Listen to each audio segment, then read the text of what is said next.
Good evening. Welcome to the August 21, 2023 Rental Housing Committee meeting. For those joining us in person, if you would like to speak, we'll ask later for each appropriate item that you fill out a speaker card, and then you'll turn it in to Andrea, and then you'll be called up in order.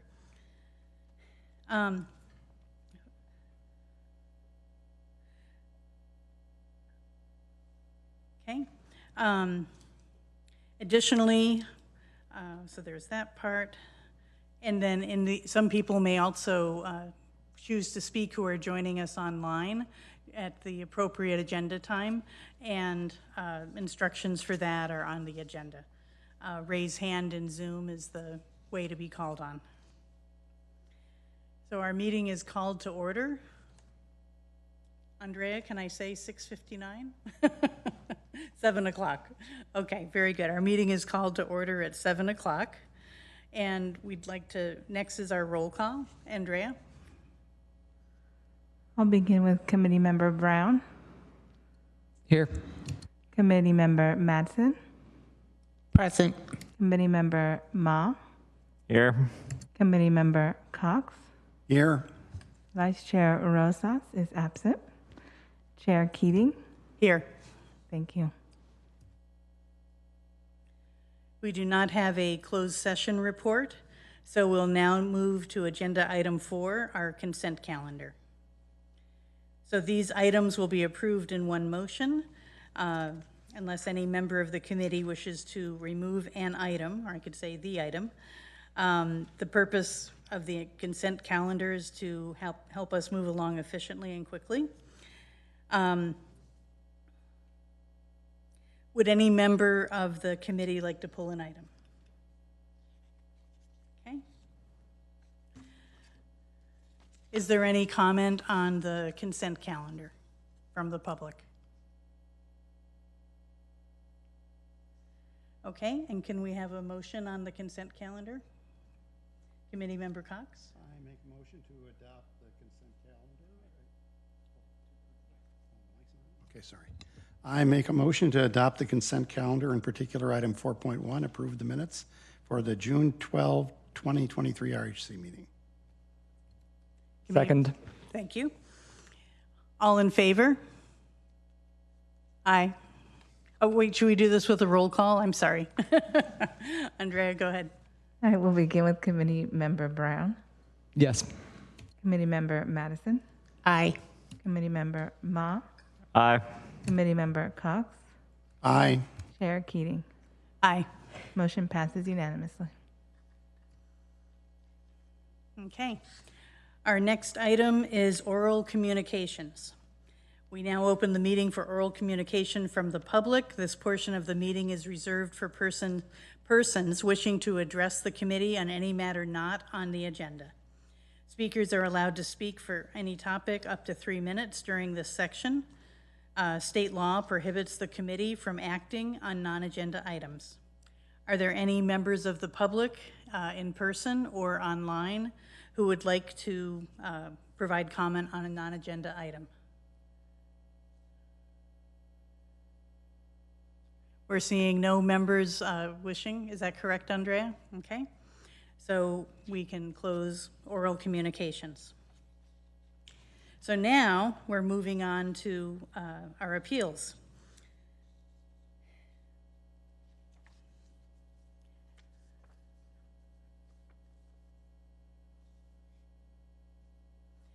So 6.1 is our first appeal regarding petition M223001.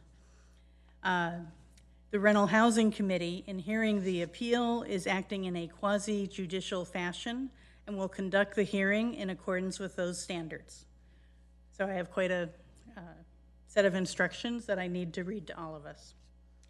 This hearing is being held pursuant to section 46.10 of the MHRSO and chapter 6, section H of the regulations adopted by the Rental Housing Committee. In accordance with chapter 6, section H of the MHRSO, any party to a petition who disagrees with the hearing officer's decision may appeal to the full RHC for review. In this case, the tenant filed for a downward adjustment of rent, and the tenant submitted an appeal. Accordingly, the tenant is referred to as the appellant and will present first.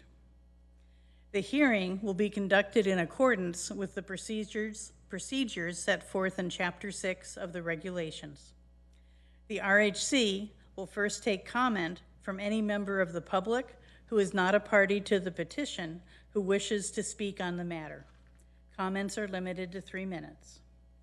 Staff will provide a report to the RHC regarding the appeal and tentative appeal decision. The appellant tenant will be given 10 minutes uninterrupted to make a presentation and arguments. After the appellant tenant has completed their presentation, the respondent park owner will be given 10 minutes uninterrupted to make a presentation and arguments.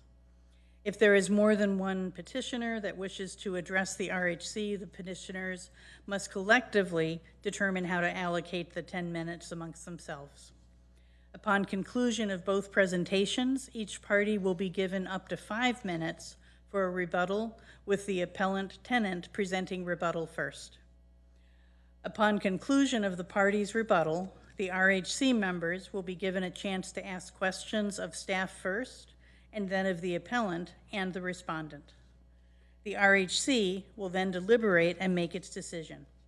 During deliberations, it is likely that RHC members will have additional questions for staff. Additional questions for the appellant and the respondent will generally not be allowed. RHC members are required to disclose any communications that they have had with any of the parties to the petition or the party's representatives and the substance of those communications since the date the petition was filed. The decision of the RHC is to be based on the record presented to the hearing officer. Information disclosed to an RHC member that is not part of the record is not to be considered in the hearing. Do any RHC members have ex parte communications that need to be disclosed? Thank you. We will now proceed with the hearing. Are there members of the public who are not parties to the petition who would like to speak?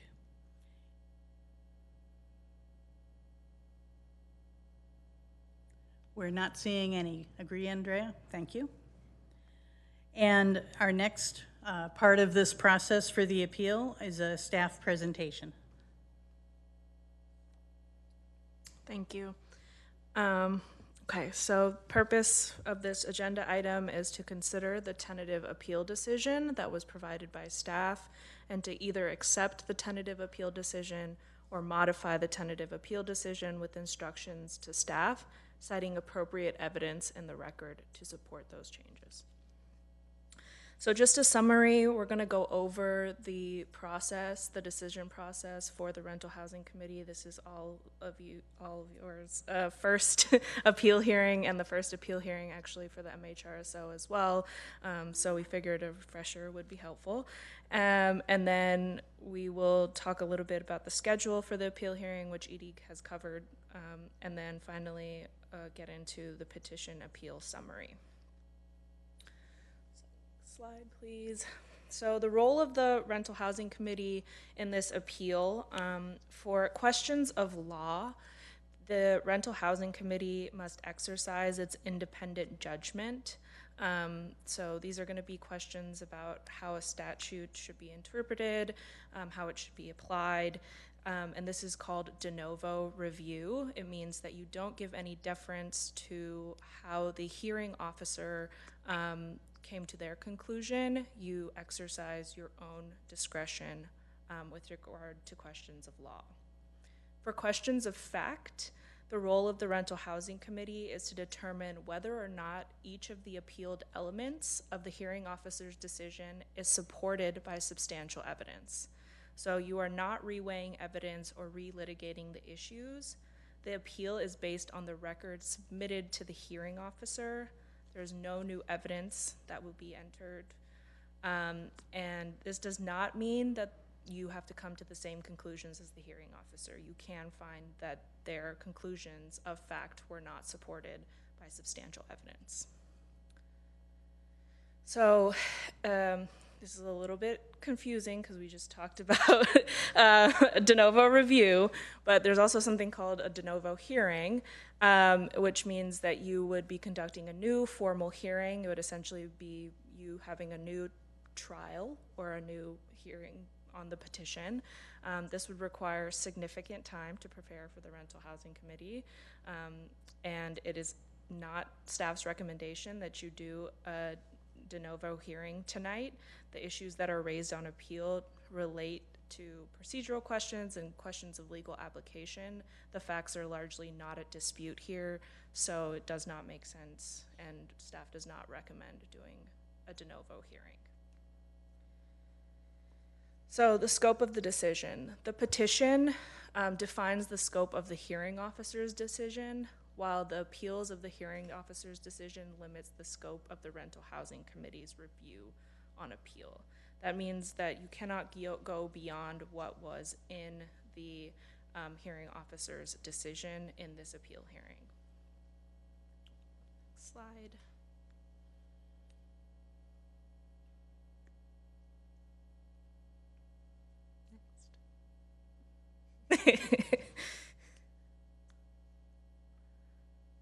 Technical difficulties? Yes, she's having a delay No in her worries. internet.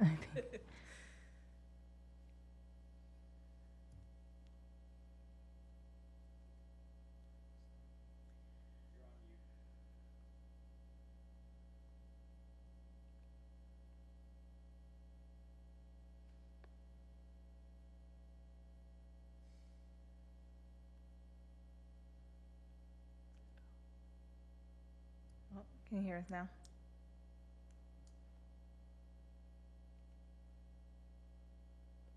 Next slide.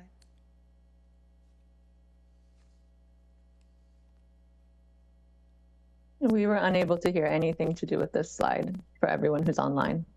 Okay, I will repeat what I said then, so that folks online can hear it. So the petition defines the scope of the hearing officer's decision, while appeals of the hearing officer's decision limit the scope of the Rental Housing Committee's review on appeal.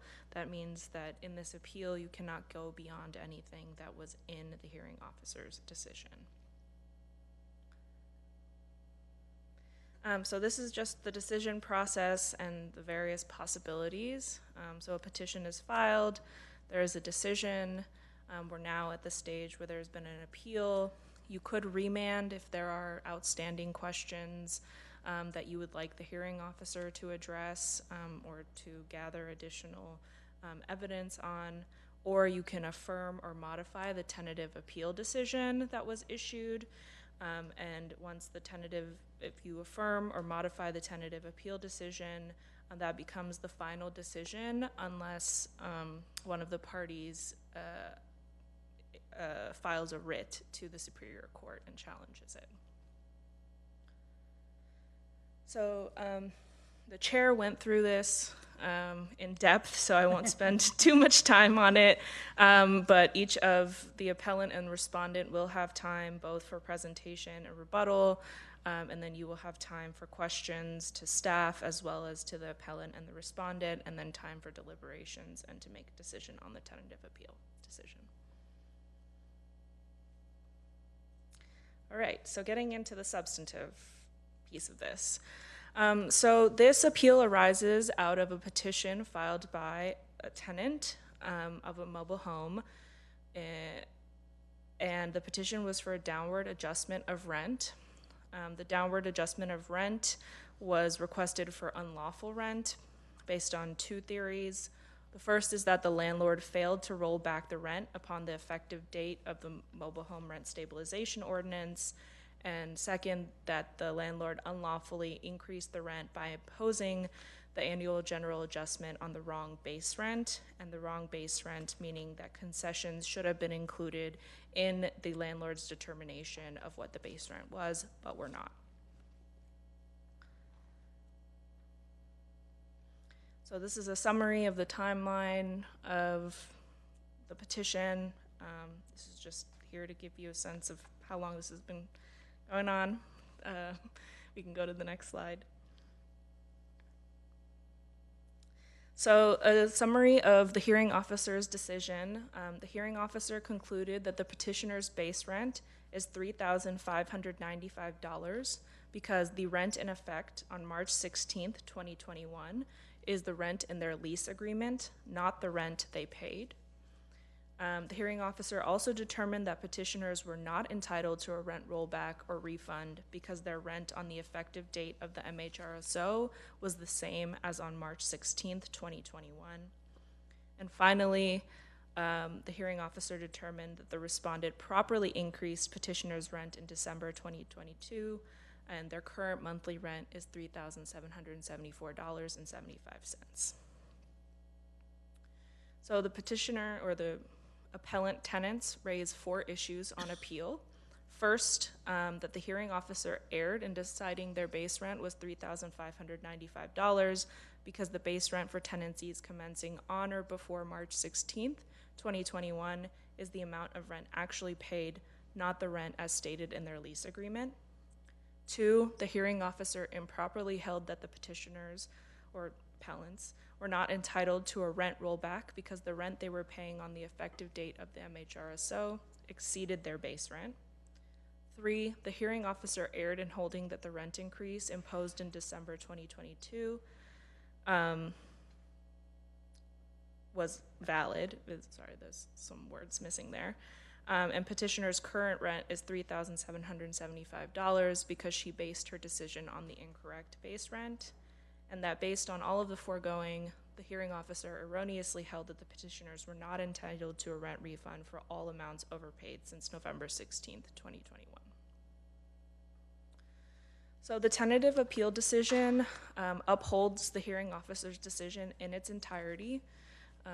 So as to the first issue that's raised in the appeal with regard to the base rent for tenancies commencing on or before March 16th, 2021, the MHRSO and the regulations adopted by the committee provide that the base rent for tenancies commencing on or before March 16th, 2021 is the rent in effect on that date. The regulations that were adopted with relation to concessions are only applicable to tenancies that commenced after March 16th, 2021, and therefore, rules of statutory interpretation, they could have used the same language for tenancies commencing on or before March 16th, 2021, did not. Therefore, it indicates that concessions were not meant to be included in calculating or determining the base rent for tenancies commencing on or before March 16th, 2021. So based on that, the hearing officer also correctly determined that petitioners were not entitled to a rent rollback because the rent they paid on the effective date of the MHRSO did not exceed their base rent. At that time, the petitioners were paying $3,295. Their base rent was $3,595. Therefore, they would not have been entitled to any sort of rollback because they were actually paying less than what their base rent was at that time. The hearing officer also properly determined that the December 2022 rent increase was valid, and the petitioner's monthly rent is $3,774.75. The appellants do not contest that the landlord imposed the rent increase properly, that they did the proper noticing. They merely state that it was based on the incorrect base rent, and that's why it is invalid. And so if you find that the base rent was in fact correct, the one that was used by the hearing officer, then it also follows that the rent increase imposed in December 2022 was valid. Finally, the tentative appeal decision would uphold the hearing officer's finding that the petitioners were not entitled to a rent refund because they have not overpaid any amount in violation of the MHRSO. So the respondent filed a response. Their response raises 9 arguments. We address only the arguments that are within the scope of this current appeal. So first, respondent provides an additional argument for why the Rental Housing Committee should uphold the hearing officer's decision, and states that the MHRSO's definition of rent includes both monetary and non-monetary consideration, and that the total amount of consideration, both monetary and non-monetary, for petitioner's mobile home was $3,595. While staff's analysis is that while it is true that rent does include both monetary and non-monetary considerations, petitioners did not agree to an exchange of non-monetary consideration in the concessions addendum, and that is further explained in the supplemental memo that was provided on Friday. Respondent's second argument is that forbearance of a right is non-monetary consideration, and that petitioners agreed to forego their right to use the COVID-19 laws to pay only 25% of their rent in exchange for the rental concession. Again, the concessions addendum does not express any forbearance of a right by petitioners. Rather, it functions as a liquidated damages clause requiring petitioners to honor the remainder of the term of their lease. Perhaps most importantly, both for arguments A and B, if you intend to uphold or affirm the tentative appeal decision, there's no need to consider these additional arguments because there's sufficient arguments in the tentative appeal decision itself to affirm it. And then C, respondent's argument C, the regulations regarding rental concessions do not apply to tenancies commenced on or prior to March 16th, 2021. Staff doesn't have an analysis of this. We reached the same conclusion in the tentative decision. And the same for argument D, respondent was legally entitled to increase petitioner's rent by 5% in December 2022, and that their current rent is $3,774.75. The tentative appeal decision reaches the same conclusion. There are a number of other arguments, as I mentioned, that the respondent makes. However, those are outside the scope of this current appeal. They tend to relate to the constitutionality of the MHRSO, which is not appropriate for the Rental Housing Committee's consideration. So, fiscal impact. Adoption of the tentative appeal decision could potentially lead to litigation, which would have fiscal impacts. Notably, one purpose of appealing a hearing decision to the Rental Housing Committee, as opposed to directly appealing to the courts, is to ensure that hearing decisions are legally defensible, and so the appeal process to the Rental Housing Committee reduces the overall risk of legal liability and legal expenses for the committee. So staff's recommendation is to consider the tentative appeal decision and either accept the tentative appeal decision or modify the tentative appeal decision with instructions to staff citing appropriate evidence in the record to support those modifications. Thank you.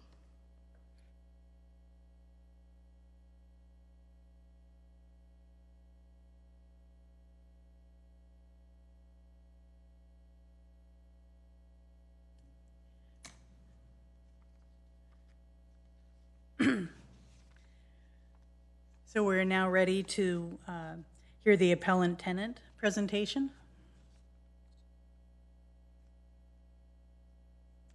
I'm going to go ahead and promote to panelist. If you're online, please accept the request.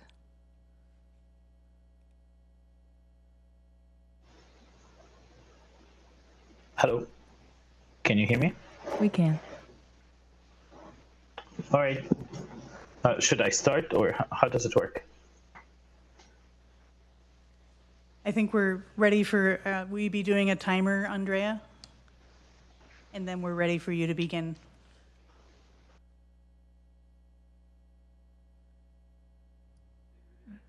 Right, You're muted. Oops. Okay, sounds good to me. Let me know when I should start. Now is good. I hope you can see the timer. Yes, I can see it now. Okay. Thank you. Right. Thanks, everybody, for your time and hearing me out today. So, as it was stated earlier, I don't think the facts are really disputed here. It's really about the interpretation of what the base rent should be for tenancy that started before March 16th. The current regulation and the way it's written does say that it should be the rent in effect, and everything hinges basically on the interpretation of what the rent in effect is. Over the last few weeks, while preparing for this, I tried to see what the rental housing committee intention was when they wrote this with the rent in effect. I went through some of the previous meetings you had and the recordings in order to find a reasonable interpretation there. And I saw in multiple instances where there was a question from the previous chair of the housing committee, specifically Chair Haynes Livesey, I think, if I'm pronouncing her name correctly, where she asked how would a resident that had zero rent for March of 2021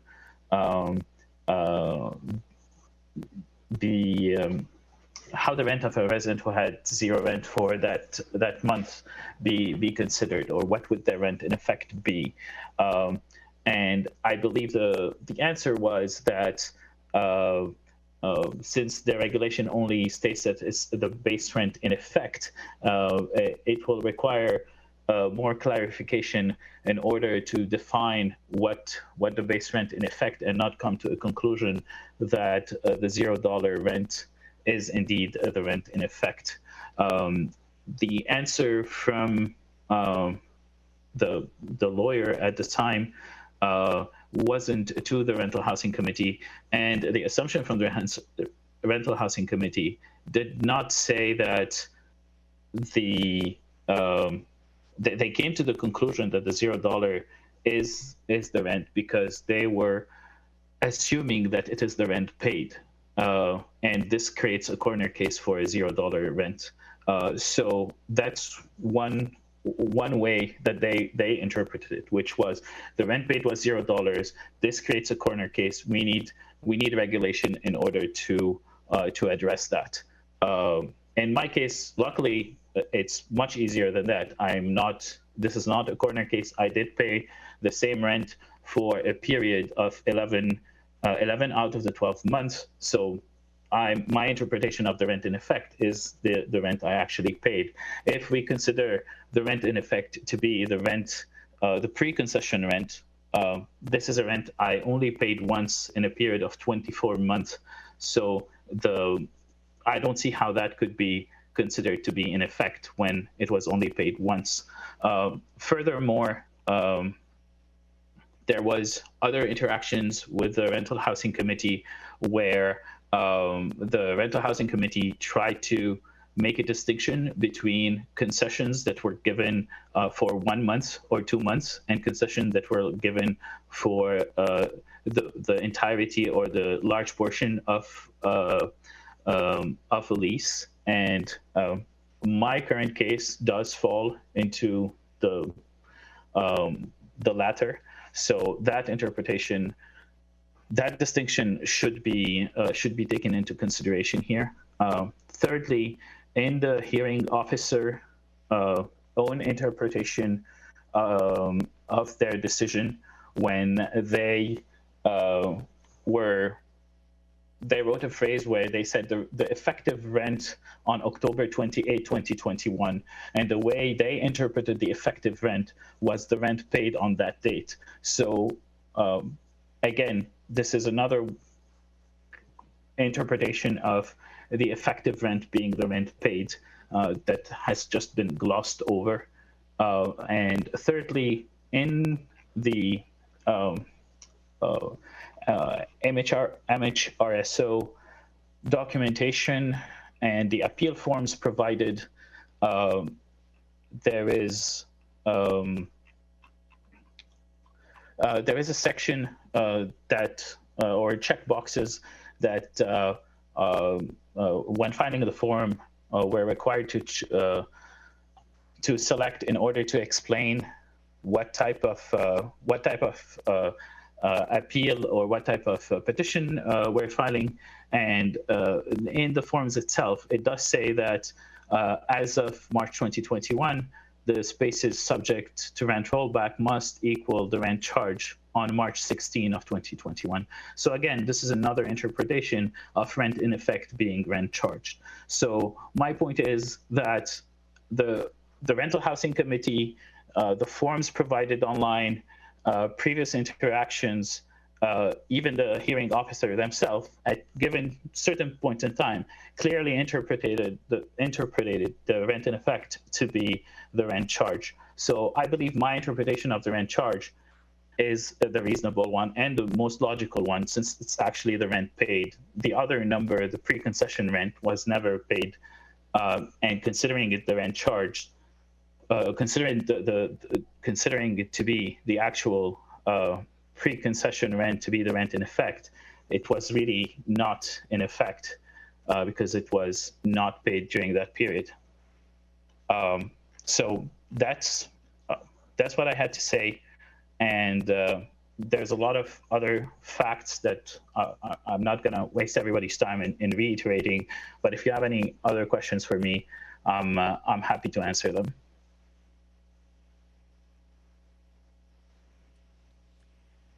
Thank you very much.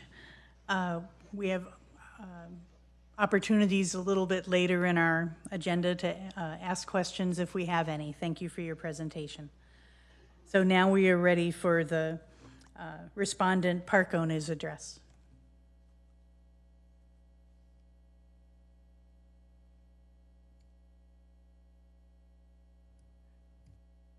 Can you hear me?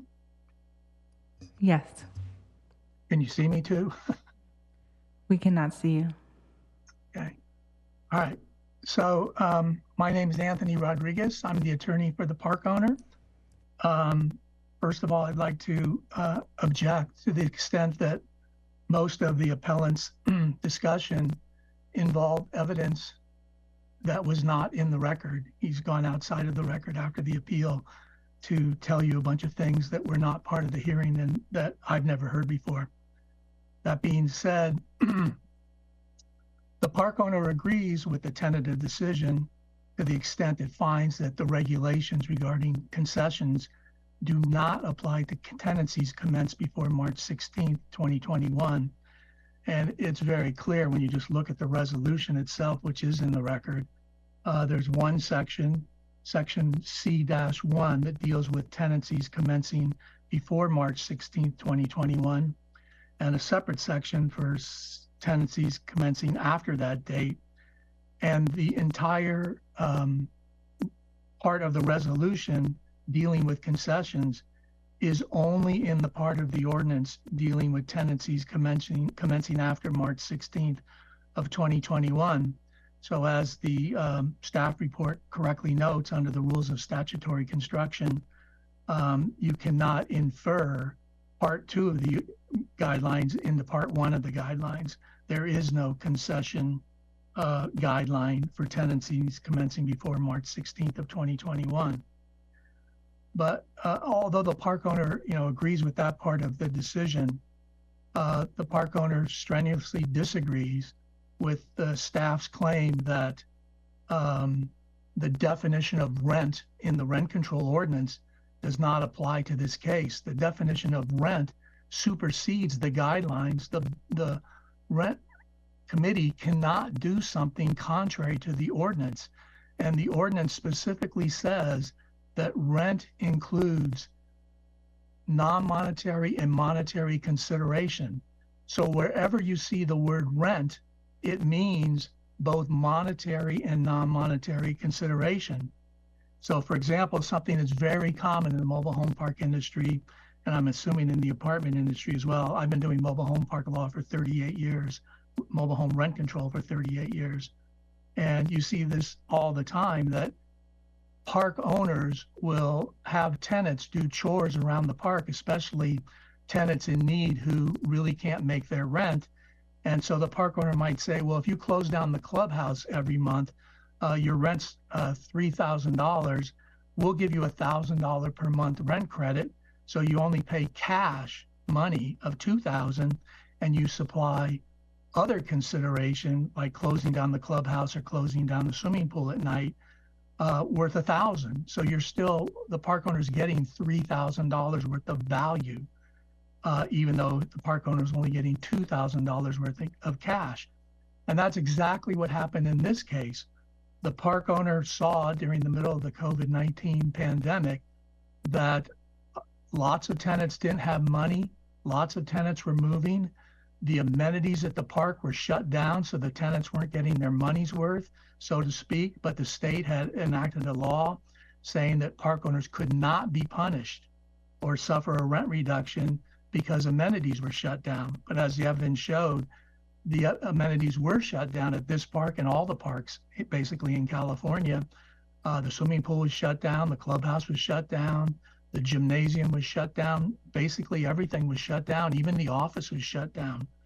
So the deal was, the agreement that the parties actually agreed to was that if you don't breach any of the terms of this rental agreement, we will let you pay a lower amount in monetary consideration. And the thing that we're getting value back is that you agree not to breach. And that included things like paying the full amount of the rent, not operating a business from the park, not doing drugs at the park, whatever was in the rental agreement. That's what the parties agreed, that if you were a good tenant and didn't breach your agreement, you would only have to pay part of your total rent in monetary consideration, and the rest would be the non-monetary consideration. And at that point in time, or before these rental agreements were even entered into, the state of California had passed a couple of laws really benefiting tenants. And one of the most important ones is they said if you were in any way impacted by COVID as a tenant, be it that you have less income, you have to take care of somebody, whatever the case may be, you only have to pay 25% of your rent. And if you do, the park owner cannot evict you. So you had thousands of tenants who took advantage of that and were paying only 25% of the rent. And as the record shows at the parks that my client manages, there were tens of thousands of dollars of unpaid rent. And so the park owner said, if I do this concession agreement, I will at least get 75% of the rent in money and the rest in consideration, non-monetary consideration. But if I don't, the tenant is free to, take advantage of this 25% deal that the state had given them. And that 25%, the documents relating to it are all in the record. You can see it, both the city and the state passed out literature advising tenants of their rights in that respect. So that was the non-monetary consideration. And the staff has completely ignored that, as did the hearing officer. But it's the same thing as if a tenant agreed to close down the pool every night. And you don't have to put it in the rental agreement, each and every possible breach. The rental agreement says you have to pay this rent. And if they paid less than that because they took advantage of the government program, which they could if they wanted to, then they would be in breach of the agreement and the full amount would be owing. In this case, what we found out at the hearing was that the tenants were actually engaged in commercial enterprises from their mobile home. They were actually did breach the rental agreement. So technically, my client has the right to demand the full amount in monetary consideration, even to this day, and will for 4 years until the statute of limitations expires. But as I said in my brief, my client really doesn't want to get involved in litigation with the tenants. He wants to put COVID behind him, and whatever happened, just let it go. But if the tenants keep suing over this, then my client's going to have to enforce his rights. But I'd also just point out that, the staff, its report said that if you overturn the hearing officer I think they said, well, I think they said if you affirm the hearing officer, there could be litigation. Well, if you overturn the hearing officer, there could be litigation too. So it makes no sense for them to say that, because each side has the right to appeal an adverse decision to the courts. And my client obviously has other arguments that it's made, constitutional arguments that the staff has also ignored. And I believe the committee has an obligation to apply the ordinance in a way that's consistent with the Constitution. The last point I'd like to make is just about the whole idea of concessions in general, and what I think the Rent Review Committee needs to reassess what's happened, because COVID is over and these kinds of concessions will probably never be offered again unless there's another pandemic. But one thing that park owners do all across the state is they give rent credits to their poorest tenants. And especially in rent control jurisdictions, the agreement will be, you do not, if you're poor and you qualify with a certain income, you don't have to pay the full rent, or you don't have to pay the rent increases every year that are allowed under the rent control ordinance. Just pay the beginning rent when you began that tenancy. But the base rent will continue to go up, so that if you ever move out, the base rent will be at the higher amount with all those rent increases. Well, under your program, you can't do that, because if we allow these poor tenants to pay less to give them a break to help them out, then anybody can come in later and say, that's the new base rent. You took less, so therefore it's going to be permanently less. But that's not what park owners want to do. Park owners literally and legitimately want to help their poorest tenants. And we even had a program like this at this particular park, and they repealed it when the rent control came in. And park owners all around the state are looking at this case and what has happened in Mountain View with this concession law that you've passed. And they're basically saying, we're not going to give these rent credits out, and we're not going to help these poor people anymore, because we don't want to get caught in that trap. And you really need to reconsider that, in my opinion. Thank you. Thank you. So next, we will return to our appellant tenant, and you will have 5 minutes to rebut any statements made by the respondent. Please limit your comments to rebuttal rather than repeating information already presented.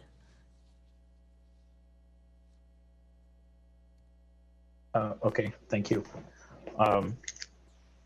So one thing that was mentioned, that I'm operating a business. That's not true. I'm an employee and I sometimes work from home.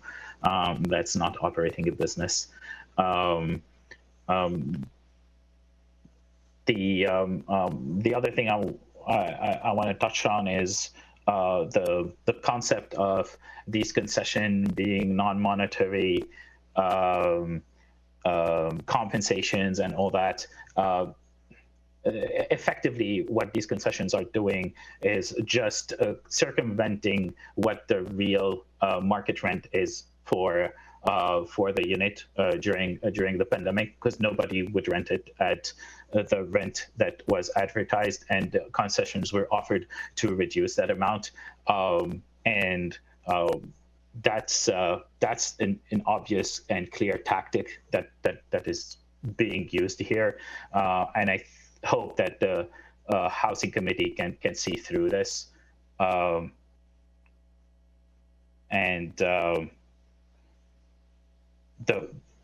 This tactic actually results in having a hockey stick effect on your rent once the concessions are pulled out. In this particular case, it was an increase of rent on my monthly rent of over or around $1,100 per month between the time when the concessions were in effect to the time where the concessions were removed, and considering the increases on top of that, led to an increase of over $1,100 per month for a period of between 1 year and another, or over the span of 13 months, if I'm not mistaken.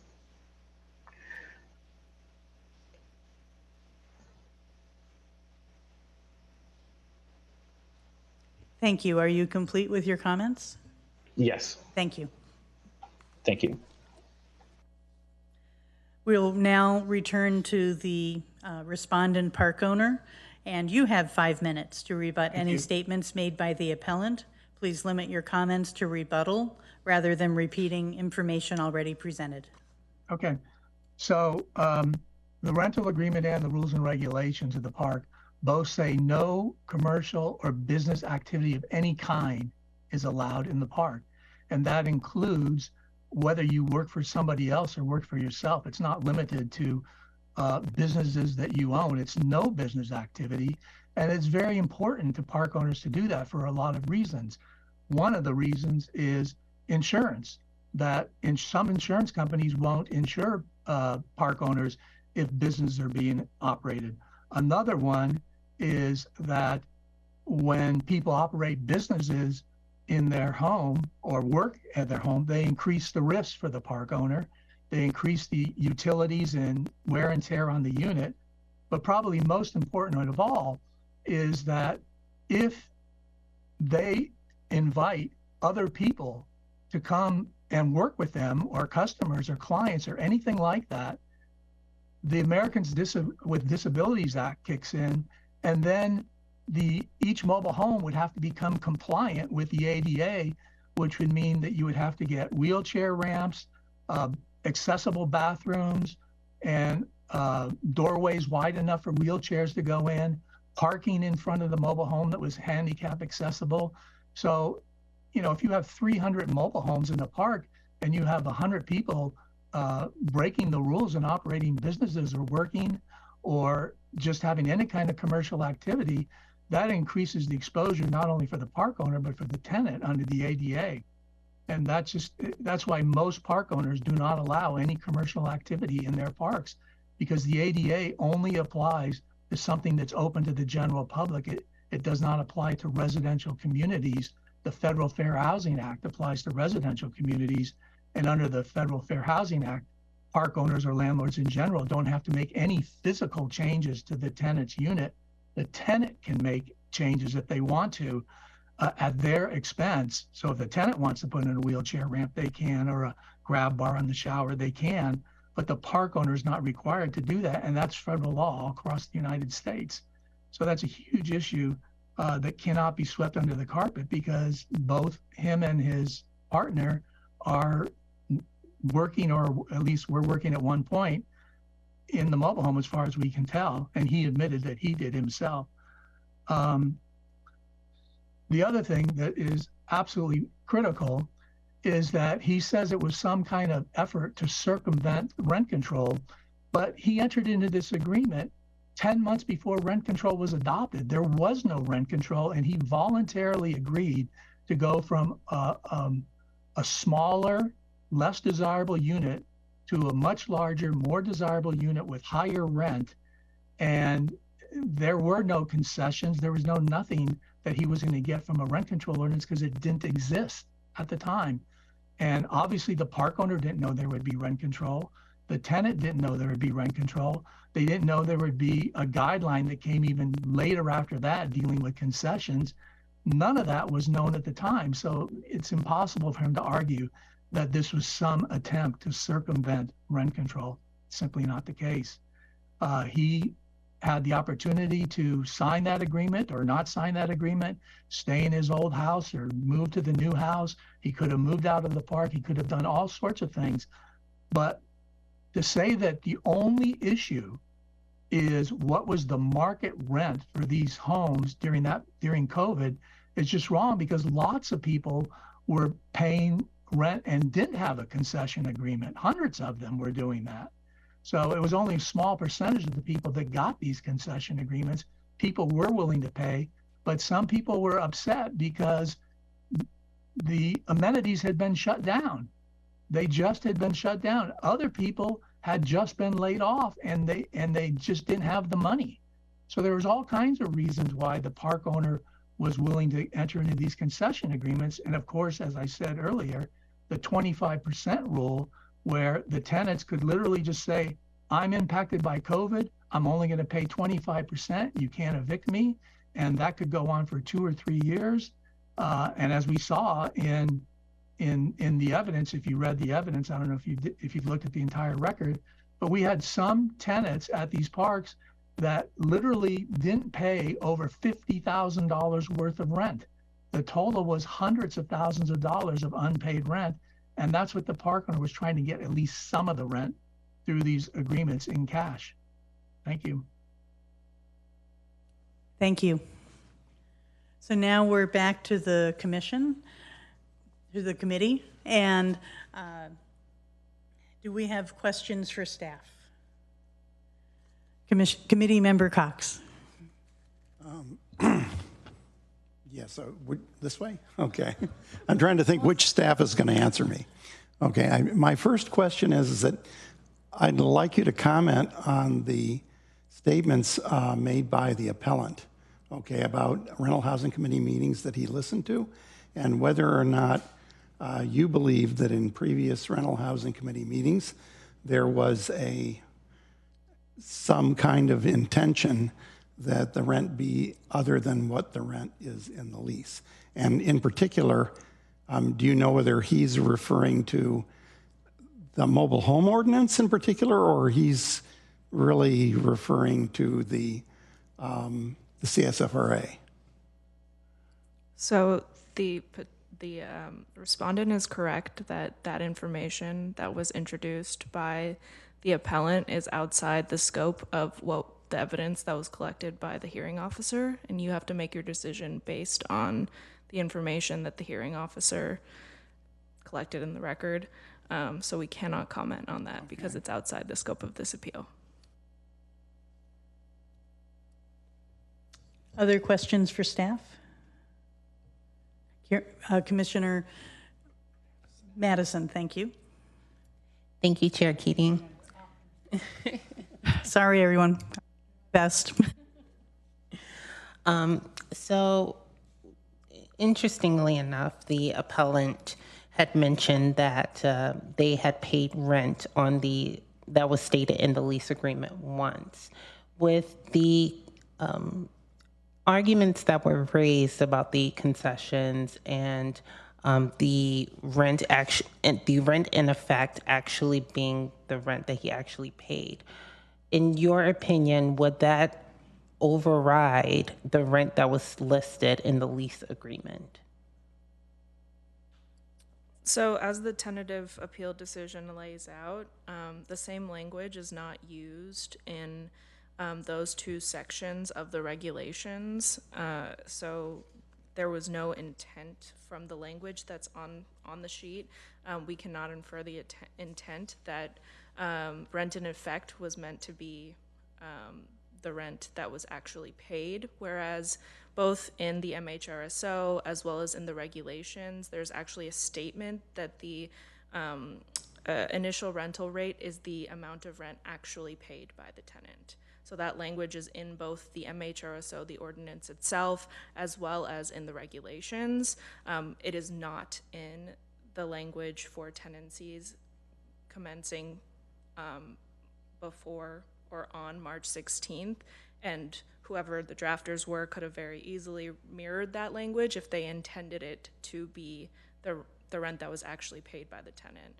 But they did not, and so therefore, from that we can infer that there was a different intent, that it was probably the rent that was in the lease, in part because it's not clear that the Rental Housing Committee has the ability to regulate rental concessions before the MHRSO went into effect.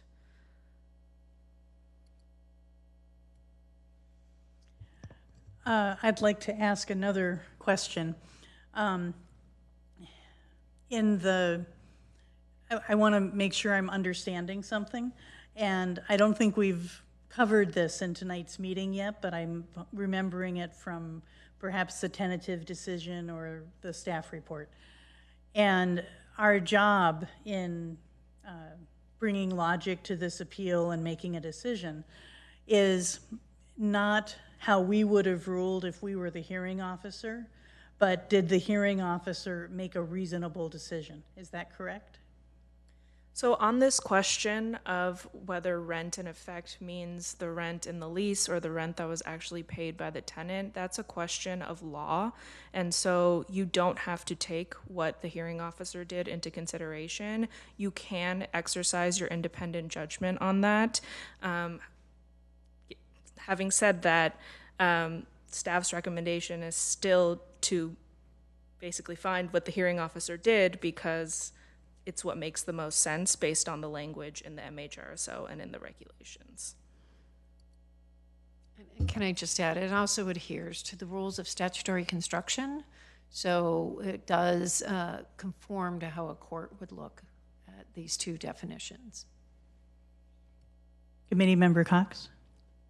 Yes, I had sent in a question asking if there had been a previous appeal where this discussion of what the rent in effect meant with regards to the mobile home rent stabilization ordinance, and I was told that this is the first one, so there isn't any. But what I'm wondering now is, is there a mirroring statement of that would be in the CSFRA, and were there any hearing appeals for that and any conclusion drawn? Yeah, so the definition of base rent in the CSFRA and the MHRSO are very similar, except for the date, the rollback date. But there have not been any CSFRA petitions or appeals that have raised this same question of what rent in effect means. So no, there's no precedent to base this off. So we can take more questions for staff. Committee Member Brown. That's me. Okay, so CSFRA versus MHRSO. In the CSFRA, one of the differences is that rent is capitalized, and that was brought up in the deliberation for the concessions regulations. Does that make a difference that it is a reference to the other definition, rent, in the definition section versus in the MHRSO where it is not? Or is that just raw pedantry? It is capitalized in the MHRSO. Not on Unicode. Well, the one that was attached to the council packet that was adopted is capitalized. I should note that often in the Muni Code, they don't use capitalized letters for defined terms. So that may be a consistent method. Yeah, but the CSFRA one is, MHRSO isn't, but yeah, I don't know. So now we can have more questions for staff, or we can ask, do we have any questions for either the appellant or the respondent? And through the chair, I would just like to mention that all of the conversation and discussion around whether working from home is a commercial activity or not, that is outside the scope of this appeal and should not be considered by the members of the committee in making their decision. Thank you. Does anyone have any questions for the appellant or the respondent? Okay, so now we'll move on to our deliberations. Would anyone like to make some comments first? Councilmember Madison, Committee Member Madison, thank you. Thank you, Chair Keating.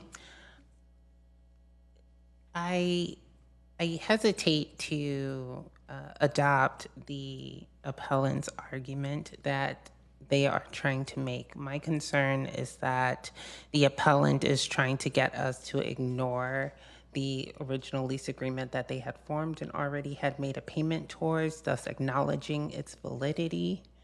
And in adopting the appellant's argument, we would effectively be canceling out the lease agreement that was made as well, and I do not feel comfortable doing that. Thank you. Committee Member Cox. Yeah, I'd have to say that this was a little bit rough going, given this is the first time I've had to go through one of these because it's very complicated. But I want to say this, that having read through it a number of times, I have to come around to what staff is recommending, and that is because, for several things. Even though I wish that the language actually said literally the rent in the lease, the other considerations that have been brought forward are compelling to me, because if you look at the language for the tenancies commencing, after that date, the 16th of March, is it? It's clearly called out what the rent means in that case. That's the rent paid. The idea of what concessions are and what the limits on them are is also called out. And none of this is called out in the initial definition. And so under those circumstances, I think that it behooves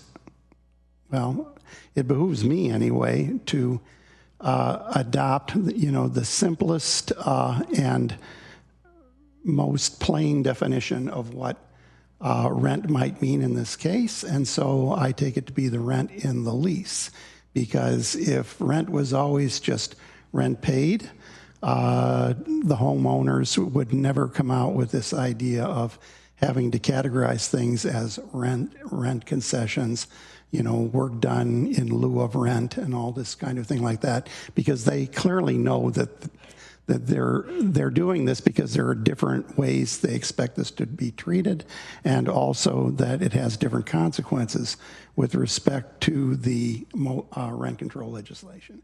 So my inclination is to support the staff recommendation.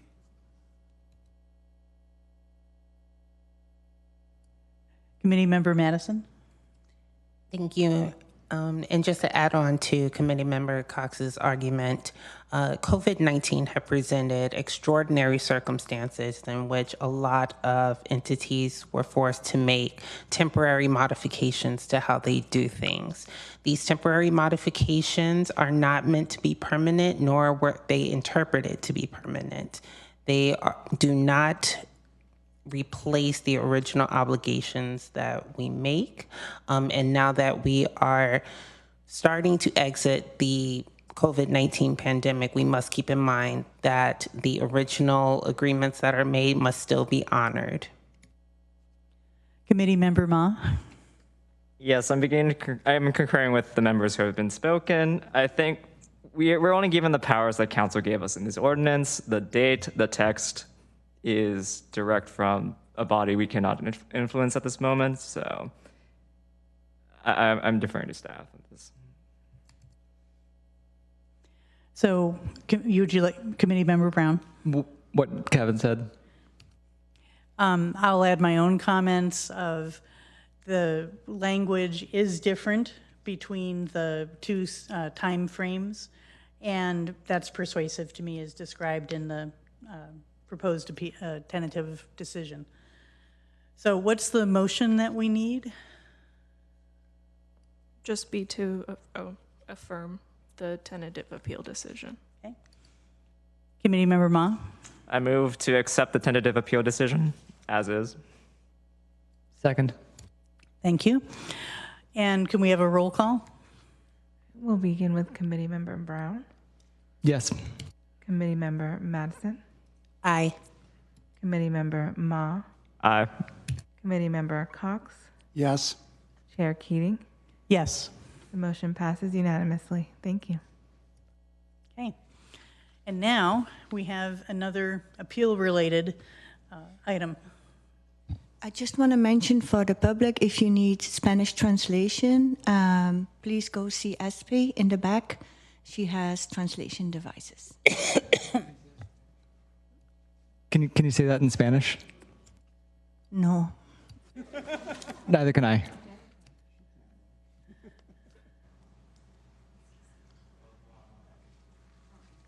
Muy buenas tardes a todos. To public comment translation. Muy buenas tardes a todos. Si alguien necesita interpretación en español, por favor, venga a hablar con Esperanza. Gracias.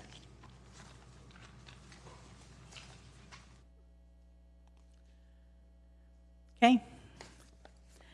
We'll now proceed with agenda item 6.2, untimely appeal request of decision regarding petition number 222-30012.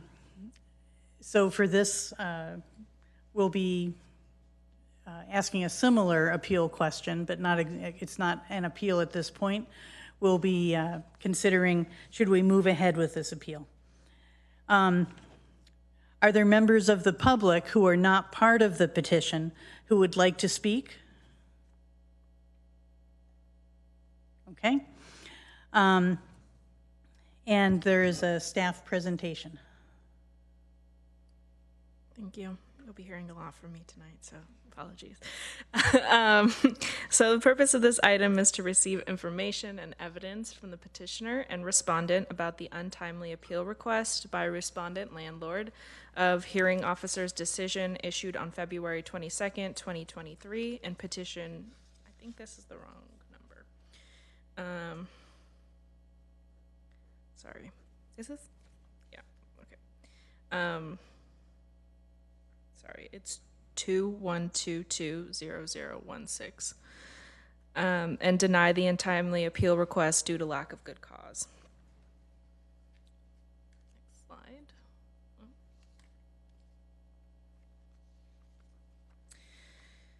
Okay, so a little bit of a timeline for this appeal. This timeline is actually important.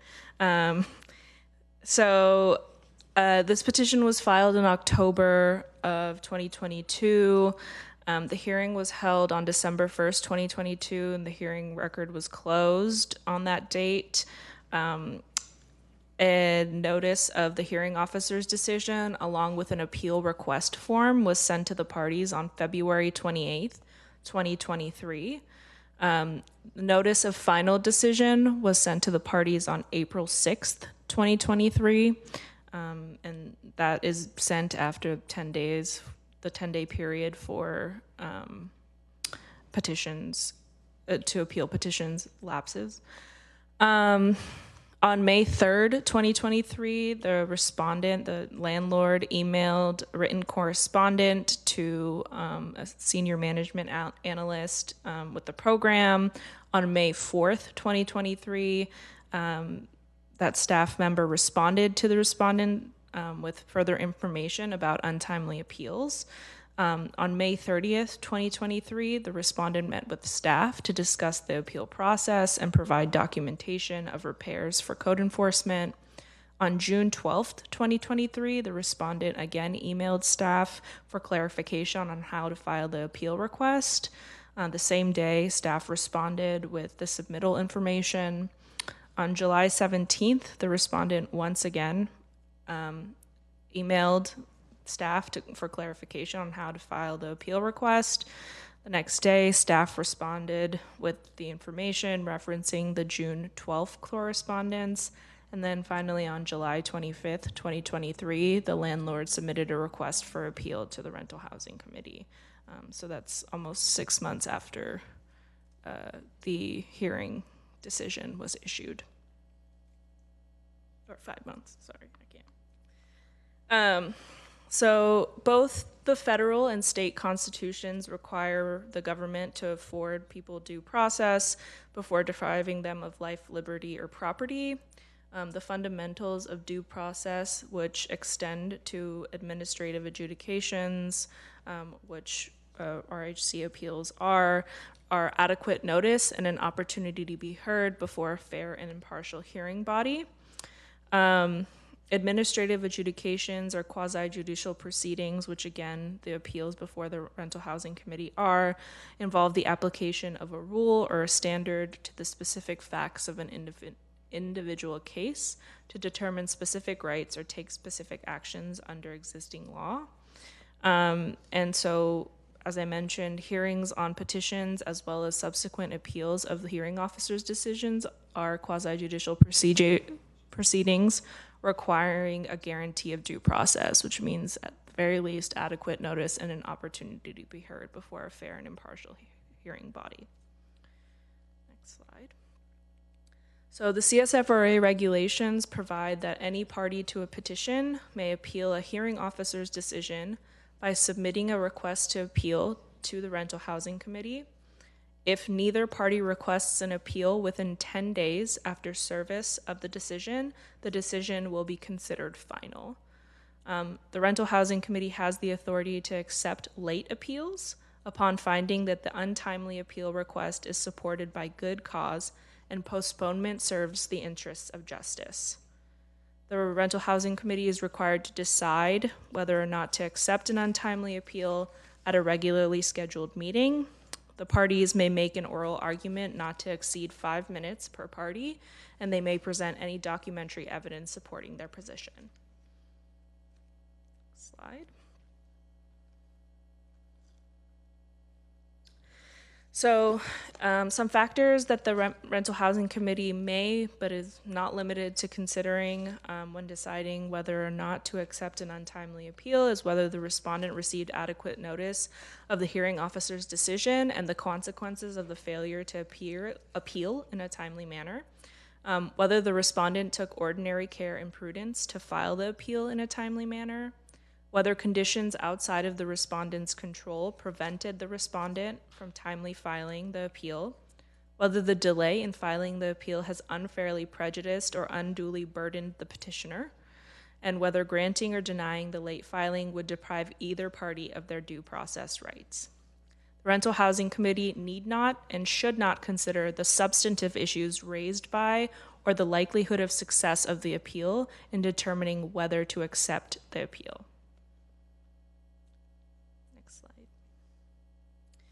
So staff recommends denying the respondent landlord's untimely request for an appeal due to lack of good cause, considering the following factors. The landlord has not indicated that she failed to receive adequate notice of the hearing decision or of the consequences of the failure to timely appeal. The landlord spoke with program staff on a number of occasions between the date on which the hearing decision was issued and the date of her untimely request for an appeal, but failed to take ordinary care and prudence to file the request within the 10-day deadline or within a reasonable time thereafter. The landlord has not provided any evidence that conditions outside of her control prevented her from timely filing a request for appeal. And finally, granting the respondent landlord's nearly 6-month late request for an appeal would not serve the interests of justice and would unfairly prejudice the tenant, who has understood the hearing decision to be final for over half a year and has been awaiting landlord's compliance with the hearing decision for nearly 6 months. So staff's recommendation is to receive information and evidence from petitioner and respondent about the untimely appeal request by respondent landlord of hearing officer's decision issued on February 22nd, 2023, in petition 212-20016, and to deny the untimely appeal request due to lack of good cause. Thanks. Thank you. So now we will move on to a presentation from Ms. Roque, who is requesting to be the appellant.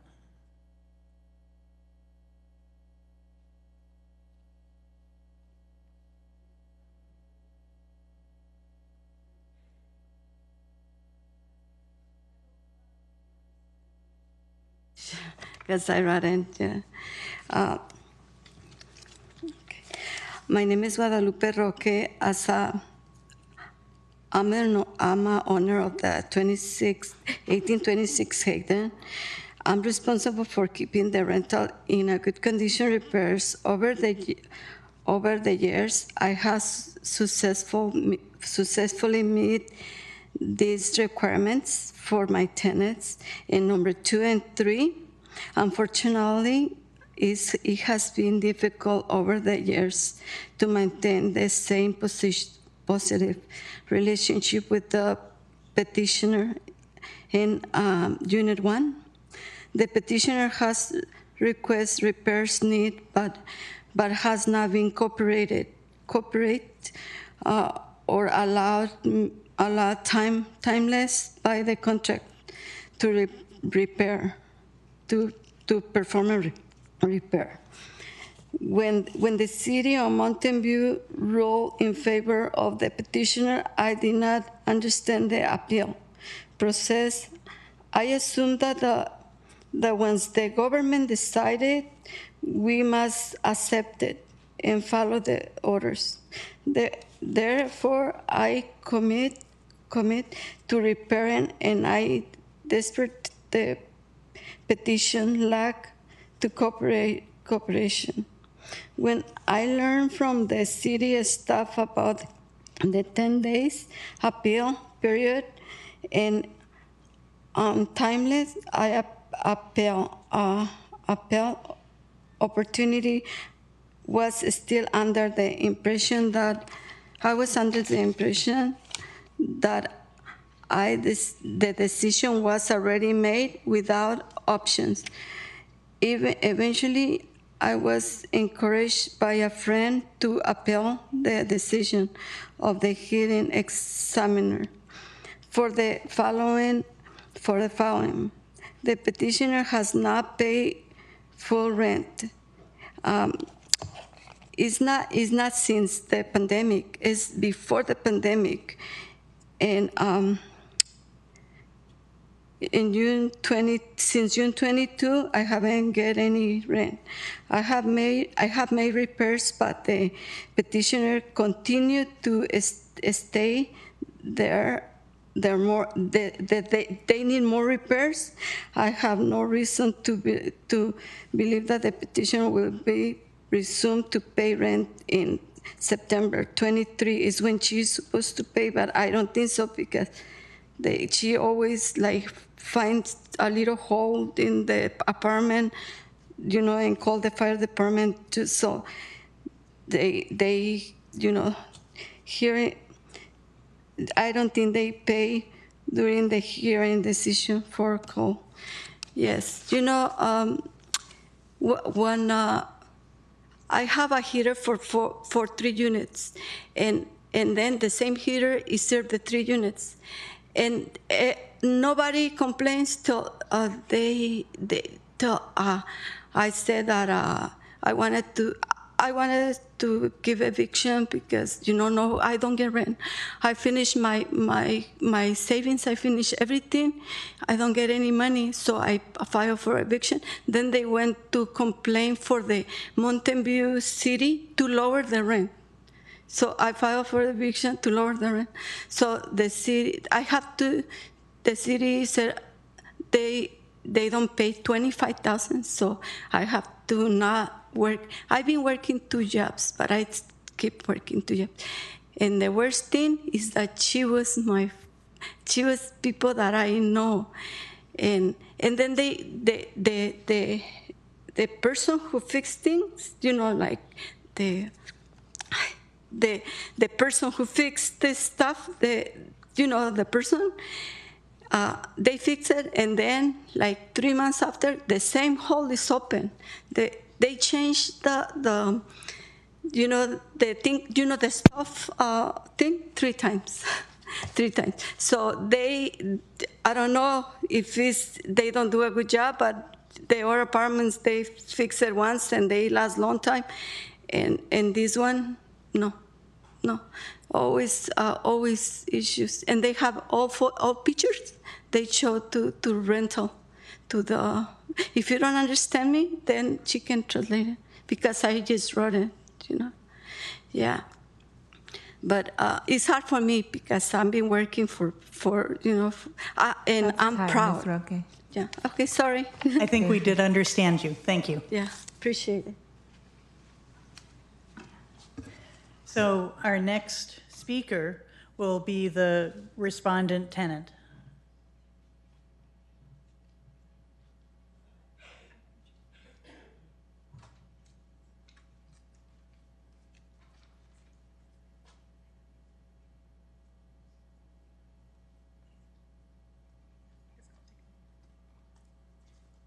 Buenas tardes. Mi nombre es San Juana Castillo. Pues a mí me duele, ¿verdad? Todo esto que está pasando. Setting up translation. ¿Me quito esto? Sí, por favor. ¿Puede repetir su nombre, Mi nombre señora? es... ¿Cómo se So llama, we're, señora? we're gonna allow extra time on the clock for the translation. So you've doubled the time Yeah, so so that they we can can have the 5 repeat. minutes and Su then nombre. have the 5 minutes translated? San Juana Castillo. Yes. So our translator, can you explain that there'll be a total of 10 minutes for both languages? Habrá el doble de tiempo ya que la interpretación prolonga su declaración. Sí. Mi nombre es San Juana Castillo. Ah, ok. Hi, my name is San Juana Castillo. Yo vivo en el 1822 de la Hilton, lo que la señora estaba diciendo. Lo que pasa que ahí en ese edificio ella me agarró como manejadora. Estuve como manejadora sin paga, limpiando, ayudándole en muchas cosas. Mi apartamento, ella me lo entregó en muy malas condiciones, pero yo aún así traté de ayudarle por la amistad. I live at 1826 Higdon Avenue, apartment 1. The respondent has been my friend. She rented the apartment to me as a manager without any pay. I was helping her to maintain the premises, but I was never receiving any sort of pay. Yo trataba de arreglar las cosas, metí estufa, metí hielera, también para no molestarla, ayudarla. I did not want to bother her, so I brought in my own fridge, my own stove. Después yo le decía a ella de las cosas que se arreglaban, hablaba por teléfono. Ay, tú nada más quejándote, y yo no puedo hacer nada, y se enojaba. Y trataba yo mejor callarme y ya no le decía nada. Pero después se apestaba muy feo porque abajo de la casa se llenó de agua. Y me dijo, no puedes lavar trastes. I had to bring in my own fridge, my own stove, because I didn't want to bother her. When I called for any repair, she said, you're just bothering me too much. Until we had an issue with water that was making our apartment have a really foul smell. Después yo le dije a ella que había venido una persona y que había dicho que él había trabajado para la ciudad y que eso apestaba muy feo y era dañino para uno, le podía hacer daño a uno. Le dije a ella, si quieres, esa persona te puede ayudar. Y no, me echaste a la ciudad, y empezó a gritarme y a insultarme, ya no me quería contestar llamadas, apagó su teléfono y ya no hallaba yo qué hacer. I contacted her to let her know I had an inspection, and during that inspection, I was informed that the water that was in the apartment was it had a very foul smell, and not only did it have a very bad smell, it also could potentially make us ill. I contacted my landlord, and she was very upset because I had called the city on her. En vista de que ella no hizo caso, yo tuve que llamar a la ciudad porque el olor era insoportable. Mi hija estaba embarazada, no podíamos, y después ella nos quitó la mitad de la cocina y metió uno de la ciudad, que fueron a sacar todo con mangueras y a poner cal, y el apeste horrible adentro. Agarró ella y le dije yo a ella, fueron y quitaron la mitad de la cocina del zinc, ya no podíamos lavar trastes, ya no podíamos comer adentro, ya no podíamos cocinar, nada, porque apestaba horrible y así dormíamos. Yo estaba bien gordita y mira ahorita cómo me estoy secando, de pura depresión, de que cada que se enoja y anda con los vecinos diciéndole y más se me quedan mirando y a mí me da vergüenza. Dice que no se le ha pagado renta, la ciudad fue. Y la ciudad, ustedes saben, claro que ellos quieren evidencias. Permítame, señora. My landlord was very upset when I called the city on her. She then had someone come in and try to make repairs in the kitchen. When this happened, we lost the use of half of our kitchen. We were going to bed while there was a very foul smell in the house. My daughter was pregnant at this time, and we were unable to cook. We had to go out and eat out. Also, my landlord has went around and told our neighbors that I have not been paying rent and has been trying to shame me for that. Entonces nosotros tomamos fotos de todos los mensajes que ella me mandaba, las contestaciones que ella me daba muy fuertes. Entonces yo lo que hice fue todo se lo entregué a la ciudad, le entregué fotos, le entregué todo. Se ganó una cantidad de dinero y toda esa cantidad de dinero que se ganó, $43,000, ese dinero se fue acumulando en las rentas que se le debían, cierto que se le debían las rentas. No fue porque uno no quiso pagarlas. Yo le platiqué, le hablé de la situación cuando pasó el COVID, ella cada rato me maltrataba y yo pidiendo ayuda a dónde me podían ayudar, bien deprimida, no comía, no dormía por lo mismo, porque me gusta ser honesta, no me gusta deberle a nadie, pero ella era muy dura, muy fuerte de tal carácter y trataba mejor de callarme. During this time, I have become very depressed. I've lost a lot of weight because of this current situation. During the time of the issues in the apartment, I've taken many pictures and we have sent them to the city of Mountain View. Also, I do want to address that the amount owed accumulated to $43,000. This was during COVID. And I do feel really bad about what's happened. I am an honest person. I do not like to owe anyone any money. Y yo esto no quería hacer nada, sino fue a consecuencia de que ella me mandó una carta cuando entró el nuevo manejador que iba a encargarse de los apartamentos. Ni siquiera me dijo gracias, ni siquiera fue una ayuda, ni siquiera nada más vino y me dijo, él le entregó unos papeles, pero ni los entregó, se los aventó a mi hija en el suelo adelante de ella. Y mi hija le dice, ¿me los puedes entregar por favor en las manos? Y muy grosero ese hombre. ¿Y qué fue lo que hizo? Nos dio una carta que nos teníamos que ir porque no estaba en el COVID. Mi esposo trabajaba en un restaurante, le cerraron por tiempo de COVID, cerraron el trabajo. No había dinero. ¿De dónde sacaban con trabajo? Yo sacaba el 25%. ¿Y cómo lo sacaba? Tratando de hacer comida para vender en la calle. Para yo pagué más del 25%. She did inform us we were having a new property management. I was blown away by the fact that she never said thank you for the time that I did help her. Also, during the time of COVID, my husband lost his employment. He works in the restaurant business and restaurant industry, I'm sorry. And what I did is I began selling food to try to make the 25% that was requested. Y hasta la fecha de hoy, las ratas no se acaban. Hay muchas ratas que por las vías del tren se meten para adentro y se les notifica a ella y no hace caso. También todo lo que se habló, ustedes bien saben que la ciudad todo necesita pruebas de todo. Las pruebas son las que valen, las pruebas son las que llevé. A él le pregunté por qué no hay agua, no sabe por qué no hay agua caliente. Al inspector que fue y me contesta, voy a chequear, y fue a chequear y el boiler estaba todo apagado. Siguiente vez ella visitó ahí y pagó el boiler otra vez. Entonces yo le dije a ella, dicen, la mentira siempre triunfa sola y la verdad siempre triunfa sola y la mentira necesita cómplices. Dios es testigo de que yo no miento, lo que se dijo es verdad. La ciudad está de testiga, se le dieron cosas que ella tiene que arreglar y hasta la fecha de hoy lo anda haciendo como Mickey Mouse. Rapidito todo, por eso las cosas se dañan porque ella lo hace todo muy rápido. I also like to address that we still have rats. We live near the train tracks. However, our apartments are filled with rats. Also, I like to say that during the time of the petition, we provided all of the documentation and pictures, evidence to the city, and I think this is what has made her upset at us. I also like to say that I am being honest and truthful.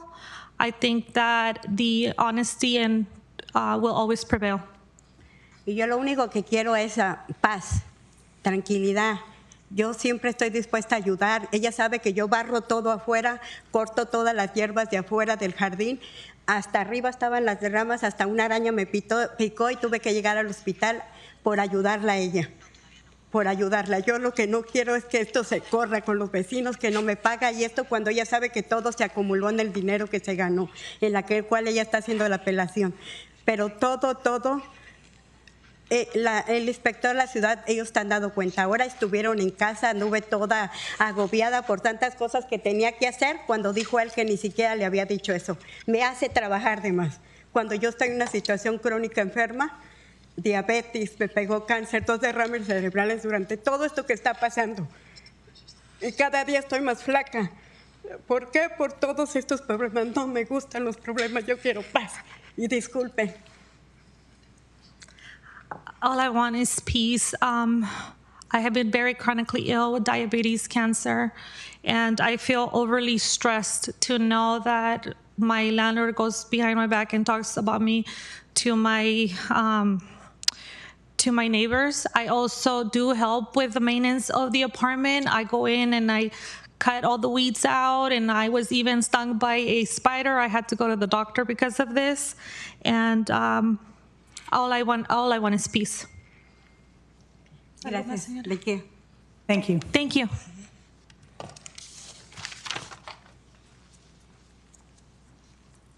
So now we are back to the Rental Housing Committee. And Rental Housing Committee, do we have questions for staff? Committee Member Ma. This is a Brown Act question. So I heard, is this the right petition number in the agenda, or is it wrong? Yeah, it's the petition number that's on all of the documents on the staff report. It's not the petition number that's up here. That's why I corrected it when I was giving the presentation. The correct petition number is 212-20016. So, I think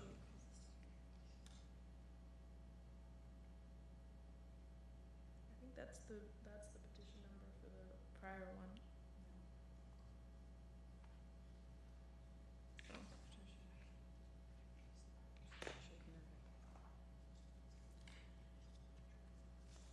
Committee Member Cox. Waiting to see whether they're still researching something, right? So we're waiting with more questions.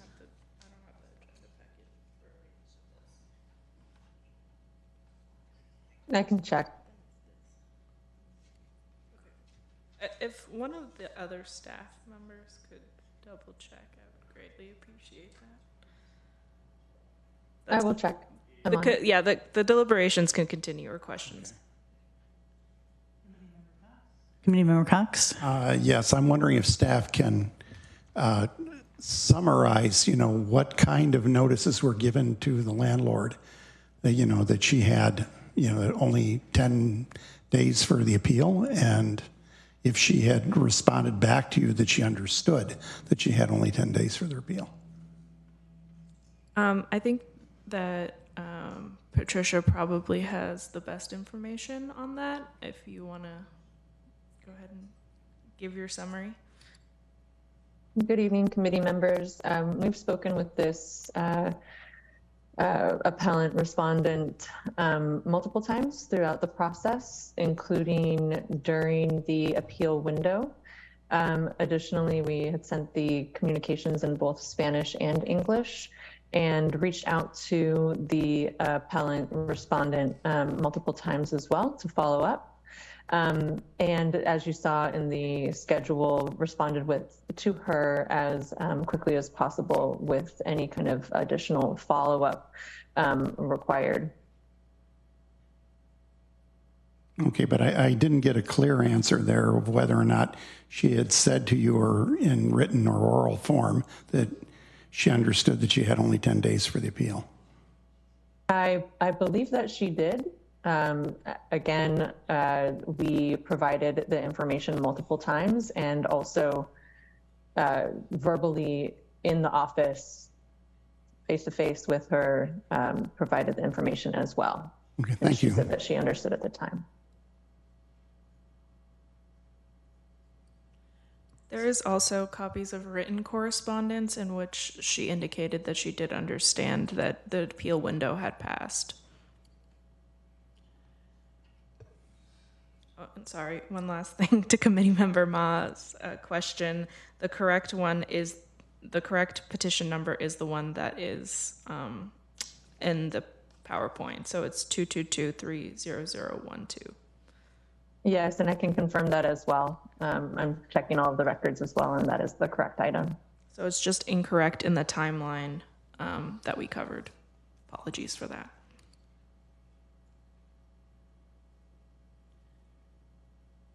If there are no other questions, or is there any discussion from the Rental Housing Committee?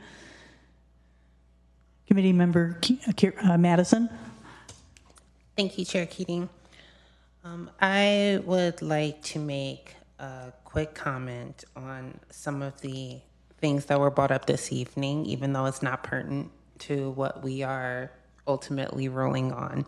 I do want to reiterate that tenants have a responsibility to pay rent at all times, but the landlord also has a responsibility to provide reasonably livable conditions for tenants.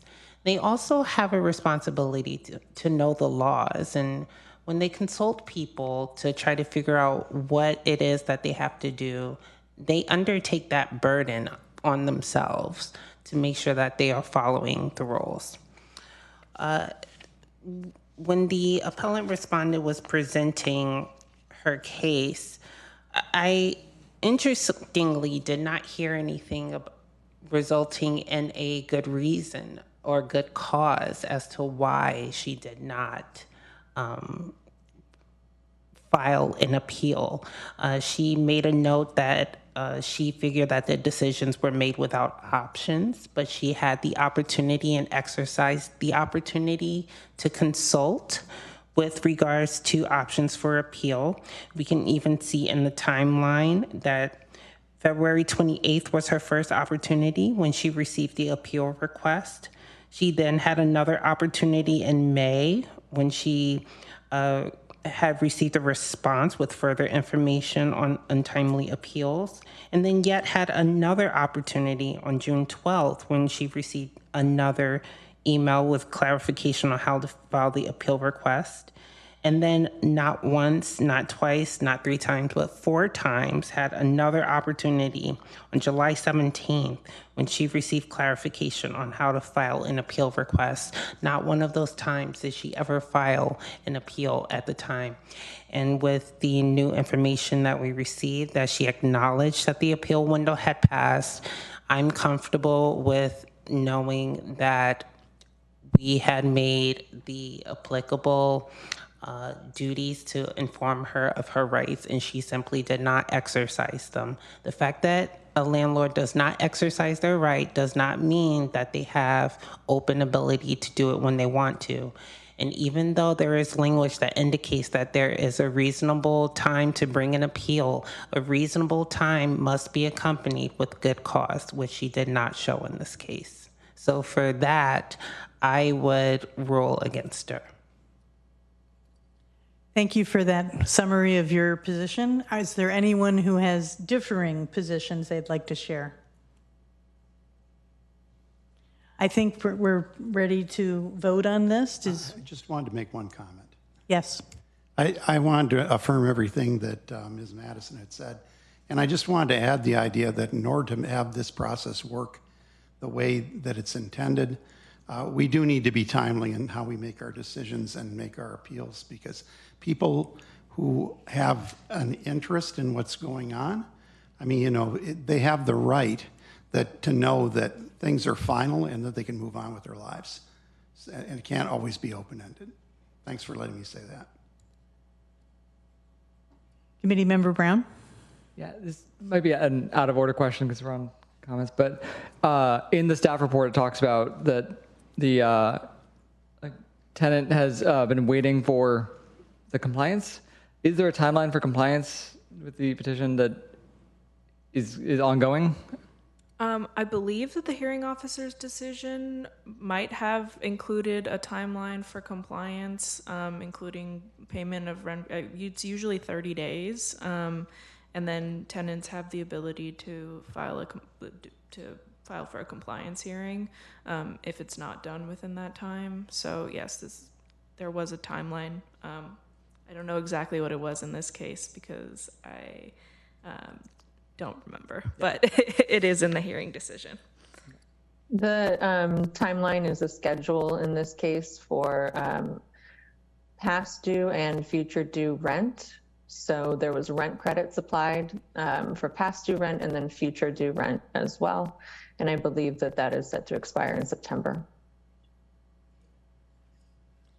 So Thank you. the whole award will be made by September if the tenant has not been paying rent during this time period.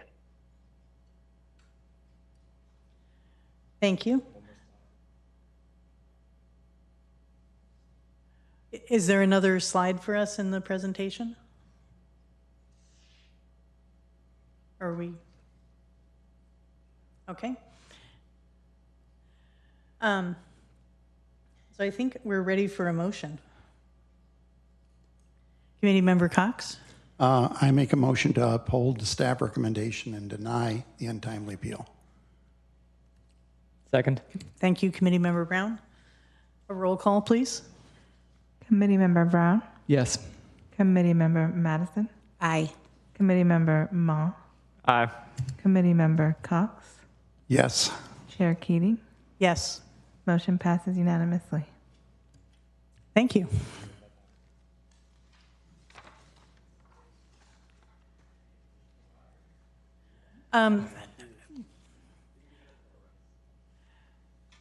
So our next item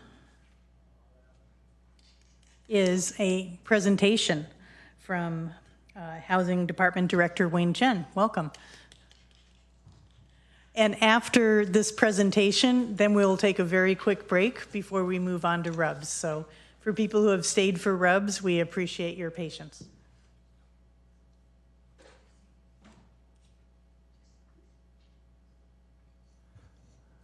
Good evening, committee. It's great to be here tonight. I'm Wayne Chen. I'm the housing director for the newly formed department, and the purpose of this presentation is to provide the committee information about the department.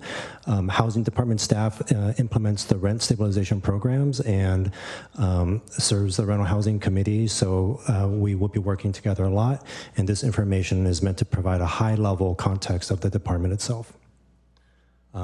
Just very briefly in terms of the background, the housing department was formed through the just completed budget cycle through the city's budget process. And so the housing department became official in July, and the formation of the department was part of the theme of building a city for tomorrow.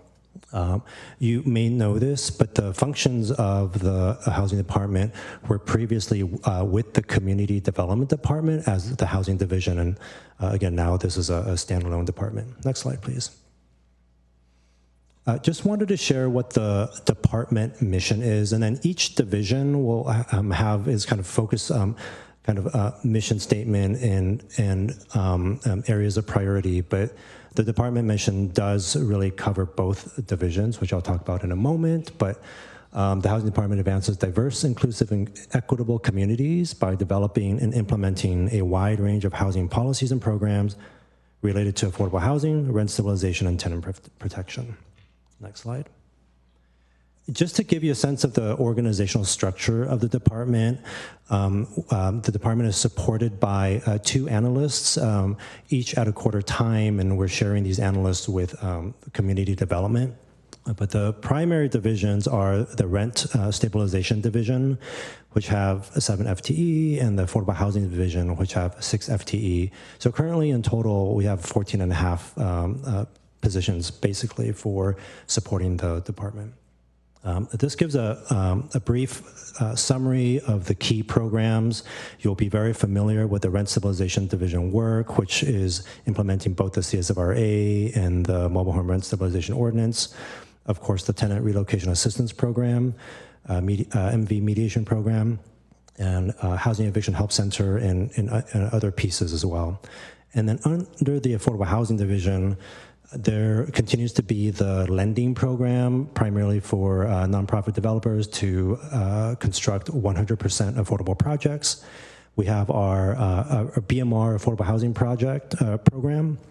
We implement the federal grants program, typically the Community Development Block Grant Program and the Home Program, but we are also doing some additional grant-funded programs under that, so that's great.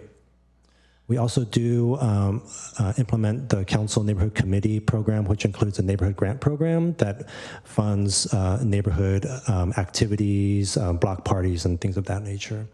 And then we're increasingly doing policy and program development. And I'll talk about that in just a second, a little bit further. Next slide. Again, at a very high level, just across the department, these are 4 very high-level focus areas. One is to build a strong foundation for the new department. Taking a look at maybe some more mundane things, but very important in terms of processes and procedures. Looking to lift up an asset management program. Our affordable housing inventory is expected to continue to increase significantly, so we want to be able to have those types of systems in place. Customer service-oriented implementation of the housing programs. That's in many ways related to the third bullet, reducing barriers and increasing access to housing resources. A strong focus that we have is to make sure that the programs that we offer, that the city offers, is understandable to the community, is accessible to the community, and really connects to the multicultural community. And this includes certainly things like more translation and interpretation services, looking at how we do community outreach and how to facilitate participation in the development of policies and programs, as well as to access the services that the city provides. Developing external partnerships will be a very important theme for this year going forward, and this includes both partnerships for more funding to implement our programs, as well as opportunities to actually implement programs as well. Next slide. So just briefly, why a housing department? Well, first, it really strongly aligns with council priorities. There are 7 strategic priorities. 2 of them are directly related to housing. One of them being having an equitable, inclusive community. The second is to increase the diversity, the supply, and the affordability of housing. And as a result, there's a very robust housing agenda that the city implements. Of the existing programs, they have increased significantly. So just as an example, we have about 1,700 affordable housing units in the city. About 200 units are through the BMR program. BMR program units are part of market rate development, and they're integrated into those projects. And we have about 1,500 units that are in 100% affordable housing projects. So those are typically built by nonprofit developers, and all the units in the project are affordable. So we have about 1,700 of those units, and that's a really good accomplishment, especially for a city our size. But we are looking to almost double that amount by the end of the decade. And we currently have 9 projects in the pipeline that are of the 100% variety, whereas not that long ago, we had about 1 or maybe 2 projects. And there are also a high volume of residential projects that we review for the BMR program. And as a result, there's a lot more emphasis and focus on tenant displacement and mitigating the impact of those. There are replacement requirements that we are implementing that are state requirements, but we're studying local replacement requirements. And of course, the city has its own, again, tenant relocation assistance ordinance. And as a result, there's a lot of cross-coordination between the 2 divisions in terms of reviewing these market rate projects for TREO, BMR requirements, and replacement requirements. We also have many new projects and programs on the way. You may be aware of the housing element process. That's a very intensive process that all the cities are going through in the state of California. The city received its certification and approval from HCD just a few months ago, and I understand we're still one of the handful of cities that have received this. But in the housing element, which will be from now all the way through 2031, there are 22 projects that the housing department will be either leading or co-leading. I believe 15 of those projects the housing department will be leading. So that's really the first time for the city in which there are these really clear, explicit programs that the city needs to be developing that are led through the housing department. And again, developing new strategies, this is really one area that is really important. It requires a lot of coordination. And so, for example, we've been connecting with the community, but also with the rent stabilization team on tenant displacement strategies. We are also working on a homelessness response, and we work with the city manager's office on that. And so these are all new program areas that we are creating for the first time. And the housing department provides the necessary organizational structure and infrastructure to be able to implement all these efforts. Next slide. So just to break it down into more concrete terms for the two divisions, I mentioned already briefly, there's just a lot more coordination that is required across the two divisions, both in terms of developing policies, implementing programs, and reviewing projects. We think that there's a great opportunity for enhanced information sharing. There's already great information being shared, but having the two divisions work in this manner, there's even more information flowing that can help us be better informed of how we want to approach items. And we see opportunities for potentially jointly developing and implementing certain programs. So, for example, the affordable housing team has and plans to help support the Great Housing Eviction Help Center that the Rent Stabilization team has lifted up, and we want to be able to support that with the Affordable Housing Division staff. And to the extent that the programs, the strategies, and the policies that we're creating will lead to new efforts, we see the ability to jointly develop those. So we think working together will create the best set of programs. I want to be really clear about this part, of course, is that there's no change in the charge of the Rental Housing Committee. The Rental Housing Committee will be implementing the CSFRA and the mobile home ordinance as before, setting policies and regulations for the programs, et cetera. And then just in terms of where folks will be, the Rent Stabilization Division is out at 298 Escuela and will continue to operate there. It's a great space for the staff, but also a great space for the community members to be able to meet out there and to get information and connect with staff. The Affordable Housing Division will continue to be at City Hall. We're currently in the first floor in the Community Development Department, but we are working to transition up to the fourth floor sometime before the end of this year, and so we're working on that physical shift. But right now, at least through October, we'll still be in the first floor, so if folks have any questions on any of those programs, continue to find us through Community Development in the first floor. Right off on the left side of the lobby, and then soon when we make the shift, we can let folks know that we will be up on the fourth floor. So that concludes my presentation, and I'm happy to answer any questions. Committee Member Cox? One real simple one. Are you under community development or you're a parallel department? This is now its own department separate from community development. Okay, thank you. Committee Member Brown? What's the Council Neighborhoods Committee doing in there? Yeah, this has been part of the housing world for quite a long time, and I looked a little bit into this history, but back, I don't know, 15, 20 years ago, the housing division was called the Preservation Division, and then it became, there were a few iterations, and it became Housing and Neighborhood Services, so there was this component of neighborhoods in there, and the implementation of the CNC and the CNC grant program has really been here for quite some time. So currently that's where it continues to be, and we support the CNC on that. Committee Member Kevin Ma. Has there been a replacement yet, as in a replacement from a demolition from a rent control unit to a BMR, I believe, or has it not happened yet? For like an SB 330 conversion, if we demolish a rent control unit, the council has directed that to be a BMR. Has that not actually, has there been any projects where that has been implemented yet? We do have projects that have been approved that have that requirement in terms of the actual demolition and the actual creation of a replacement unit.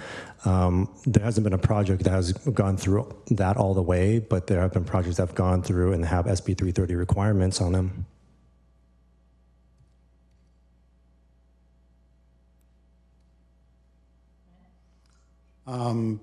Are we the only city in the county that has a housing department, or are there others? Typically, the presence of a standalone housing department are in the larger cities. So San Jose has one, San Francisco has one. So I think it is unique in Mountain View to have a smaller, geographically smaller city to have its own housing department. I think we do a lot of things that are unique and different from other smaller cities, and I think the housing department is also a reflection of that as well. I'm not seeing other questions right now, so thank you so much for coming. Thank you so much. You need to ask for public comment on this item. Oh, thank you. Are there any members of the public who would like to comment on this agenda item? We do have an online comment. Okay.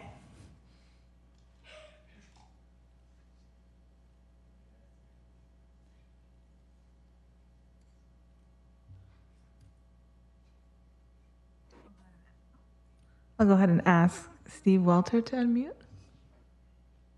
Good evening. Just checking, make sure you guys can hear me all right. Yes.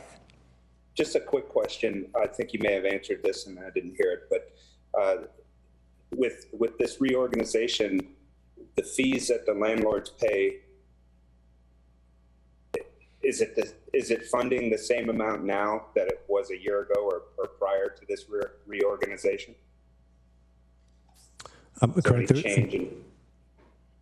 Yeah, thank you for that question. There's no change in terms of the fee levels or the way that the fee levels will be determined going forward. It will still go through the annual budget process that is led by the Rent Stabilization Division staff and determined by the Rental Housing Committee.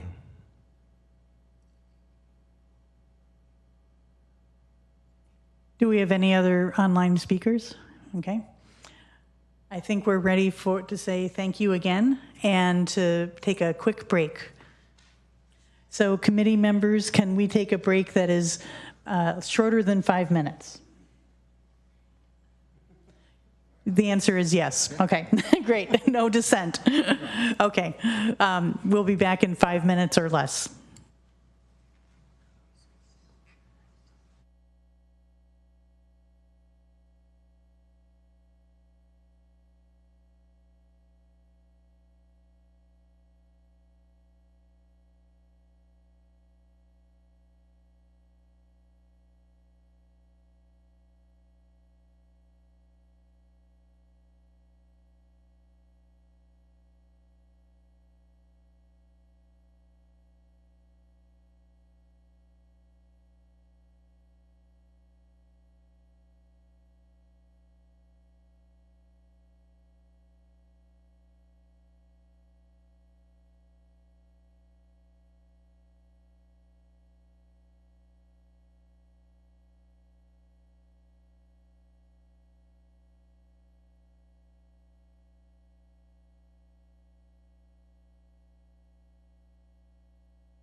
I think we're getting close to our resuming time.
So I think we're ready to resume our meeting.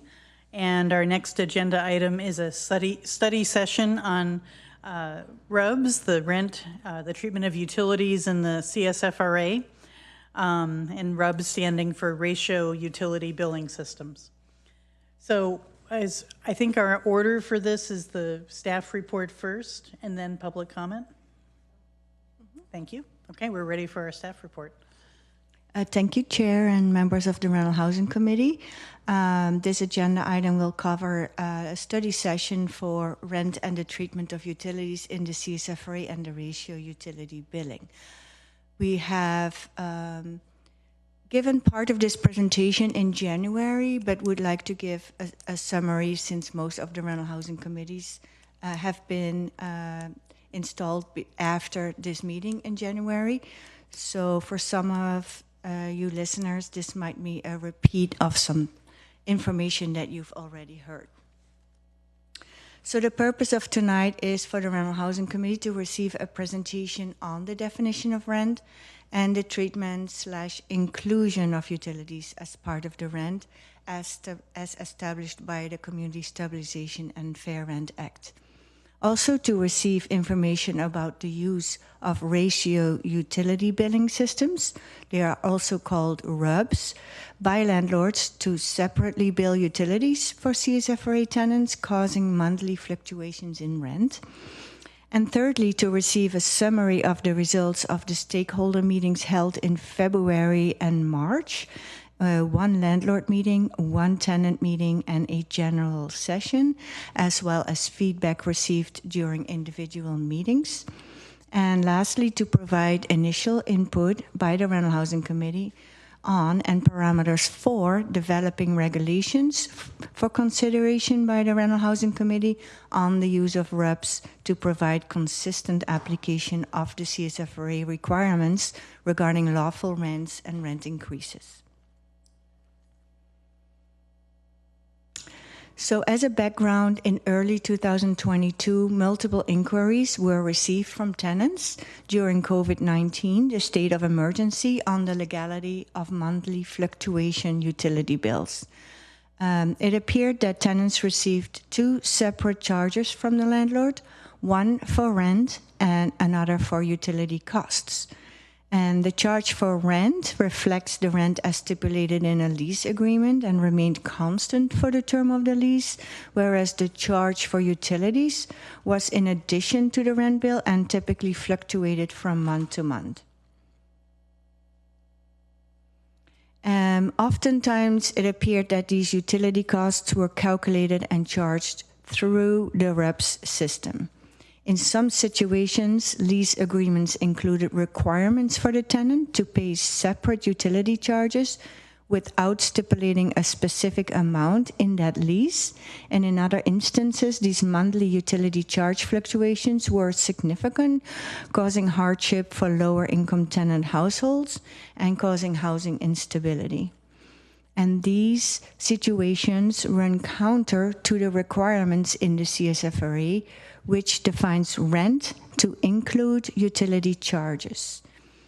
And rent, including utility charges that are paid to the landlord or for the benefit of the landlord, are subject to limited rent increases as allowed by the CSFRA.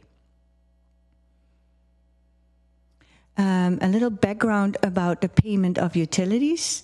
The CSFRA units in Mountain View are commonly served by a combination of utility and/or housing service billings.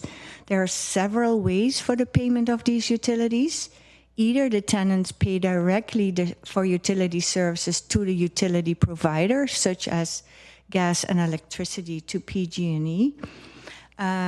These utilities are individually metered at each rental unit, and the utilities are not considered part of the definition of rent in the context of the CSFRA because they are not paid to or for the benefit of the landlord. A second way for payment of utilities is that the utilities are paid directly or indirectly to the landlord. One option is that they are paid directly to the landlord, where utilities are included in the total amount of rent and paid with a single fixed monthly amount of rent, the rent including utilities and other housing services. And the second option is that they might have been paid indirectly to the landlord. The landlord received the property-wide utility bill and sometimes uses a third-party billing service, often called the REPS, to allocate costs among the tenants and bill each tenant separately for the utility costs. These utility costs are not fixed, but fluctuate from month to month. And REPS uses a calculation methodology to distribute property-wide utility costs among the tenants.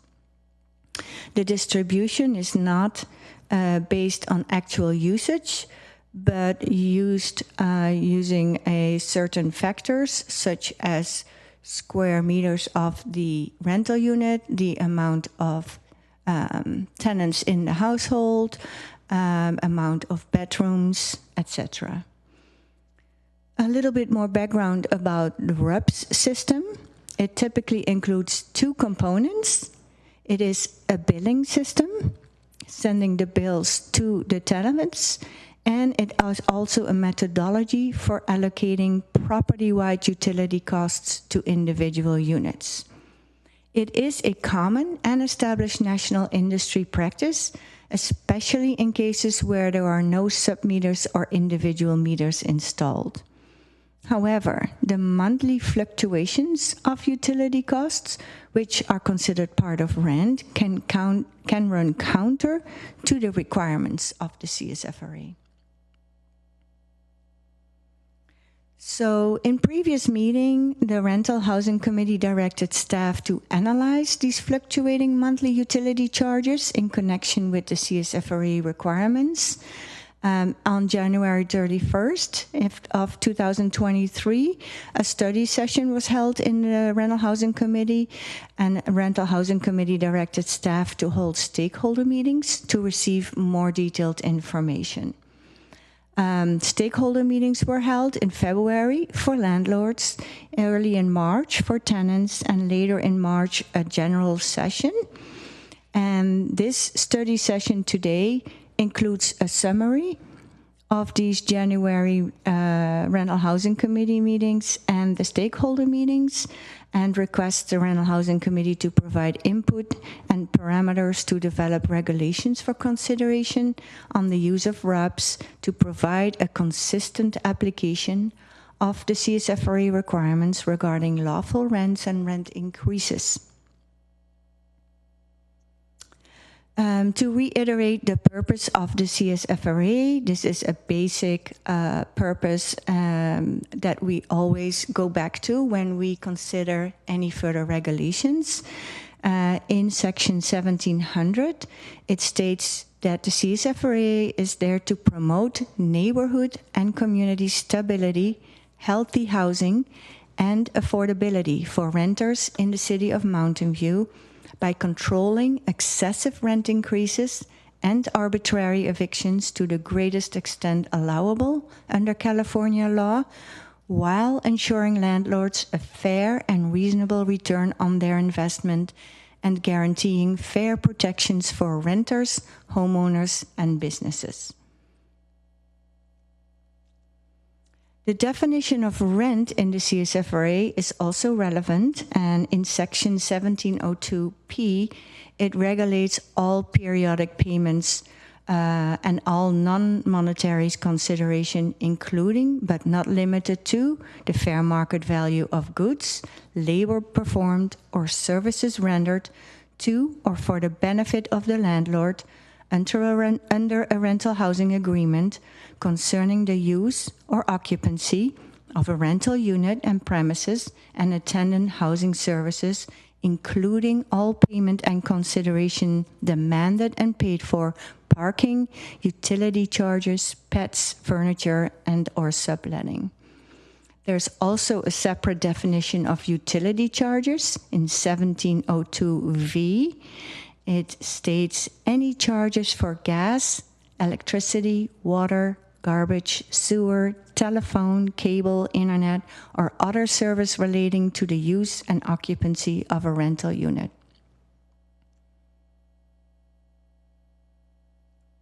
And lastly, but not leastly, the definition of housing services is in section 1702H, which is also important for the analysis of today's topic. And it includes, amongst others, utility charges that are paid to the landlord, if you can see that in the middle of the definition. Next page, please. So to protect tenants from excessive rent increases, the CSFRA then goes on to generally limit rent increases. First of all, it does that by installing an annual general adjustment of rent, which is defined as 100% of the percentage increase in the consumer price index of the Bay Area region, or the rent increases are limited to those imposed pursuant to a petition for upward adjustment of rent. These are individual petitions that can be submitted by landlords. In either case, no more than one rent increase per 12 months is permitted. So the inclusion of utility charges in the definition of rent means that if a landlord charges costs to the tenant, utility costs, whether separately billed through a third-party service provider for the benefit of the landlord, or through a billing process implemented by the landlord themselves, the utility charge is considered part of rent and subject to the limitations for rent increases in the CSFRA as outlined above. A little bit further in explanation of RUBS. It is used to charge tenant a portion of a property-wide utility costs, mostly used when there's only one master meter installed on the property for a particular utility, and the meter displays the usage of that utility for the entire building, and the rental units do not have separate individual or sub-meters to track actual usage. And the RUPS distribute these property-wide utility charges to individual units, not by usage, but by using an algorithm that may include any of the following: square footage of the unit, the number of bedrooms, how many members of the household live in the unit, or the number of units occupied in a building. And RUPS can be used to recover water, gas, electricity, trash, or any other cost involved in the operation of a property. And the charges to the tenant fluctuate as the total property bill changes from month to month. And landlords often choose to use a third-party provider, service provider, to process the property-wide invoice and allocate and bill those property utility charges amongst the tenant. Next slide, please. So what we've learned is that RUPS causes monthly utility charges to fluctuate. And since utilities are part of the rent in the CSFRA, this constitutes a monthly change of rent. And the CSFRA only allows rent increases once per 12 months and a rent increase limited to the AGA. And therefore, RUPS can be inconsistent with the CSFRA. We also found that many landlords continue to use RUPS after the effective date and implementation of the CSFRA, resulting in confusion for landlords and tenants about the legality of RUPS utility charges, and confusion about the calculation of base rent and imposition of the annual general adjustments of rent. Next slide, please. The monthly fluctuation in utility charges may also be inconsistent with the CSFRA rent increase limitations, since utility charges within a 12-month period can fluctuate in excess of the allowed AGA increase. And even if the CSFRA did permit more than one rent increase per 12 months, the use of RUPS would still be inconsistent with the CSFRA because the monthly charges may exceed the amount permitted by the established AGA.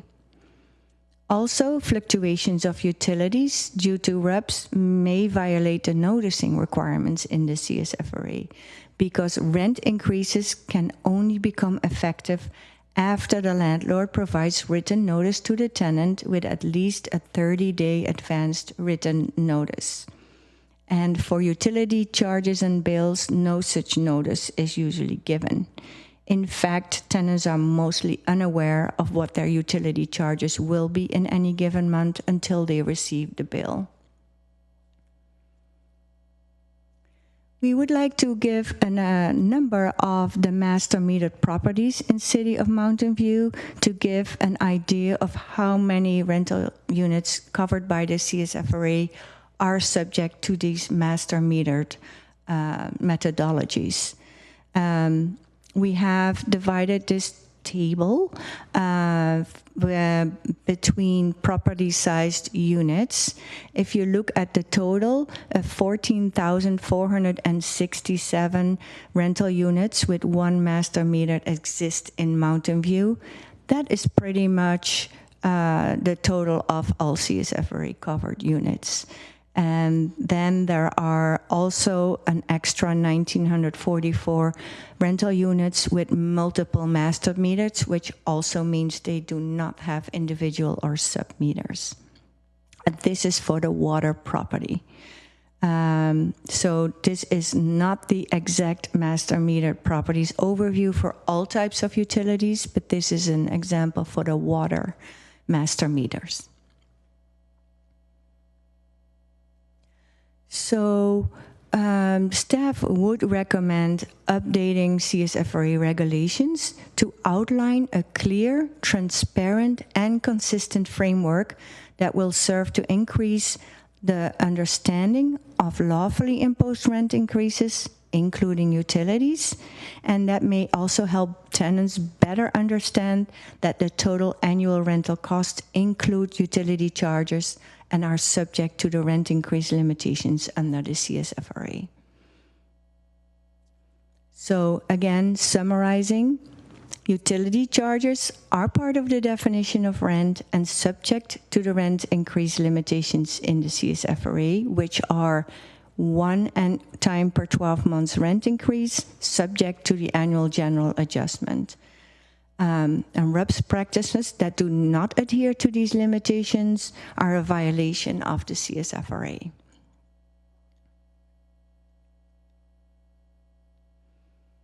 So what happens in the rest of the state of California?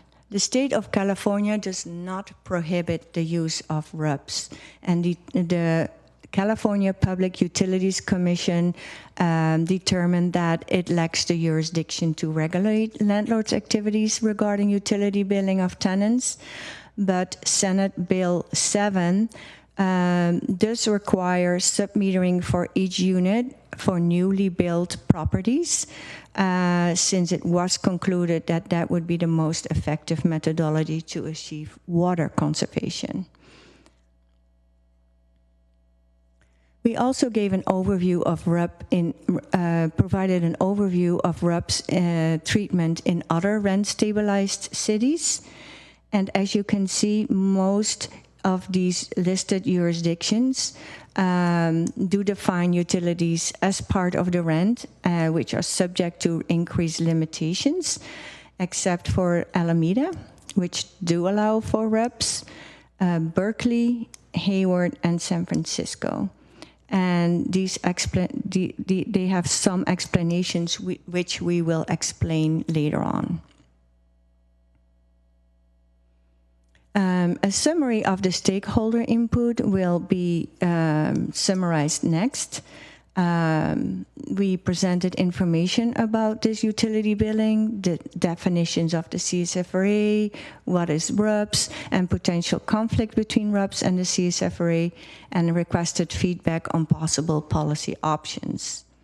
These policy options would be: 1, no longer allow the RUPS, but include a one-time rent adjustment for landlords to compensate for utility costs in 1 or 2 ways. Second option would be only to allow RUPS if the lease states both the amount of rent and a maximum amount to be charged for utilities. And we asked for feedback on other options as could be presented by stakeholders. There were also several individual meetings held with landlords, tenants, the California Apartments Association, and Conservice. And in the memo, you will find tables 3 and 4, as well as attachment 3 that provide a more comprehensive overview of the feedback of the stakeholders. Certain major themes in the feedback were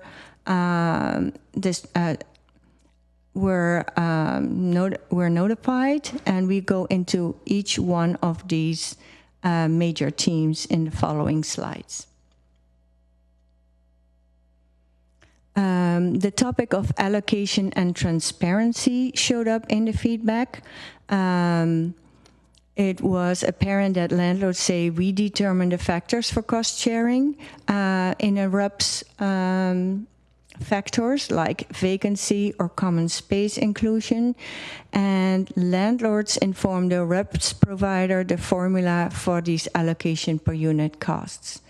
The landlord feedback was that there is no transparency on how these costs are allocated with the RUPS. They request disclosure in the lease and monthly bills, including how vacancies and common spaces affect these calculations. They feel that they need to have an option to file a petition for downward adjustment of rent if overpayments of utilities seems to have happened.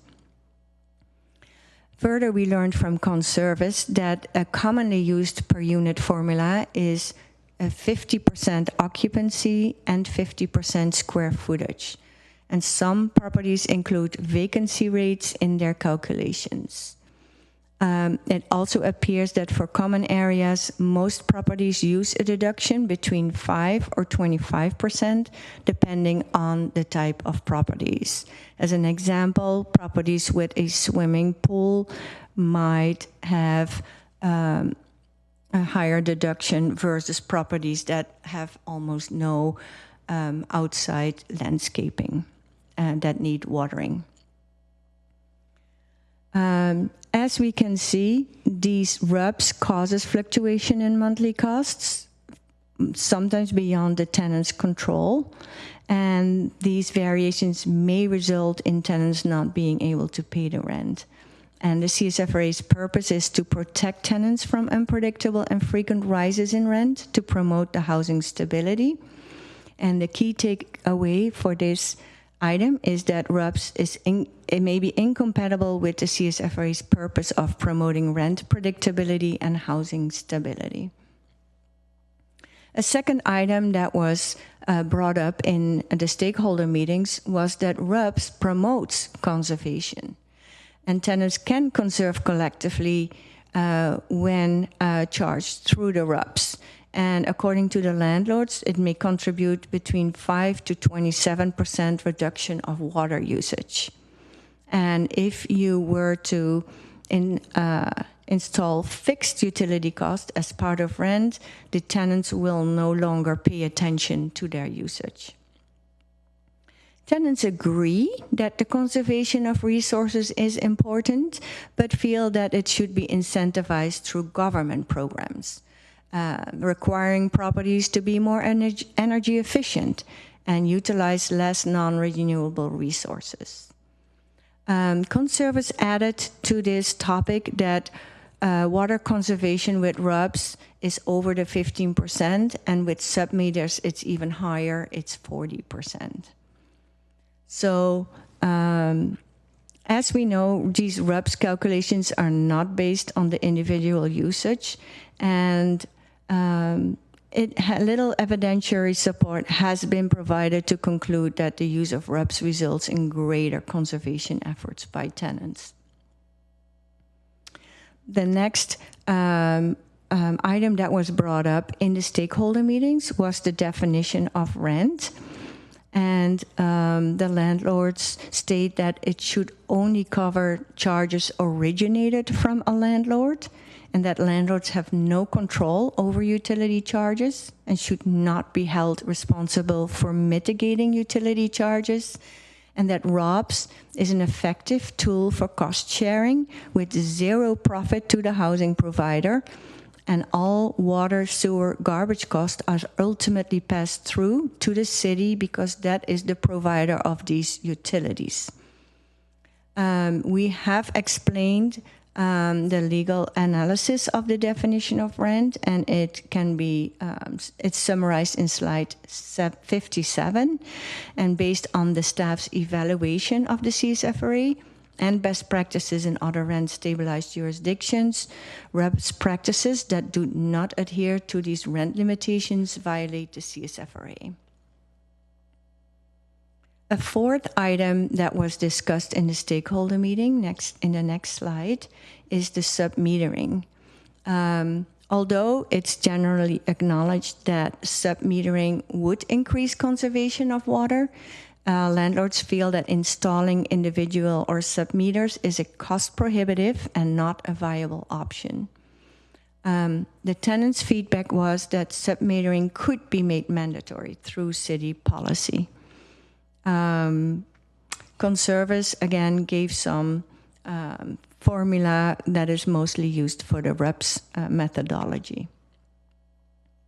So submeters is generally acknowledged to be a measurement of actual usage, which would promote conservation, but most multifamily buildings in Mountain View are master metered.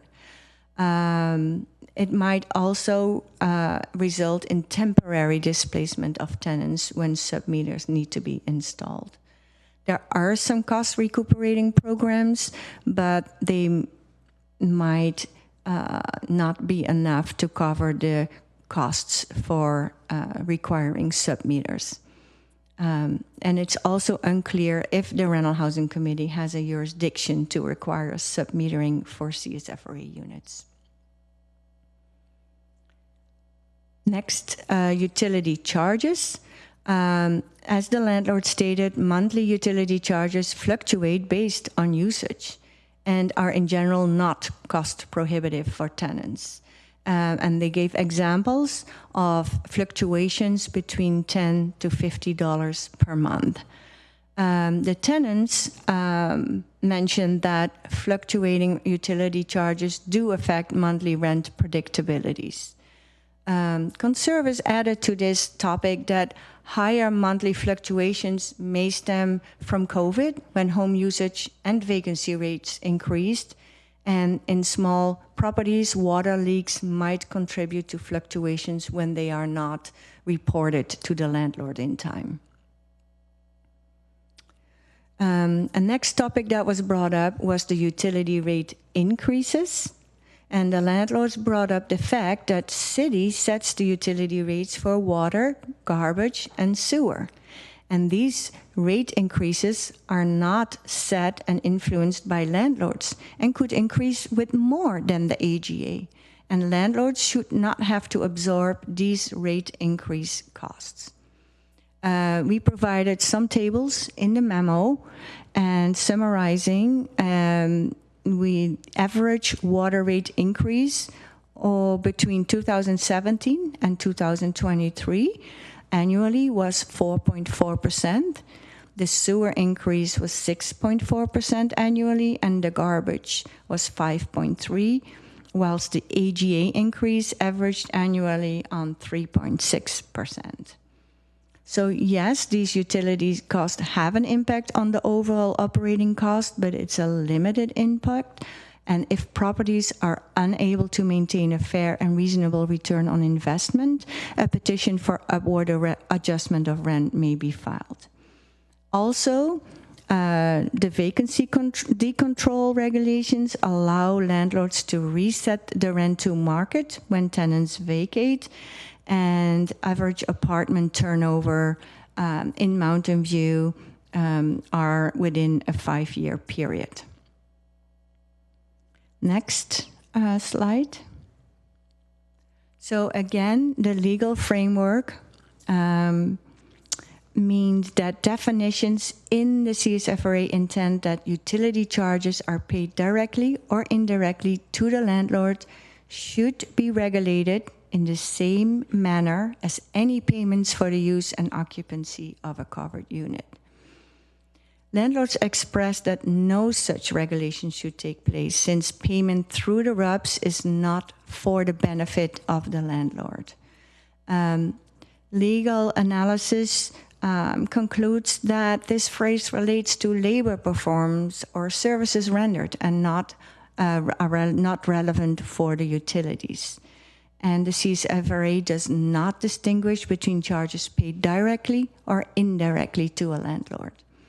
It's also irrelevant whether RUBS is considered a pass-through in analyzing how utilities should be regulated. The CSFRA does authorize the Rental Housing Committee to regulate, does not authorize the Rental Housing Committee to regulate public utility companies, but it does provide that if utility charges are paid to the landlord, are considered to be part of rent. Next slide, please. Then I would like to hand it over to Naz, who did a study of peer jurisdictions that allowed the RUBS. Go ahead. Thanks, Anki.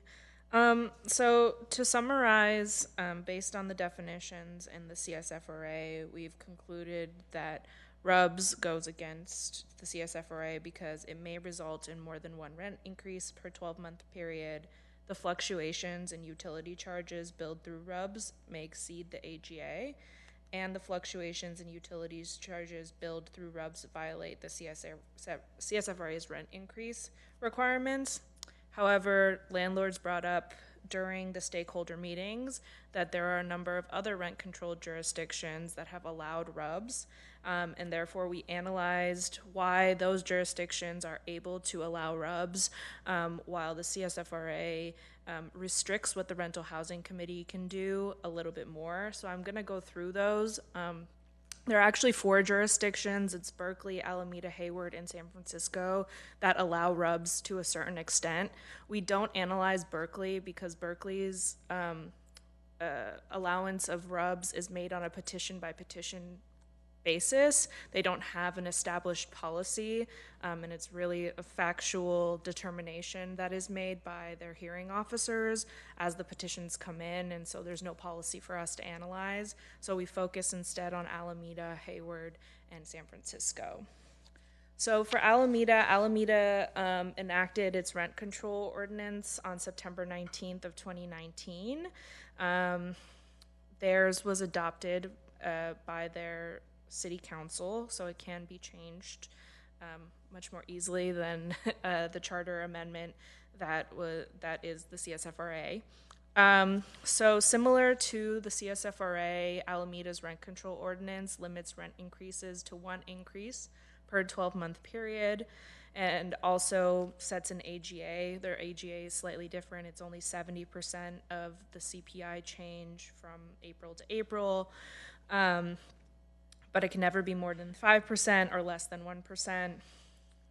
Alameda's ordinance defines rent and housing services so the definition of rent includes any amount included in the rent for utilities or other fees or charge associated with the tenancy for related housing services.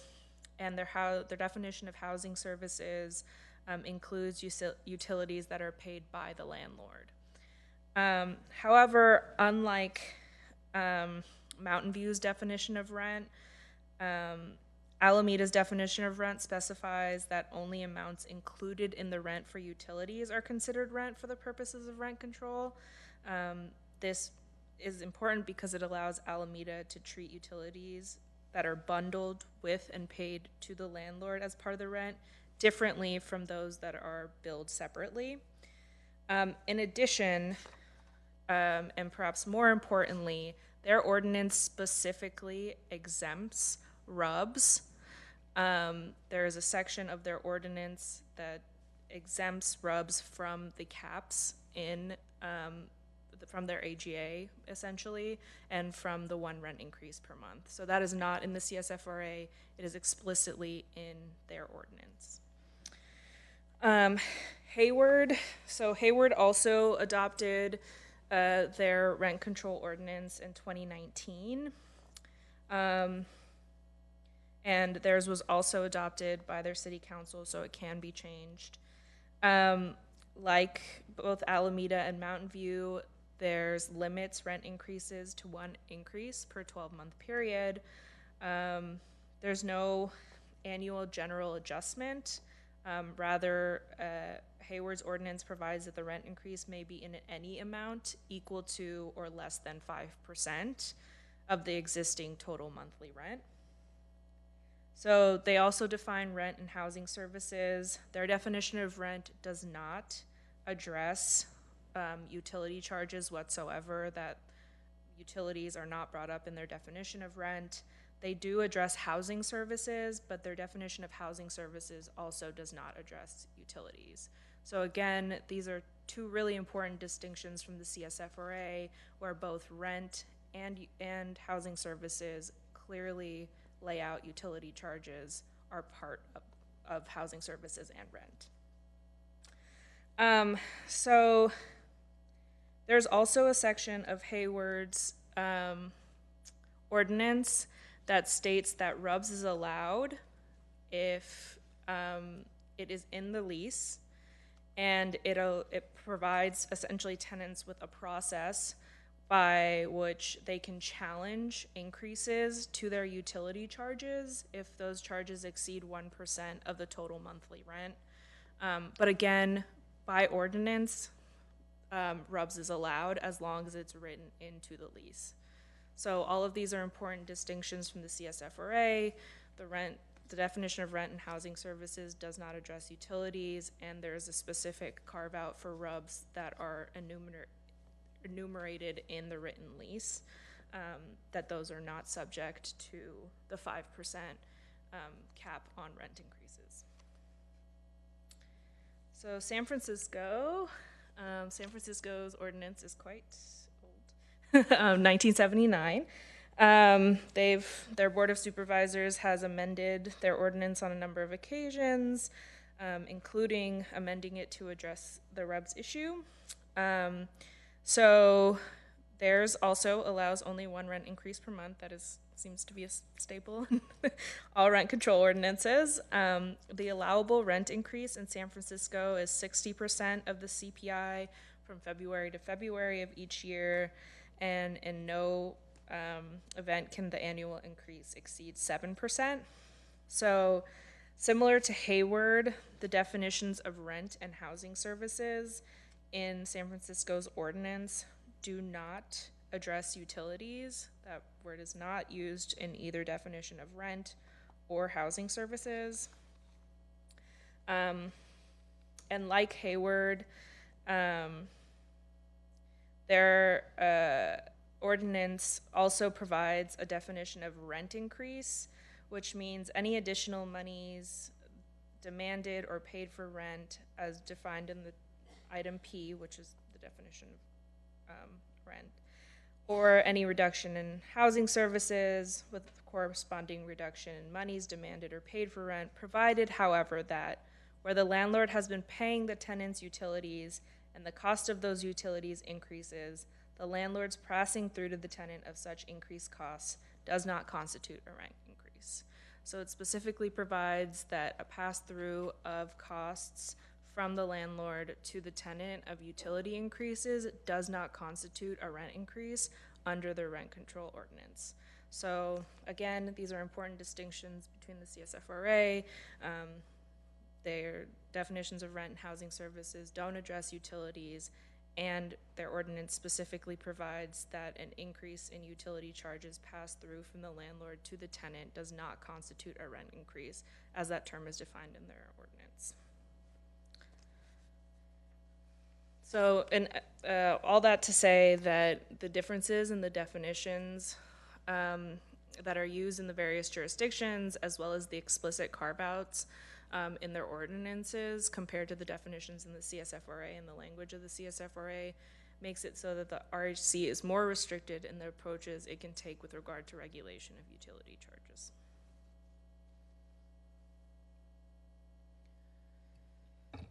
Next slide, please. So again, considerations and potential approaches were discussed in the stakeholder meetings. Summarizing is that these utility charges are part of rent and subject to the rent increase limitations. And they're limited to the AGA and the one time per 12 months. And RUPS practices that do not adhere to these limitations violate the CSFRA. So in discussing considerations or potential approaches, the following criteria should be included to achieve compliance with the law. It should result in predictable monthly costs to improve housing stability and provide an opportunity for landlords to recuperate costs for utilities under the fair and reasonable return on investment. Next slide, please.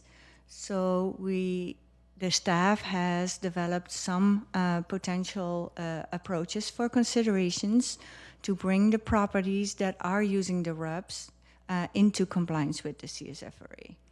So the first potential approach would be to develop regulations to clarify specifically that utility charges are considered part of rent and are subject to the CSFRA rent increase limitations.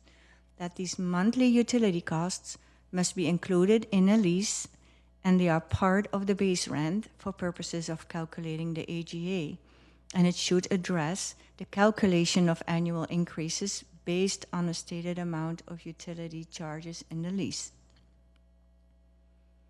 Next slide. A second approach, in addition to number one, the Rental Housing Committee could consider adding further stipulations to facilitate the transition of non-compliant practices into compliances.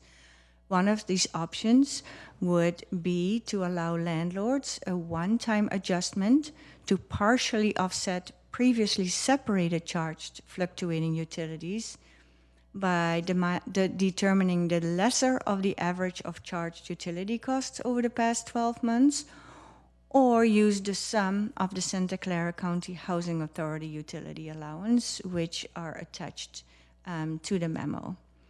And then potentially include parameters such as an exclusion in the calculation for the cost of common areas, and a petition process administered by staff to approve these adjustments.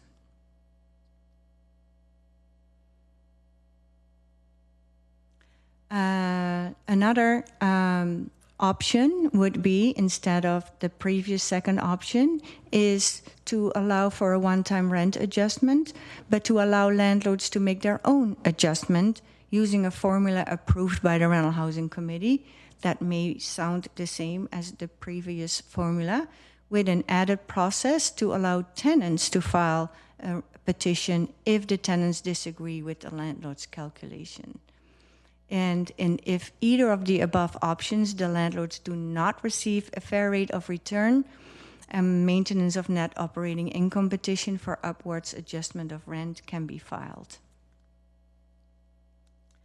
Another option that was surfaced and is currently used by a few landlords would be to continue to allow RUBS methodologies as long as the lease states both the amount of rent and the maximum amount of utility charges to be charged per month.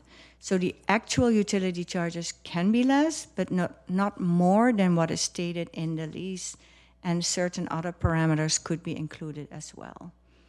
Upon further analysis, the staff feels that this consider is very difficult for tenants to understand. It also continues to perpetuate fluctuating monthly rents and is only feasible during the initial term of the tenancy, because in subsequent years it's very difficult to calculate the AGA, since the actual amounts paid during the initial term of the tenancy need to be taken into account. And it could also potentially run against the non-waivability clause in the CSFRA, but we would need to do further research on that. So another option that is proposed by landlords is to take no action or adopt regulations to explicitly allow RUBS and include regulations to increase transparency and predictability by adding a mandatory disclosure requirement so tenants can better understand how utility charges are calculated. Staff considers this a non-viable option legally because of the CSFRA's express intent to restrict increases to utility charges. We also invite the Rental Housing Committee to include other approaches that you may direct staff to explore, which may include a different set of options. Next slide, please. So this next steps would be that the Rental Housing Committee considered as next steps, first today, the Rental Housing Committee to provide input and recommendations regarding preferred potential options. And then staff will return in a subsequent meeting to detail the Rental Housing Committee input and recommendations, followed by, if requested by the Rental Housing Committee, to provide draft regulations in subsequent meeting. I think that concludes the presentation, and happy to answer any questions. Thank you. Does any committee member Cox? Yes, these are just questions before the public comment for clarification in that? Okay. Okay, I have a few. One is, it says here on page number 70, I mean in the slides, yeah, slide 70, okay, I mean, you know, the landlord feedback was that RUBS contributes to 5 to 27% reduction of water usage, and Conservice and CAA say conservation is over 15%, but the key takeaway was little evidentiary support has been provided to include the use of RUBS results in greater conservation efforts by tenants. There was no feedback on this from the tenants, but it sounds to me that your key takeaway runs counter to what's in the top part of the slide without any rationale behind it. So can you please clarify that? Yeah, so that means that we did not receive any data confirming any water conservation percentages. Okay. Did you try to collect some on yourself, or that's beyond? We your try to scope? find data, and it's almost non-findable. Okay. Another question: if let's say a landlord, we went to the system where there's a one-time adjustment, and the utilities are included in the rent. What would happen if a landlord decided then to put in individual sub-meters? Would he be able to keep the same rent that he was having before and then still have the tenants have to pay separately for their utilities, effectively giving him a windfall? That probably should be addressed in the regulations as well. Okay. But typically, that would be considered a reduction in housing services, and therefore the tenant would be entitled to file a petition. Okay. A third question is, I look at my own utility bills over the last year, and water's pretty constant, but the heat and electric are like 3x from winter to summer. And I'm just wondering, so do you envision this turning out that we're going to have to time average the way utilities are charged so that we get the kind of predictability that the CSFRA is trying to ensure? One proposed approach would be to take the average of a 12-month usage and put that average in the lease agreement. Okay. I just have two more. I'll be quick. I just noticed this, that you had under a list of utilities, cable and internet. And yet, do people use RUBS for cable and internet? Most of the time, this is just part of the definitions, but most of the time those are being paid directly to the provider. Okay. However, if there's, for instance, like an ADU unit, oftentimes it is paid by the landlord and then it's allocated to the tenant. So if there's maybe 2 ADUs on a property and everyone is sharing that, then it is possible that it's being billed through a third party service provider and allocated. Just to make a comment, I remember when I was last renting an apartment, we just had an option, do you want it or not? And then you just pay for it. And so that's, But anyway, the last question I have is that, about this whole idea of conservation. Do you have any sense of whether most people know about RUBS or that they're not actually being billed for utilities based on how much they use? Because I've gone around and talked to a number of people, and I'll say that when I was in an apartment, it never occurred to me that I wasn't being billed for how much I was using, and that's why I was conserving. I mean, I would have conserved anyway. I'm a nice guy, but I'm just saying that I actually did talk to one lady who told me, she said, well, I know that I'm being metered on electric, but not on the water, so I always keep the electric down, but I take a bath every day. So any sense on whether people know about this stuff or not? Yes, so tenants do come to us with their bills and their questions, like what are these bills? Why am I being charged this amount on this month and that amount on that month? And then they try to find out more information, and they are confused, as you're saying, not exactly understanding that it is a RUP system that is being used. And they have no idea why they get the bills that they are getting and where the numbers are coming from. Okay, thank you. Maybe I'll have questions later. Committee Member Ma. So on the considerations for 2A and 2B, is the difference between 2A and 2B is 2B allows tenants to appeal the one-time adjustment, or is there something different? So 2A would be that the landlords file a petition for that one-time rent increase adjustment, whereas in the second option, the landlords can do that calculation themselves, and if a tenant does not agree with it, they can file a petition. So for 2A, can a tenant intercede in that proceeding, or are tenants just, it's a landlord RHC discussion, that's it?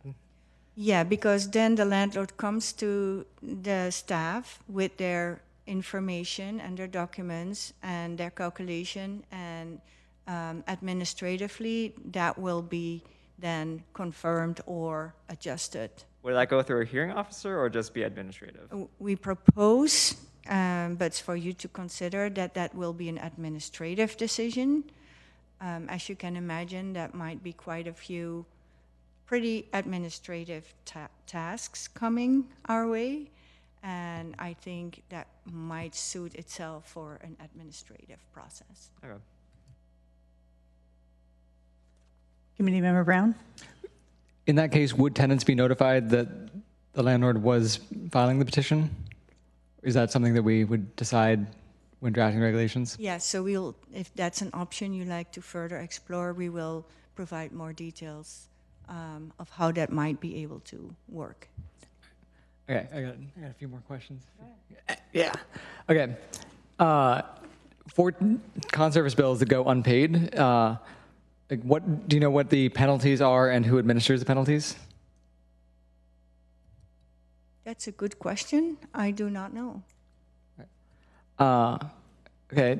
Were the con-service bills and other providers eligible charges under the city, county, state rent relief programs during the COVID state of emergency? Were those eligible for rent relief or other? Yes. Yes. Okay. And then one more. So if we, for option 3, which is option 2 in the first slide, should the utilities charge be tracked as part of the rent registry going forward under the floating system where there's a maximum allowed, but we charge less? That's an option. Mm-hmm. Would that be difficult to track and maintain in the system? That would just include making changes to the database and adding more fields. Okay, thank you. Committee Member Ma? For the discussion on common area exclusions, would the staff request of us of a single fixed number or we could give a direction on an algorithm or a sliding scale of what that should be? Yes, we can propose any of these options that you prefer to include.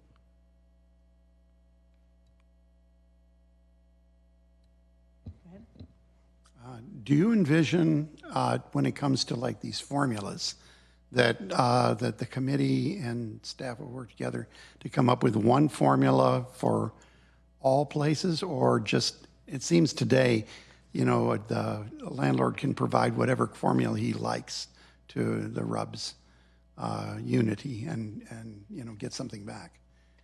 So our recommendations would be to no longer use those formulas, but determine in the transition period what the average charges were in the past year, and add that to the rent amount. So we're not looking at dividing and calculating how a total bill will be distributed to the tenants. Okay. So I'd like to chime in there and see if I'm thinking about this right.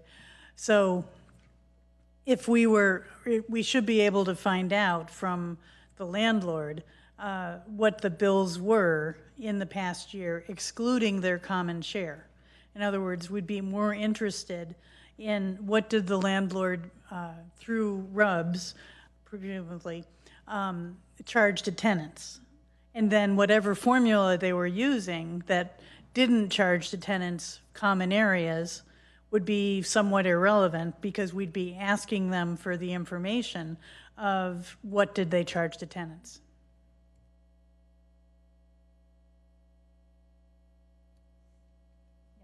Yeah, I guess the way I'm thinking about what I hear you saying, you can tell me if I've got it right then, is it sounds like instead of like a utility charge being applied to a person's unit based on like square footage or how many people are in it, it's just going to be kind of like a proportion of what the rent they're paying is. Meaning like, if their rent is $3,000, then proportionately they would, no, it wouldn't be like that then. So they would have to look at the monthly bills, 12 months preceding, for them to make this new calculation.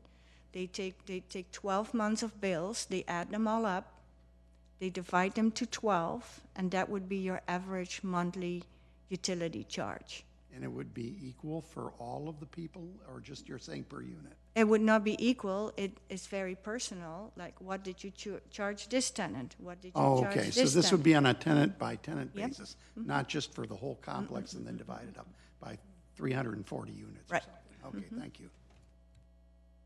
After Patricia. Staff wanted to provide some clarification on the question regarding whether or not RUBS was, utility charges charged through RUBS were able to receive state rent relief. And the answer to that question is no, that they were not. Only the state would pay out toward tenants who had individual meters or people who were providing the services directly and paying for the services directly. Assuming that these regulations are enacted, I think in October, what about tenants who have tenancies that are less than 12 months, who have entered their lease within the last year? So we have to come up with detailed regulations to think of all the options that might occur, correct?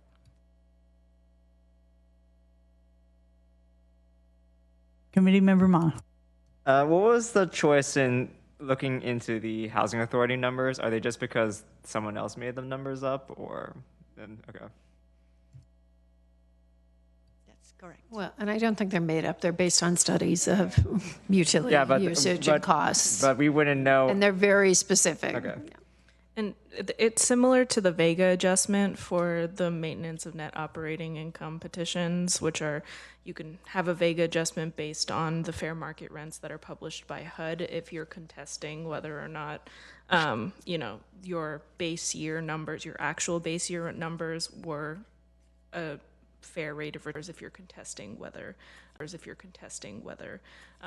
the actual utility costs that were charged to you would provide you with a fair rate of return if charged to the tenants. Yes, because I think I summed the numbers up for a 1-bedroom for a multi-unit building, and that comes at about double the number that was given to us in public comment by Prometheus. Like $255 per month for a 1-bedroom. But did you solve everything? Because there is some, like either you had gas heat or electric heat, so you had to pick and choose. Do we have? I'm pretty sure we don't have information on gas or electricity usage, do we? Well, no, but in the list it has 3 options for each of them. Yeah, I chose all natural gas as a default. Okay. Yes. One last question, I think. I mean, so obviously then if you're talking about this past 12 months usage for a new tenant, you have to come up with something else. So maybe it would be something like look at similar tenants and you can take the average of those. But that would be something else that we would need to determine, right? Okay, thank you. Would that be under our jurisdiction? I feel like that's just part of just a new rent at that point. I agree. It's more of a what the market would bear question. So this will be a one-time exercise if we choose it for existing tenants. I think the idea is if someone moved in 3 months ago, if you don't have a 12-month sample, it is an existing tenancy, but what 12 months are you using? They haven't been there for 12 months, so you would have to come up with a different number. I'd like us to move on to public comment now. We can fit in more questions during our deliberations if they're needed, but we may restrict some of our questions as we deliberate. So, yes, script time. We'd like to know how many speakers we have at this point before we get started. So if you are in the audience and could raise your hand, or if you're on Zoom and could raise your hand and you're hoping to speak. So I'm seeing 3 hands in the audience. And if people on Zoom could raise hands.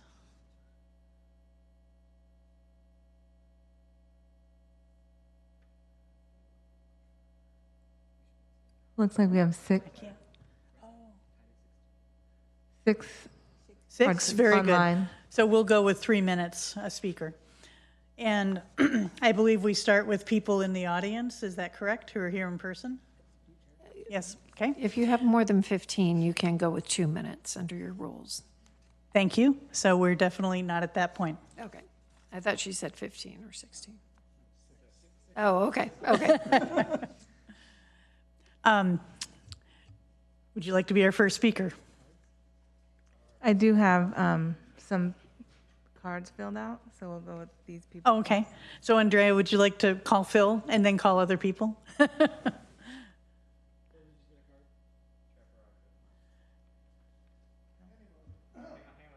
I bet Phil is good for a card in a minute. Wait for the light. Do what? Okay. Good evening. My name's Philip Cosby. I'm a member of the Cafecito here at St. Athanasius Church. I'd like to remind us that historically, the expense of common utilities was borne by the landlord. And like the other expenses inform the asking rent for the units. It's a fairly recent innovation that these charges are being spun off to the tenants. And I was astonished to see that when RUBS is being used, vacancy rates are one of the factors in determining how you're going to spin this charge off to the tenant. The tenant has absolutely no control over the vacancy rate in the apartment complex. That's totally under the control of the landlord. Another factor is that a lot of the common utility charges are fixed. The trash rates, that doesn't depend upon how many pieces of paper a tenant has thrown out. It depends upon the size of the waste bin. So whether the complex is occupied or unoccupied, the charge is the same. The connection for the water meter, that's a fixed charge. The connection for sewer, that's a fixed charge. Heating the hallways in the building, that's a fixed charge. Making up for the water in the pool, that's a fixed charge. All are independent of how many of the units are occupied. So I strongly recommend that you prohibit using vacancy as one of the factors in determining how to partition among the occupants. And in fact, if you use the number of residents, that you require a minimum number of resident be counted for unoccupied units. For example, 1 for a studio, 2 for a 1-bedroom, etc. That's one of this occupancy thing is one of the reasons for the big fluctuations that we were seeing and why we're here tonight. Thank you. Thank you. All right, we'll go with those who already pre-filled out their cards. So Anil first and then Oceana. Anil? Anil? Good evening, Anil Babar with the California Apartment Association. I wanted to reiterate a few points about the continued maintenance of RUBS and the value that RUBS brings to both the property owner as well as the tenants. RUBS, first of all, it's about fairness. Utility costs are determined by usage and only usage. That the RUBS costs that are incurred, or sorry, the utility costs that are incurred are totally based on how much a tenant uses. I want to point out that as far as vacancies are concerned, those costs are assigned to those vacant units, so tenants are not paying for vacant units. Additionally, RUBS is about conservation. You know, there is no other tool a property owner has to encourage the conservation of water or any other natural resources aside from RUBS. You need to have some information and you need to have a motivation to reduce usage. When you were mentioning that sub-meter units conserve water at a rate of 40%, that's because the tenants know how much they're using and they can conserve. And for units with RUBS, the conservation level is 15% according to the presentation. So conservation works when paired with RUBS. Furthermore, we as property owners need to adhere to a lot of these conservation mandates that are imposed by city, county, regional, state governments, and we can't adhere to those mandates if there is no carrot to encourage the tenants to conserve. So, these conservation mandates are really important. I just want to push back on a couple things I heard during the presentation. And one, that bills allegedly are swinging wildly. Bills do not swing wildly. What impacts the bill amount is usage, and usage is determined by how much an actual person uses, plus maintenance issues, right? Running sinks, running toilets. If we don't address those, they increase the bill exponentially. And so, having RUBS encourages tenants to report these maintenance issues before they get too out of control. Next is that RUBS doesn't cause monthly utility charges to fluctuate. Well, sorry, you said that RUBS causes monthly utility charges to fluctuate. The utility charges fluctuate based on usage. It's not based on RUBS. Additionally, the presentation indicated that San Jose eliminated RUBS. I want to point out that after the elimination of RUBS in San Jose, many property owners have seen an increase in their usage in their properties post RUBS elimination. And lastly, and I think most importantly, to the point that was made about data on conservation, there is data that shows how RUBS encourages conservation. I can send it to all of you. It was done some time ago, but it shows that with RUBS, you increase conservation and the percentages associated with that. Thank you. Thank you. I'll call Oceana. Good evening. Thank you for your patience also. I also wanted to talk about just the value that RUBS does bring. I am a property owner here in Mountain View. Utility cost really is a shared cost. We do not pass on the common area cost. That is something that we take on as owners. It doesn't include irrigation, doesn't include like pool water, all those things. It's also something that really we don't make any profit on. It's something that we pass on. It's based on the bill that we received, and there is no profit made with RUBS. I also wanted to talk about conservation. That is something that is very important to us. And as mentioned, we do get some service requests that are mentioned because residents are concerned about water conservation. So there is a lot of service requests that are brought to our attention based on us having RUBS. And I think that's something that's very important to keep, because without RUBS, we may never get those calls, and we may have the running, the toilets or the sinks or the leaks that are happening. Also, really, we do have a lot of studies. There is some studies that have shown that there is conservations with RUBS, and from what I've read, it's between 6 and 25% that we're able to conserve with RUBS implementation. And I do think that it is a great tool for us to keep to be able to continue conserving, which is something that's very important to us. Thank you. Thank you. Sandra? Thank you. Good evening, everybody. So I'm gonna read in my conservative bill they're receiving every month. It's me and my mom. We're only 2 people living in my apartment. So I got water-based charge, $4.02. I got cold water, 43 cents. I got water heating, 23.34 cents. Hot water, 28.19 cents. Sewer, $29.34. And I don't know what is a trash fee. I've been calling conservative all the time, and they tell me that is the flat rate. So I don't know what I'm paying every month, but it's $30. Plus, conservative is charging service fee for $3.65. So ended up $118.97. So what I think is, it might not a lot for 2 people, for me and my mom, but can imagine families for 5 people, 6 people paying like a lot.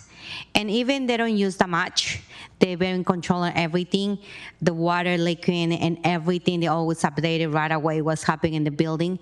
And I think that it is overcharging. I think you have to do really digging into this. And I hear a lot of families, they've been charging a lot in conservative, like 300s, 400s. I have families paying like 500, and they're only living like 3 people, $500 every month. It is a lot. So thank you, and please, yes, and I've been happy to send my conservative bill every month to you guys, so you know what I'm talking about, because I still don't understand, but I receive every month. So thank you so much, and thank you for keep listening to the community. Thank you. Thank you. We'll now go to our Zoom speakers. I'll ask Steve Welter to unmute. Hello. Good evening again. A few things that I want to say. First, the way this presentation was presented, it makes it seem like the majority of the 14,000, however many CSFRA units came up, are experiencing this. And I'm not discounting the stories that we just heard. I'm sure those stories exist. I'm sure there's unscrupulous and or uneducated landlords that implement this program improperly. But I was part of the stakeholder meeting a year ago, or however long ago it was, and for the handful of people I've heard, and again, I'm not discounting them, that they're not telling the truth.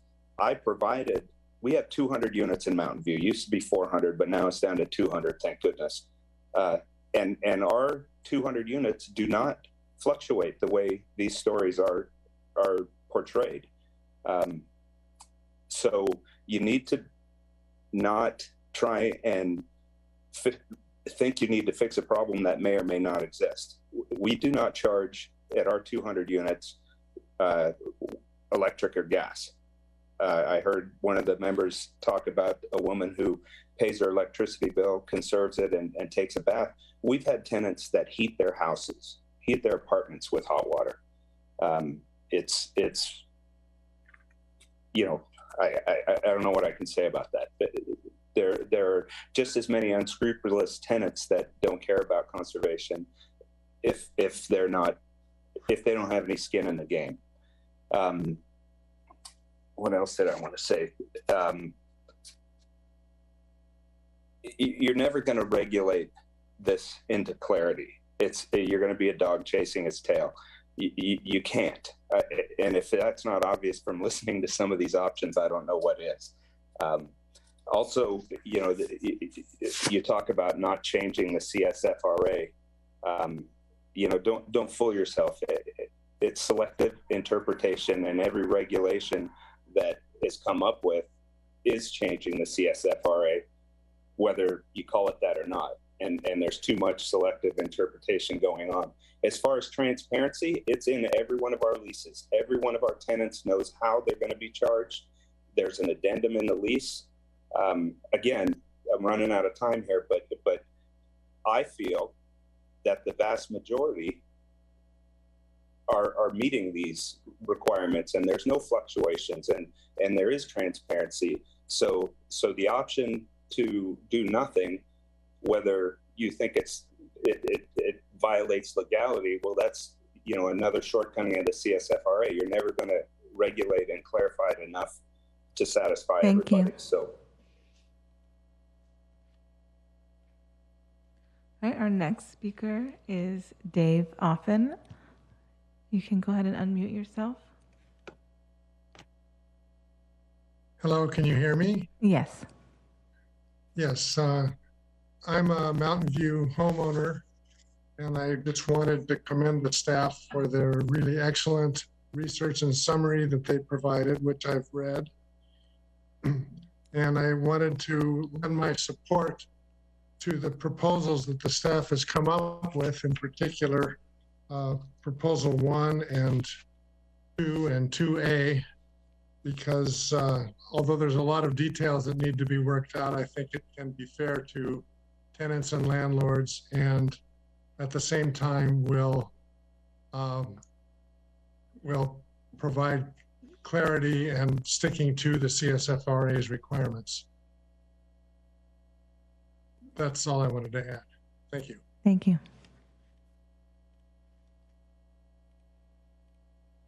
All right, next I'll ask Jackie Tedesco to unmute. Hi, can you hear me? Yes. Great. Thank you very much. I represent Avalon Bay, and we're the landlord and owner of over 1,100 rentable homes in the city of Mountain View. RUBS is called out separately in all of our leases, and a lot of the data that you presented, some of it jives with our information and some doesn't. Many of our communities in Mountain View are not individually metered because they were built between 1960 to 1985. So adding individual submeters would require us to, unfortunately, dislocate our residents for a variety of reasons. The monthly fluctuations that have been discussed are not caused by the landlord or the owners. They're caused by usage. So I mentioned that we do have separate lease language related to utilities in each of our leases, and it does provide visibility. RUBS provides visibility to our residents or the tenants on their individual consumption. So we do stand by what we've heard from others, that this does help in the effort to reduce consumption and conserve our very valuable resources. So thank you for letting me speak on behalf of the company. Thank you. Can I jump in and ask that speaker a question? Okay.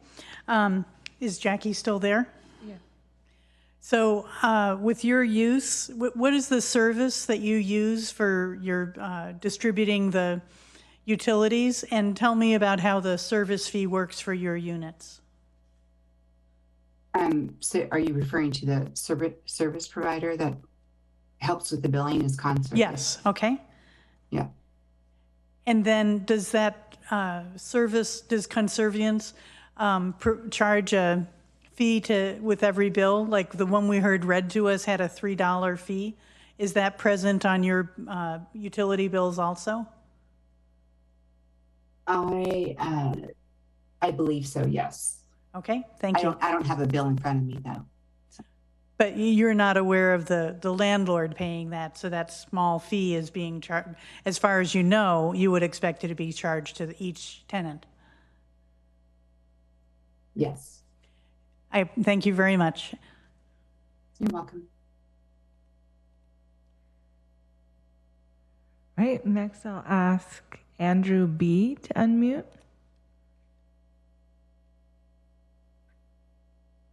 Hey, everyone. Thanks for your time this evening. Can you hear me? Yes. Okay, great. Hey, I'm a housing provider in the city of Mountain View and just wanted to share two thoughts. First, appreciate the presentation and I agreed with some of the points and appreciate that landlord feedback was taken into consideration. However, there were a few points that I think they didn't jive with how I operate our assets. And the principle of point being that RUBS and utilities are not viewed as a profit center by me. In fact, there are some pretty strict rules that govern whether or not I can make money off of any type of utility. It's a simple pass-through. So in my mind, there's no consideration of a fair return to a landlord here because I'm not trying to make a return. Returns are made on the rent, the monthly rent that we charge. And that was unclear to me in the presentation. So I wanted to clarify that to the group that, we never charge even 100% of the utility charges we incur. We actually strip out the common area charges, things like the lollipop lights around the community and irrigation for our landscaping, etc. The second point I'd make is that I really like that. I'll add to Anki's point that water conservation in particular is really important. We have a water crisis in California.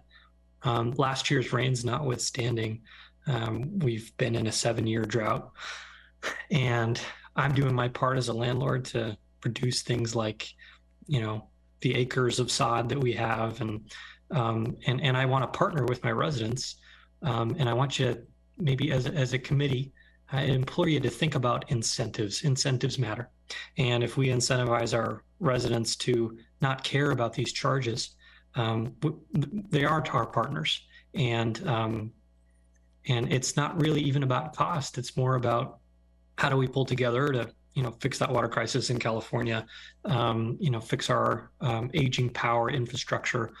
All of those things are wrapped together, and I'm just one person, and we have many hundreds of people that live at our assets, and allowing them to bear the market price for those utilities is the incentive that helps us all work together. And I'll cede my remaining time. That's all I had. Thank you. And I'll jump in one more time with a few quick questions. How many units do you have in Mountain View? We have just under 200 units. Okay. And for the service fee that reimburses the conservience or RUBS provider, is that charged to tenants when they get their bills? I'm not sure. I don't have a bill in front of me. Okay, thank you very much. Yes. I also have a question. You said that the lollipop lights and irrigation are not passed on. Are those sub-metered as part of the complex? In our case, no. Our complex is too old. It was built in the 60s. And I'll echo the comments from an earlier owner that stated installing sub-metering for both of those, the common area stuff and the residential portion, would create considerable disruption to those services, right? They really, our residents rely on having consistent delivery of water and all the other utilities to their apartments. So it's just very cost prohibitive for us. That's why we like the RUB system, frankly, because again, it doesn't take advantage of anyone. It works well for us and it works well for them, because ultimately the cost of that installation, it would just be cost prohibitive for us. Thank you. So I think I'm just going to blanketly say that I'm curious when housing providers are speaking to know how many units you have in Mountain View. And also, if you know, how is the service charge that reimburses the conservience or RUBS handled? Is it charged to tenants, or if you're pay it as a landlord? Thank you. All right, we'll ask Shanna Dion to unmute. Hi, can you hear me okay? Yes. Wonderful. Well, I know everybody's very tired. I'm past my bedtime for sure. So I'll try to be as brief as possible. I am a landlord in Mountain View, about 187 units that we oversee there. And I've made some notes, and I just want to try to hit on a few of the points here. I'll reiterate a few of the comments that some others have said, just to make sure you understand the impact to landlords. RUBS is not a money-making endeavor for us. And I've heard a lot of conversation tonight about water conservation. And I just want to reiterate that water is not the only utility that is passed through, nor is it the only utility that landlords are subject to pay. Utilities make up about 1/3 of our overall operating costs in any community, in any apartment community across the nation. So it's a pretty meaningful number for landlords, in addition to being limited in the city of Mountain View, as we are with the rent control measure. The other piece I just want to mention is regarding trash and the new compost laws that the state of California has passed. We have seen a significant increase in contamination fees with our trash bills as a result of people not conforming to compost. So in addition to the water conservation that we're trying to put in place, we also are contending with, some pretty large increases on the trash side of things as well. I'll speak for only myself, but we only look at RUBS billing once a year and look at whether or not our fees over the last year have increased. And again, we are not making money on RUBS. It is simply a calculation of pass-through. Like many of the other landlords spoke up, a percentage is taken out for common area. I also want to mention that during the rains in Q1, we knew SoCal was going to experience, we have some properties in Southern California as well, we're going to increase massive gas increases. And we were very proactive in telling our tenants that we were going to take measures proactively to turn off gas or decrease gas expense so that we were not passing any of that extra on to tenants, that we could all share in the conservation. So I heard earlier that some landlords were not educating people and not trying to share in the education. And I can tell you that's not the case everywhere. I can also really share that occupancy is a very important factor in the charge of RUBS. So as you consider this down the line, the more people in an apartment, the more usage. So that is really, really important when you're thinking about your way forward. And then I'll just also reiterate that all of our leases include utility verbiage and detail. And our property management company is available anytime someone has concerns about cost and wants to dig through their bills. We are more than willing to pass that information on. Thanks for your time. Thank you.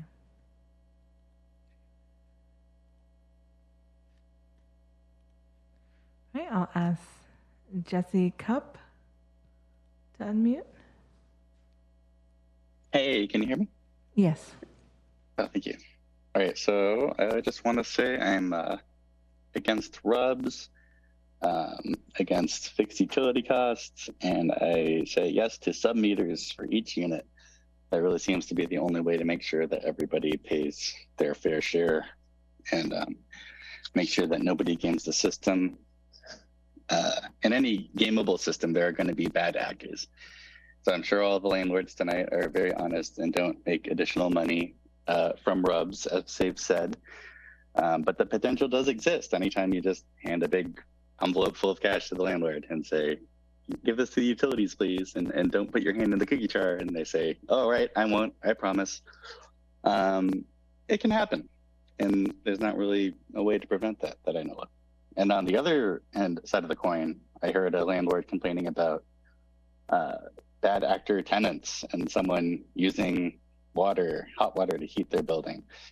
Well, having submetering for each unit would also prevent that. It just seems very fair for each person to pay exactly for the amount of water, electricity, et cetera, that they're using. And of course, incentivizes conservation much more than RUBS does. I believe the evidence in the slideshow backs me up on that one. That says, yeah, RUBS can sort of encourage conservation, but individual metering encourages conservation much more, which just makes sense on an intuitive level. If I share my water bill with 10 tenants and I'm trying to save water, I shave off 100 gallons per month, then my bill will only reflect, a 10-gallon savings if it's shared through RUBS. But if I am doing all that conservation effort and I only pay for my own individual water usage, then I'm seeing 100% of those savings realized through my conservation efforts. So I think in order to help us pull together and prevent brownouts and blackouts during heat waves, in order to conserve water during droughts, we need to get submetering in for individual units. Yeah. And then one more thing is that in the slideshow, there was a section that said, landlord feedback said, RUBS has zero profit to the housing provider. And I'm just, but why wouldn't they include submetering? There was another slide that said, oh, it's because it costs too much. Well, that's the profit right there. They're profiting by not providing submetering, by not paying that cost so that tenants pay only what is fair for them to pay.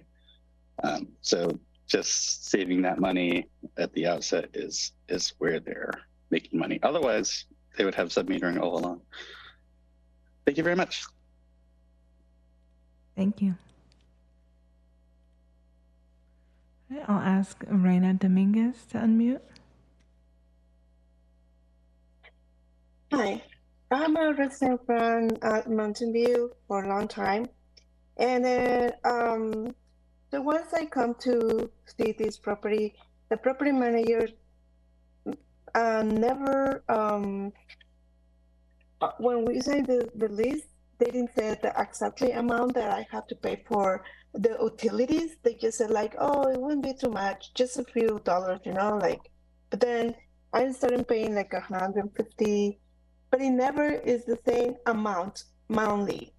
Never. I never had the same amount monthly. Every single time I had to pay more. And then if we don't pay it on time, yes, we have a penalty. We have to pay $10 more for a late pay if we don't pay it on time. And so I don't know who decide which complex has to have conservatives or RABs. And then if somebody asks them, they have to have the complex. So why they don't give the policies or the rules, and at the same time we have as a tenant we can learn about it and see why we have to pay the much. And my complex, some people pay less than me or more than me, and then I don't know why. Even if we have the same space of apartment, 2 bedrooms, 2 bathrooms, we pay different amounts monthly. And then so I not agree with RAPs or conservatives, but yeah, with the meters. And I want to pay utilities. It's fine. It's not a big deal. The big deal is like never is the same amount, and it's every single time is different. And then yes, when there's not tenants and one apartments, they divide it by that apartment. And I don't know why. If there's apartments empty, that means you not waste water. We have to pay less, no more. I don't know if you get it. And this happens when the pandemic was here. We have to pay more. But why? People is not there, so that means water is now wasting water over there. And then if we don't put the garbage at the same at the place it belongs, that's because some apartments doesn't have separate garbage cans. Like you can throw, you know, the recycling or the regular garbage. So I hope you consider to have at least a certain amount that we have to pay. And why do we have to pay that much money? It's going to be good if we just pay a certain amount of money monthly, but not a different amount. Thank you. That's a lot to talk. Thank you for your time. And that concludes the public comment. Thank you.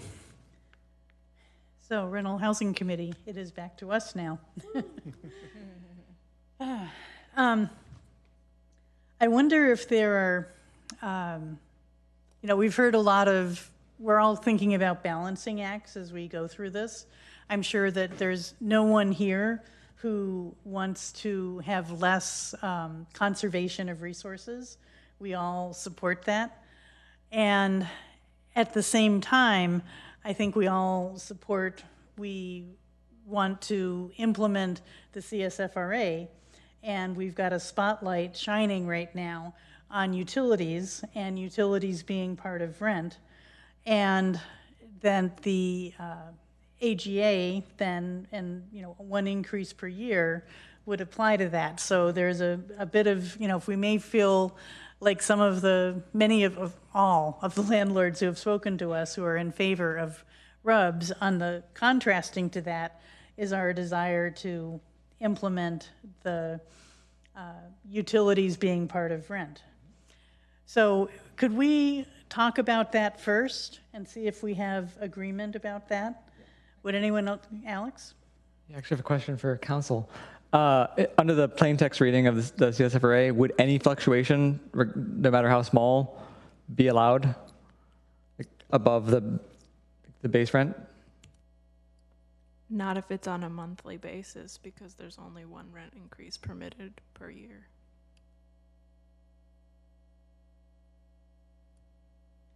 Committee Member Ma?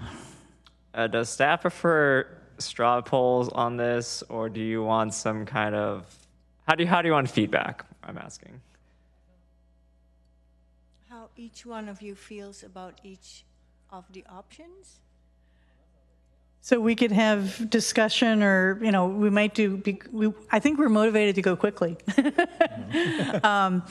And Committee Member Cox.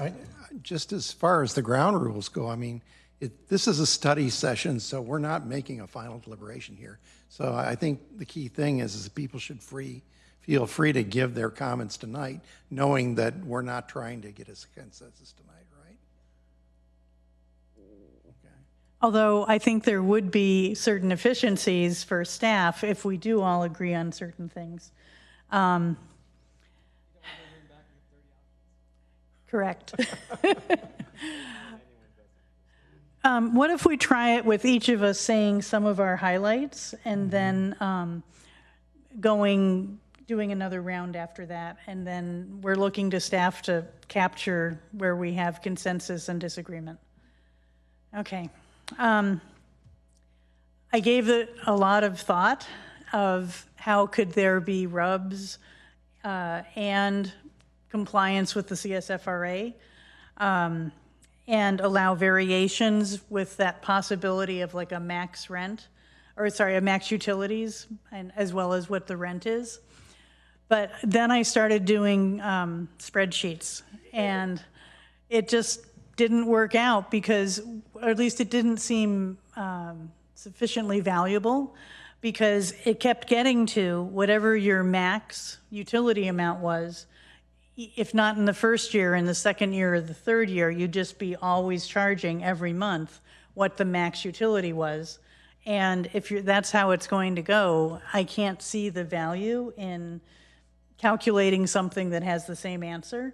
So I am very inclined, with regrets for the conservation issues, but to say we need to transition to utilities being included in rent for CSFRA units, with a lot of thought given to what one-time rent increases we give to that transition. Committee Member Ma. Yeah, my statement on conservation is resource conservation is a side of good, but we're not a water board. We're not an electricity board. If there's any discussion about conservation that is not in the CSFRA, that is not material in this discussion and should be punted to council. As such, I am persuaded by the research that our council has done that in other jurisdictions with similar language as ours, that RUBS is just not a thing. And that the jurisdictions that do have it's because they have explicit carve-outs that the CSFRA does not have. Which I think most people are in consensus with the language about that. And now the kind of question is, how do you handle compliance forward, which I'll defer conversation in a few minutes.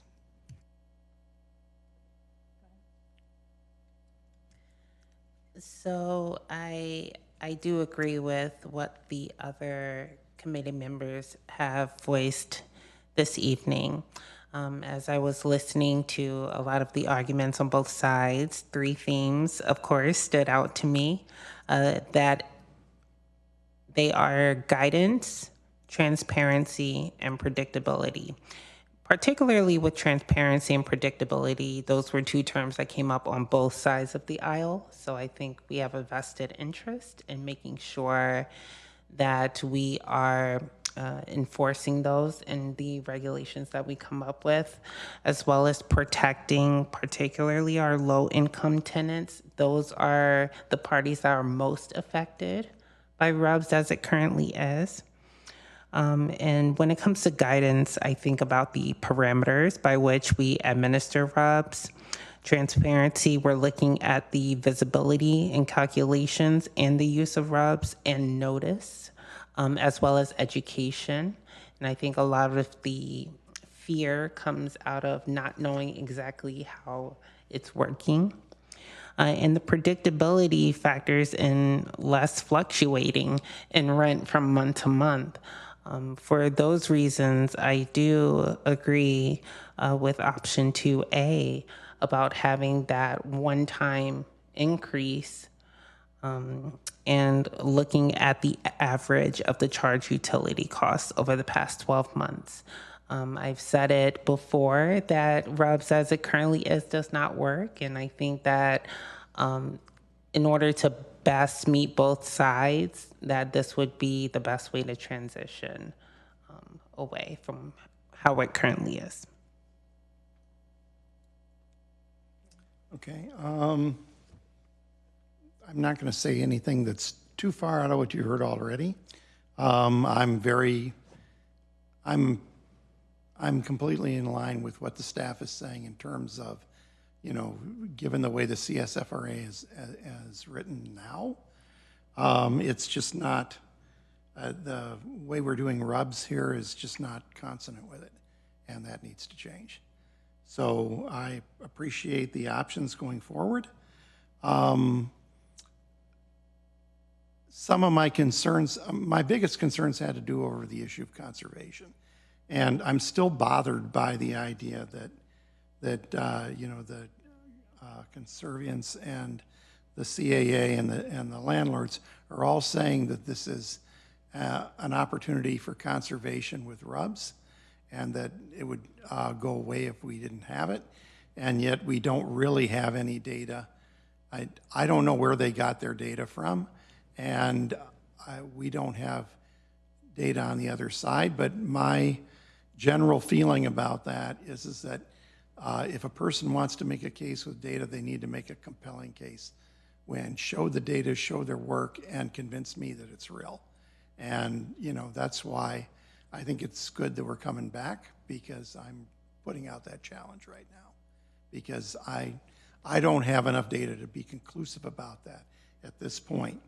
But I mean, you know, if leaving that issue aside, what I would say is that, you know, I like the idea of the one-time increase and, you know, basing it on the previous 12 months usage when you've got that. If you don't have a full 12 months, then I think waiting it out by, you know, the period of time, like if it's during the summer, then, you know, the person has been there, then there could be a larger charge, knowing that in the winter there would normally be larger charges. You could look around and see, you know, what other tenants are using to figure out a formula for that. And, you know, if the committee were more inclined to go to this formula-based approach, I very much would want a uniform formula for everybody, not having every landlord make up his own formula, because that, the transparency is important for me. I want the tenants to be able to understand where the charges are coming from and how they're made. And it shouldn't be just at the whim of who can come up with the most clever formula. Okay, so there's that. Let's see, anything else? You'll have a chance soon. Oh, okay, I'm done. On these themes, Alex, because I'm about to introduce a new theme, but on these themes, do you have further comments? None that are different than the other committee members. So. Okay, so here comes my new theme. We've had some advocates for requiring individual metering of everything.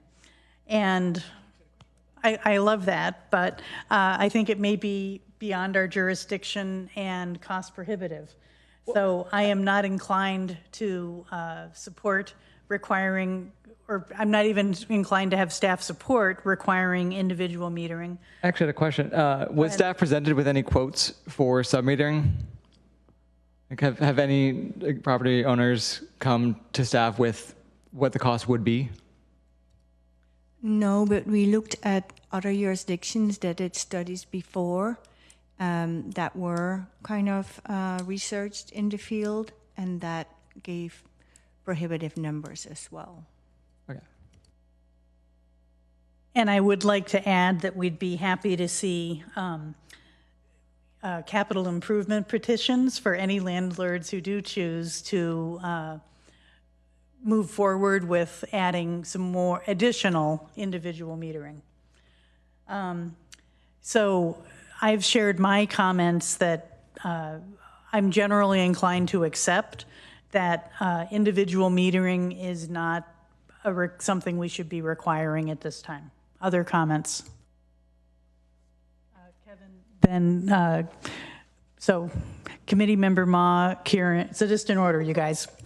Yeah, I believe from the presentation is that we couldn't have imposed sub-metering requirements anyway, because I don't see anywhere in the CFRA we would grant any of that kind of power. And to the earlier discussion about if for some random reason there is a sub-metering process, that we would just go through this downward petition for reduced housing services if that ever comes up, which I very much doubt. Yes, I fully agree with Chair Keating on her findings with regards to individual sub-metering.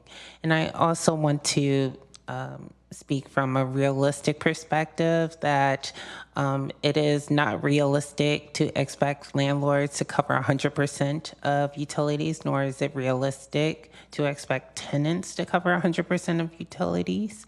In an ideal world, having everything sub-metered would be perfect, but we also have to be conscious of economic factors that have been in play, especially coming off the heels of the pandemic. It's just not possible at this time. And for that reason, we should be a bit conservative in our efforts. Do we even have the jurisdiction to require it? The RHC? No, you do okay, not then, have the jurisdiction. Then I don't have anything to say about it because we don't. Thank you. Okay, I think we're done with that topic. To start a new topic, or to dig deeper into a topic that some of you have mentioned, I'd like to comment around the transition. In other words, that how we might achieve that one-time rent increase. Yes, Committee Member Ma? First, I think we need to just clarify on our considerations that we want regulations about utilities as part of rent in the first place, I believe, right? Clarify? As in, if we're talking about a transition, we need a... Step one, do we do it in the first place? Yes or no? I feel like we've gotten there already. So does staff have direction that... Does Kevin want a straw poll? Does staff have direction for, on slide 81, that is a thing we want to do?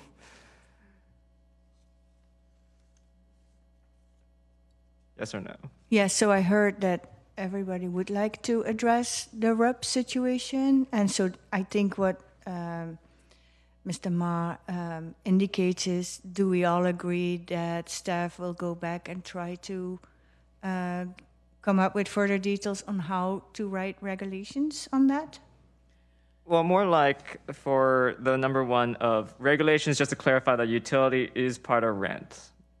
That you have direction that, like, we do want that, or do you want that more explicitly?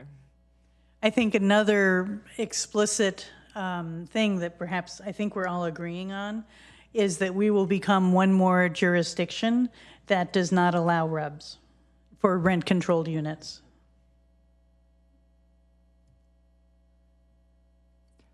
I'm not hearing dissent. Does anyone want to speak to that? Patricia, could you go back one slide?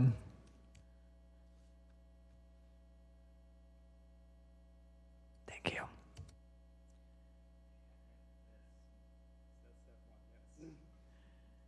So this is saying... So that the public can see what we're talking about on the slide. I think staff has direction that you would like us to develop regulations to clarify these things. It's been explicitly stated. So we can move on to step 2. To our input about the how? Correct. Okay. Well, about the transition for people who are not starting new leases after the regulation. Correct, because this is a non-issue for new leases after we implement this regulation. So there was one suggestion made that I'm not entirely, that I think we can improve on. So a suggestion made was for each tenant to come up that one of the pieces of data we would want is what that tenant was charged for the last 12, or for some 12-month period, because that catches, every seasonal month. And I'm not going to speak right now to someone who's been in their unit only 3 months. I'll worry about that later. But I really responded to Phil Cosby's remarks that when, how many people are in a unit may be indicative of their share of the rent. I'm not happy, I don't find it fair when there's turnover in the unit next to you and it affects your utility bill. If it is the amount used, a vacancy should subtract from the total charge proportionate, and so it shouldn't increase if it is fully transparent and it's just a pass-through, right? Because they're not using any utilities, so there shouldn't be utilities to pass on, so your rent shouldn't go up if there's a vacancy, if things are as described, right? Well, if there's a water heater for 10 units instead, or if there's, forced air heating and the unit doesn't get that cold and so on, so no. So if I might intervene. Yes. Since we're just going to be using the preceding 12 months, it's already a formula that's been established and it can't now be altered, right? Those charges have already been charged to the tenants. So it's the preceding 12 months, that's what is being used. So I think really the question that's on the table for you all is whether or not you want this petition process to be a process that is administrative, initiated by landlords based on that 12-month formula plus whatever formula for tenancies that haven't been around for that long, versus something it's basically between 2A and 2B. You're not determining what the formula is because you've now already said that you don't want RUBS. I have a few comments in response. So an option would be to keep the distribution that was sent to, so there is history and we can't change the history, but we can redistribute the history. So in other words, the landlords have already carved out their portion for that 12-month period of their common utility or their common area expenses for utilities, what they took on. And then there's this other, collection of data points of unit by unit by unit. What was charged to those units? And so we could keep exactly which units were charged what, but it was an allocation that did that in the first place. Or we could sum all the charges to individual units and then distribute it by square footage or distribute it by number of bedrooms. I mean, it would be up to us to set that. So I can understand correctly, if you have 100 units, you're saying take the charges for all 100 of those units for the past 12 months, get a total, and then distribute that by square footage of each of those 100 units. I would be more comfortable with that than with just using the distribution that was set by the landlords initially. Yes. Committee Member Cox. Yeah, I'm trying to understand why you think that's more fair. I mean, to me, at least if the number of tenants doesn't change, it seems like what they've done in the past is the best indication of what they're going to do into the future. I mean, I can see you might want to micro change it if a tenant, like if you had 4 tenants and then you ended up with 5 or 3. But I think that's kind of a second order effect, and I'm not sure I'd want to go into there. So I guess I'm inclined to go with the idea of charging, the tenants based on their past usage rather than trying to have, everybody subsidize everybody else. I mean, but please explain more why you think it's more fair. I also would like to add to that discussion that we're here to kind of adhere to the CSFRA, not to come up with a whole new type of redistribution of utility costs. Which would be used one time. Yeah. I'm not hearing a lot of support for this, so I think I'm willing, so, well, I'll certainly hear from my other committee members. So, you know, this is not the most important item for me. Maybe I need to go do another spreadsheet and share it before our next meeting. Committee Member Ma? I'm trying to follow your logic. Is your logic that given the discussion we had today is the number that is charged to the tenants has no direct relationship with the actual use of their own utilities? Is that's the reason why you're a little bit afraid of using a per unit, like looking at con-service bills? If we just talked about, you know, if the room next door is vacant, why did my bill go up? Whatever. I'm most concerned with number of occupants being the denominator. That's, you know, I think that's used by many of the current distributions. And, you know, so if someone moves, you know, in 1 month, your share of the utilities was based on the unit next to you or the unit upstairs having, you know, 7 people, well, you know, whatever, 7, 3, you know, whatever the number of people in there was.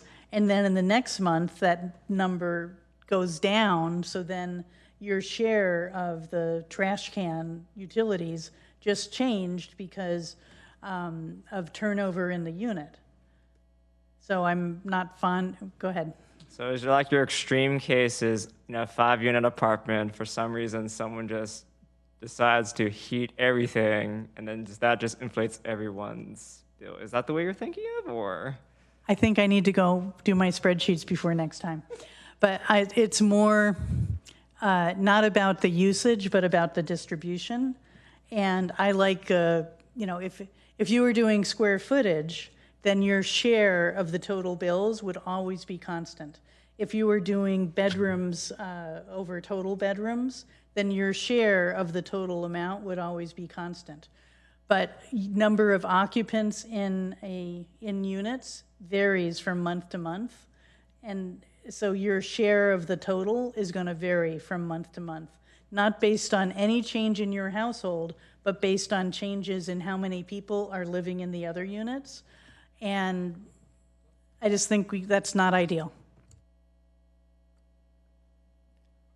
Do we have any, what did other jurisdictions do during their transition? Do we know, like, for if they calculated an increase?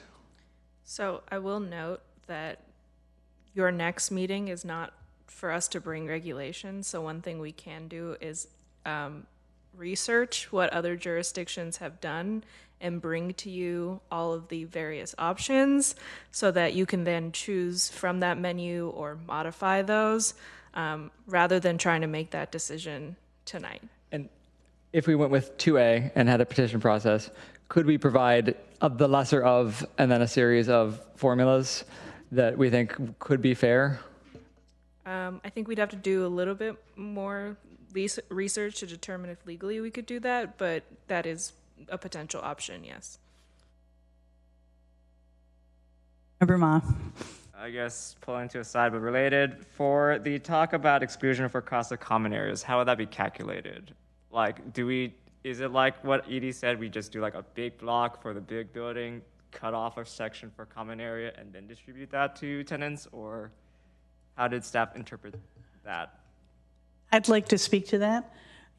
What I would suggest with that is that because for all of these providers who have been using the Conservice service, that there's already a distribution between common area and charge to tenants.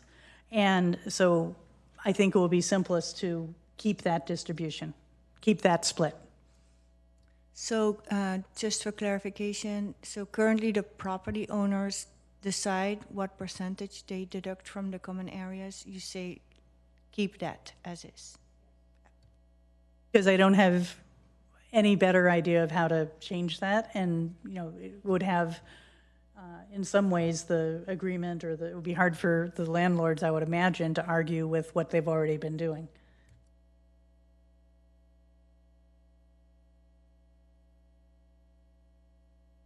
I think one of our next discussions is, our next places to give input is administrative or by petition. So. Well, administrative can also mean by petition. It just means that then the staff will decide instead of hearing officers. So the two options are by petition by the landlord to the administration, or let the landlords do their own calculation and give the tenants the right to file a petition to complain if they don't agree. I'm going to go next, but I'll let others talk in just a moment. I'd really hate to slow down the transition. And so I think one of the options we've heard is to provide a default formula for how to do the transition. And I would like landlords to submit documentation about their numbers for, that calculation, so that, it would be public and it could be checked by staff for reasonableness, and it could be reviewed by tenants upon request. And then, so that would be, the quick answer for everyone can do this.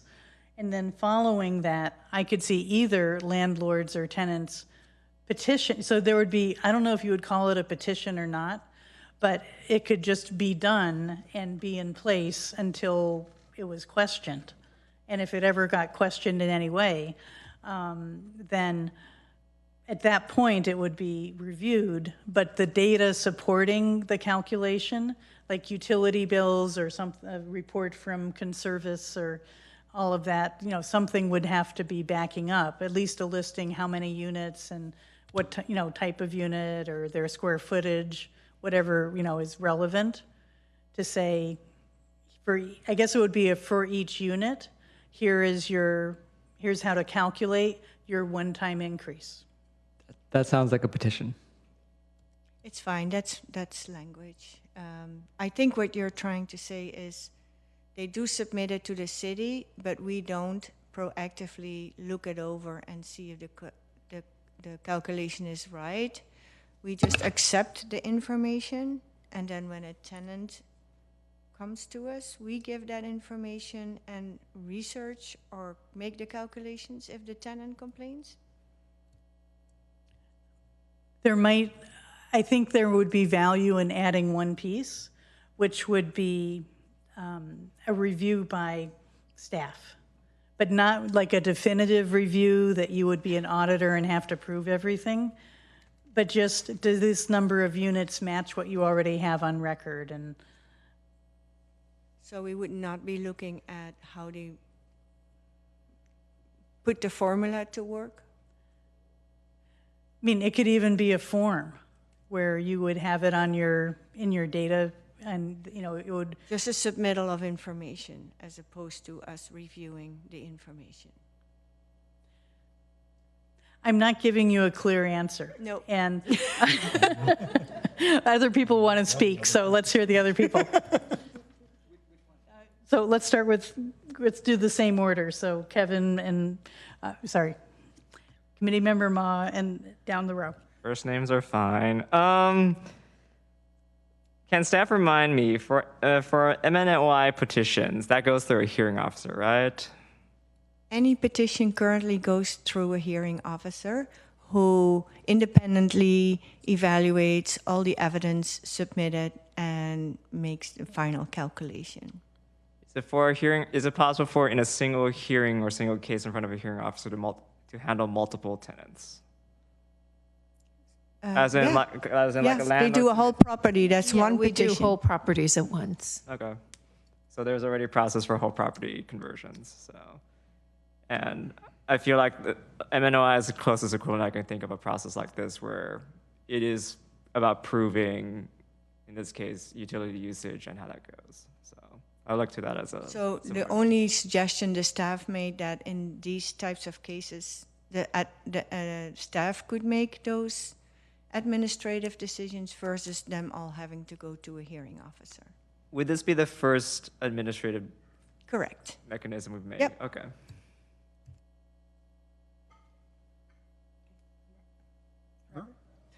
Oh, okay. Yeah, I guess here's kind of what I was thinking would happen, and you can give me your feedback on it.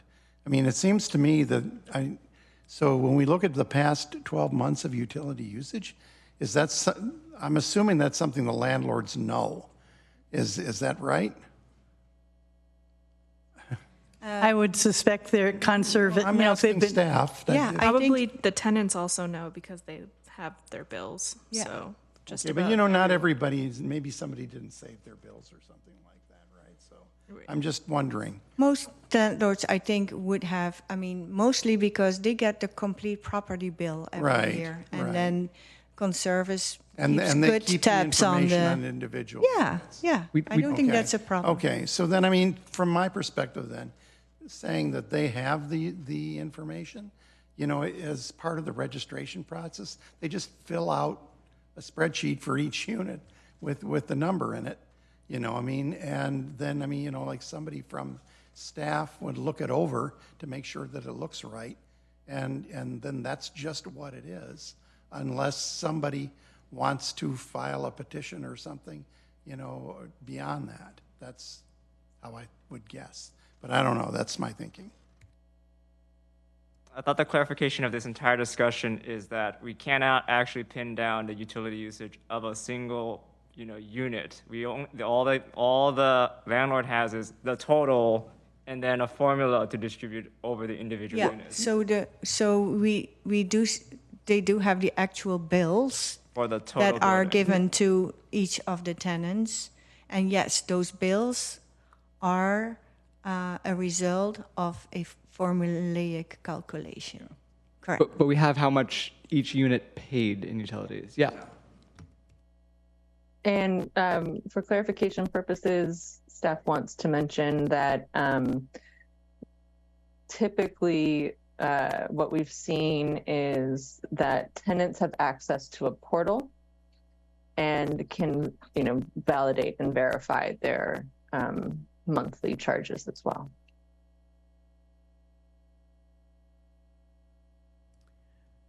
Staff, do you need more input on this right now?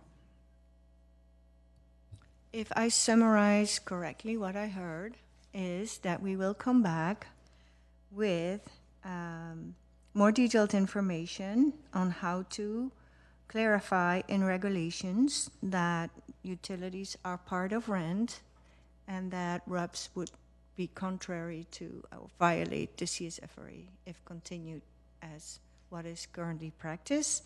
And then we will provide you with some more detailed about the transitional period on how to have landlords be able to come into compliance with the CSFRA. We could look at two formula for that transitions. It could either be the last 12 months, and we can do some research to see if other types of formula are being used in other jurisdictions, such as the one that you mentioned. Chair Keating, like for instance, take the whole bill and divide it by square footage or number of bedrooms instead. So we'll look deeper into that and then also give some further detail about what the administrative process could look like and how to submit it to the city. Committee Member Ma? So are you looking from us tonight a list of parameters, or is that deferred into next month? I think this is what you gave to us. If you have more detail that you would like to include. Like, do you want like square footage as a parameter, for example, or is that too specific? The what? Like square footage of a unit. Is that too specific a parameter for today, or that's the thing you want today? Well, yeah, I mean, you gave the idea of how a calculation could be made. So we'll be looking in other jurisdictions to see what else is being used out there, and then give you some examples of things that we can implement. Committee Member Cox? Yeah, I just wanted to remind you, I'd like you to address the question of what would happen if somebody adopted sub-meters and weren't using them before, how that would change how they could charge the rent. If Okay, thank someone you. would install sub-meters or Sub-meters. individual meters, Yeah. how would that then work out with regards to the rent? Right. Yep. Sorry, a question of clarification. One piece that I just want to make sure is that none of the committee members are interested in a formal petition process for this, that everyone wants something that's administrative, but the details of that will come back with options. Is that correct? I'd be fine with a formal petition. Yeah, I'm neutral with both aspects at the moment. I'm actually a little partial to the formal petition only because of the existing bandwidth of the administrative staff versus hearing officers and the ability to hear all properties at once.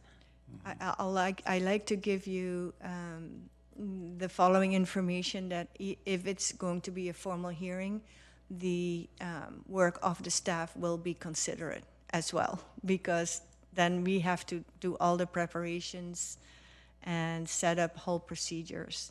So that would even be more work. And we will also include in our next reiteration how much work all of this is going to entail and how that will be considered on how that can be done and in what time frame. So are you saying that, you know, it looks like you think this can be done completely administratively with no opportunity for petition? I think it would always be good to have like the option of a petition when one of the when, for instance, a tenant doesn't agree with the calculations that are being made. I want at least some backdoor, you know, for some unjust thing that might happen. Yeah, but Thank you. Just to note, the reason we're asking this is because if you have a formal, this is similar to an MNOI petition, except for the fact that MNOI petitions only happen when a landlord requests them, whereas for this, you're requiring it of almost every single property, and so you're going to get a petition for every single property, so your hearing officers are also potentially not going to have the bandwidth. So that's one reason to do it administratively. So it could also be challenged by a landlord if they had unique situations. Like if they were remodeling a whole wing of units at that time, then I guess their utilities per unit, that still would be a weird situation. And I could see them wanting to say, this generic formula doesn't work for me because of where my individual circumstances. And the middle ground that I hope we go to, or that I hope at least we consider, is that we come up with the generic formula so that all landlords can adopt. But then if we want to, over time, have them all be reviewed and approved, and the generic formula would not be final until it was reviewed and approved, but at least that would take the time pressure off.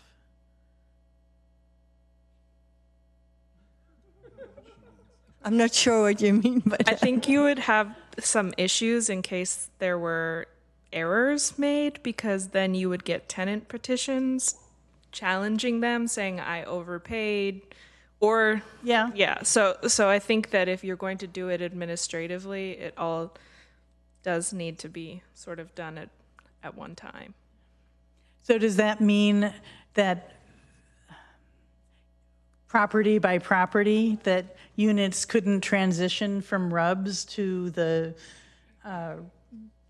one-time rent adjustment until they were approved? And then how would, so it would be, we'd take petitions? Depend on what process we come up with, approved by staff or approved. I mean, what I'm hearing is it's most likely going to be a staff level. Okay. Yeah, I mean, option 2B lets the landlords just implement it without administrative approval. So if that's an option you would prefer, that's another option. Well, or what I was trying to say is that they could just implement it, but then it would be eventually reviewed and approved. And then they have to change it again? Well, presumably very few of them would make an error. Well, then we might be into refunds. We would need to think about that if there Okay. were an error. Okay. So,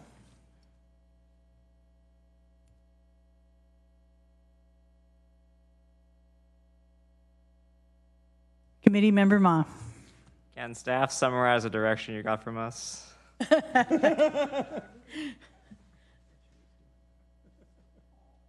In the next meeting, we will take the feedback that we received tonight from the Rental Housing Committee and include more details on clarifying in regulations that utilities are part of rent and need to be subject to CSFRA conditions and requirements.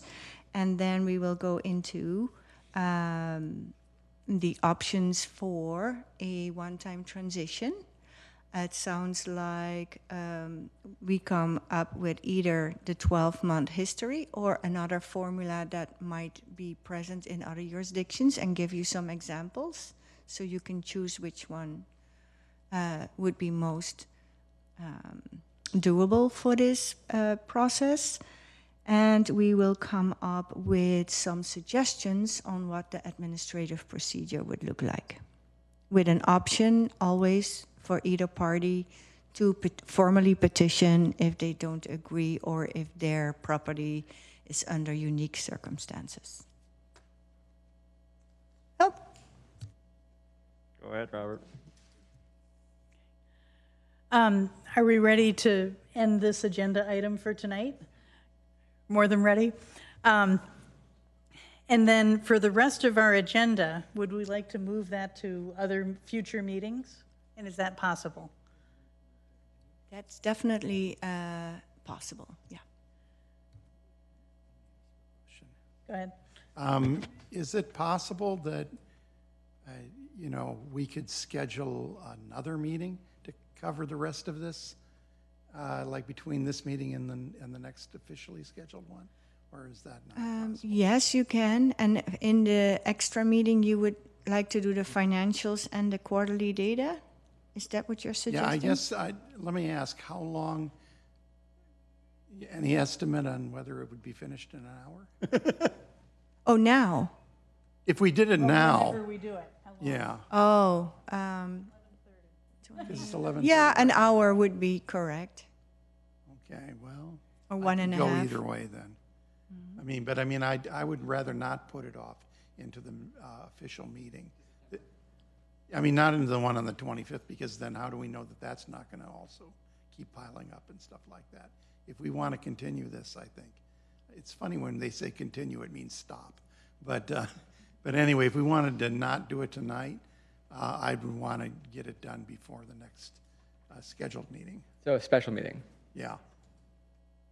If we were to do a special meeting on the 18th for these two items, we wouldn't have. Not the 18th. Oh, not the 18th, because we'll want to be at the other meeting that's that night. There's a conflict, yeah. Yeah.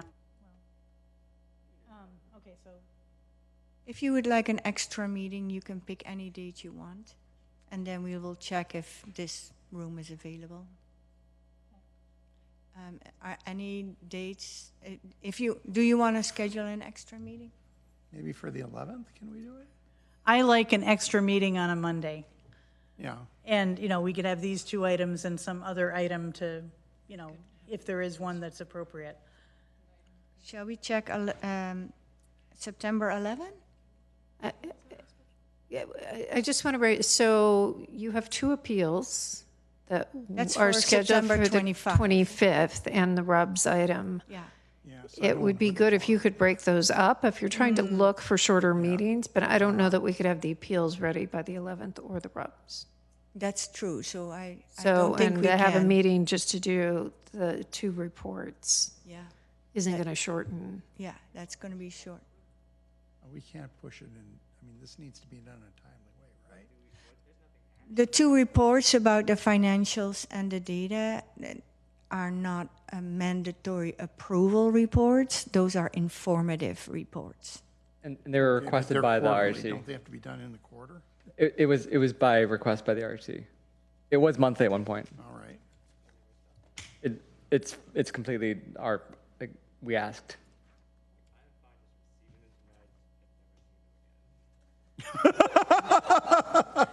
That is an option. So we can decline you're suggesting we decline the presentation? Yes, or you could just, if you have any questions, you can just submit them to us by written, and then we can answer those. Get them on request, PRN. Yeah. Okay. Yeah, we could publish them with the next agenda. Right. Or if you don't have to have a staff presentation, if you'd like to do them tonight, you could just ask your questions. But otherwise, we could read them ourselves. Yes. Instead of having them read to us. Yes, exactly. Some of us may go home and choose to read them one more time and have more questions, but so this may, we may not be ready to ask our questions right now, or may have already asked them by email today. So through the chair, Kevin, have you already read them? I mean, is there a question I need to provide? finance one, but not the quarterly report. So the quarterly report is made every month, and it's presented quarterly, specifically on the request of the Rental Housing Committee. Let us know how you feel about those types of reports, because we're willing to work with you on making it accessible and beneficial for you. That's what these reports are for informational purposes. I don't think anyone here is saying that they are not succeeding. So, but we are also open to reviewing them more, but not tonight. I think you need to come up with a motion. I'd move to continue items 8.3 and 8.4 to a future meeting, as determined by the chair. I will not second that, but someone else might. I will second it. What happened to so now discussion, what happened to the idea of reviewing them on our own and asking our questions by email? We have a motion on the floor, but I will give you the answer as to why I seconded it. And that's that, I really do believe these reports are important. And I mean, to me, they give us the pulse of what's going on with the community and what the issues are for us. So we used to, I'm going to say when Councilmember Ramos was sitting up here, they were done more often, and I think doing them quarterly is appropriate, because I don't think they need to be done as often as they were before. But yet, I mean, I very much look forward to them, and I think that it's important to do them quarterly. So that's why I'm seconding. And you like them delivered in person so we can hear from staff and ask questions? Yes, because like I said, they give the pulse of what's going on here. And I think that as a group, I mean, we need to be aware of it, because it's should influence our decisions. At the risk of making the standard mistake of using Robert's rules to end discussion by making more discussion, I'm making a substitute motion to accept the reports tonight. I second the substitute motion.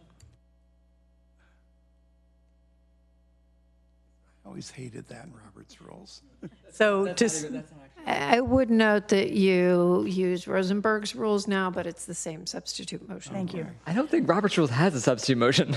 Yes, it does. Yeah. Motion to amend, fine. There's subsidiary motions, but I'm just. Why don't you call the roll? I think that no, I'm going to you want to call the question very briefly. I think we are so tight on time, and I think finding additional meeting time is not simple. And so, while I would generally be supportive of just moving it to a future meeting, I see so many, items on our agenda coming up for several future meetings, including conflicts with other meetings. So for this time, I support that we review the reports on our own. Are we ready for a roll call? Others? Yeah, okay. Let's do a roll call.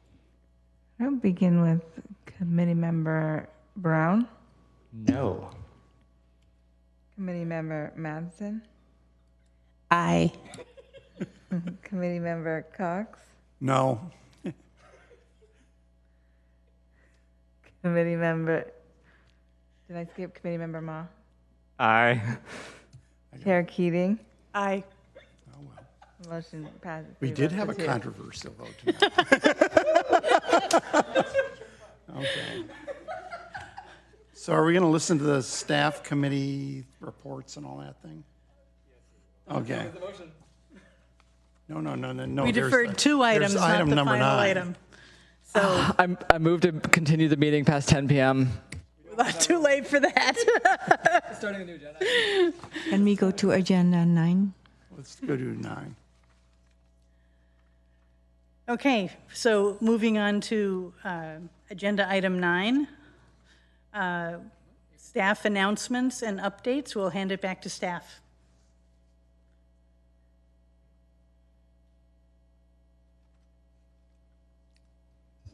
Thank you. All right, so I'll begin with a quick report on agenda item 9.1, upcoming workshops and housing and eviction help center dates. All right, so we do have our virtual office hours that we continue to have every single Tuesday from 9 a.m. to 12 p.m. And the link is there on top, mountainview.gov/RSP office hours. And people can just go ahead and go to that Zoom link and register online. We also have a new schedule of workshops coming up. So they'll begin August 31st, and we're going back to the evening time, so that will be at 6:30 p.m. That one will be on rent increases and hardship petitions with a tenant focus. The next workshop will be September 14th at 2 p.m. This one will be landlord focused on how to lawfully increase rents. And then rounding out September, we have September 21st, a 2 p.m. workshop for rent increase petitions, which is again landlord focused, and that will be virtually and at our Escuela office there, 298 Escuela. All right, we also have our Housing and Eviction Help Center, which continues every first and third Thursday at the Mountain View Public Library. We have the new hours, which seem to be going really well. They're evening hours, so aim to happen when people are getting off of work and sort of have been able to feed their families and such. So that's at 6 to 8 p.m. And we are back on the second floor program room of the library.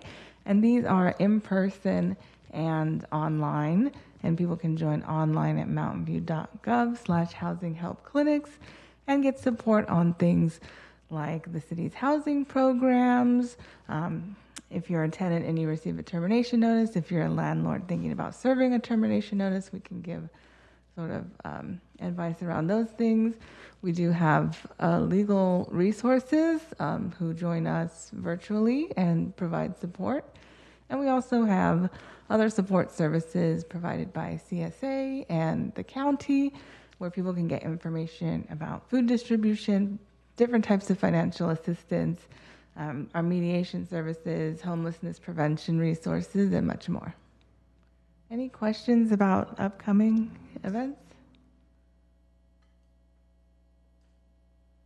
No? Thank you. Did you have a question, Robert? No. Oh, sorry. I think we have no questions. Thank you.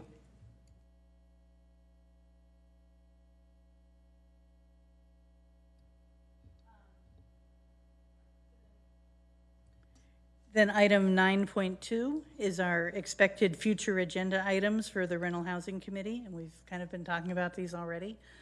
So we'll be meeting on September 25th instead of the 18th. We have appeal hearings coming up, and we'll be hearing about RUBS again. Any questions from anyone? How many hearings are expecting? 2. Okay. Are we ready to adjourn? Thank you. So since the clock doesn't work, our meeting is adjourned at 11:40. Thank you.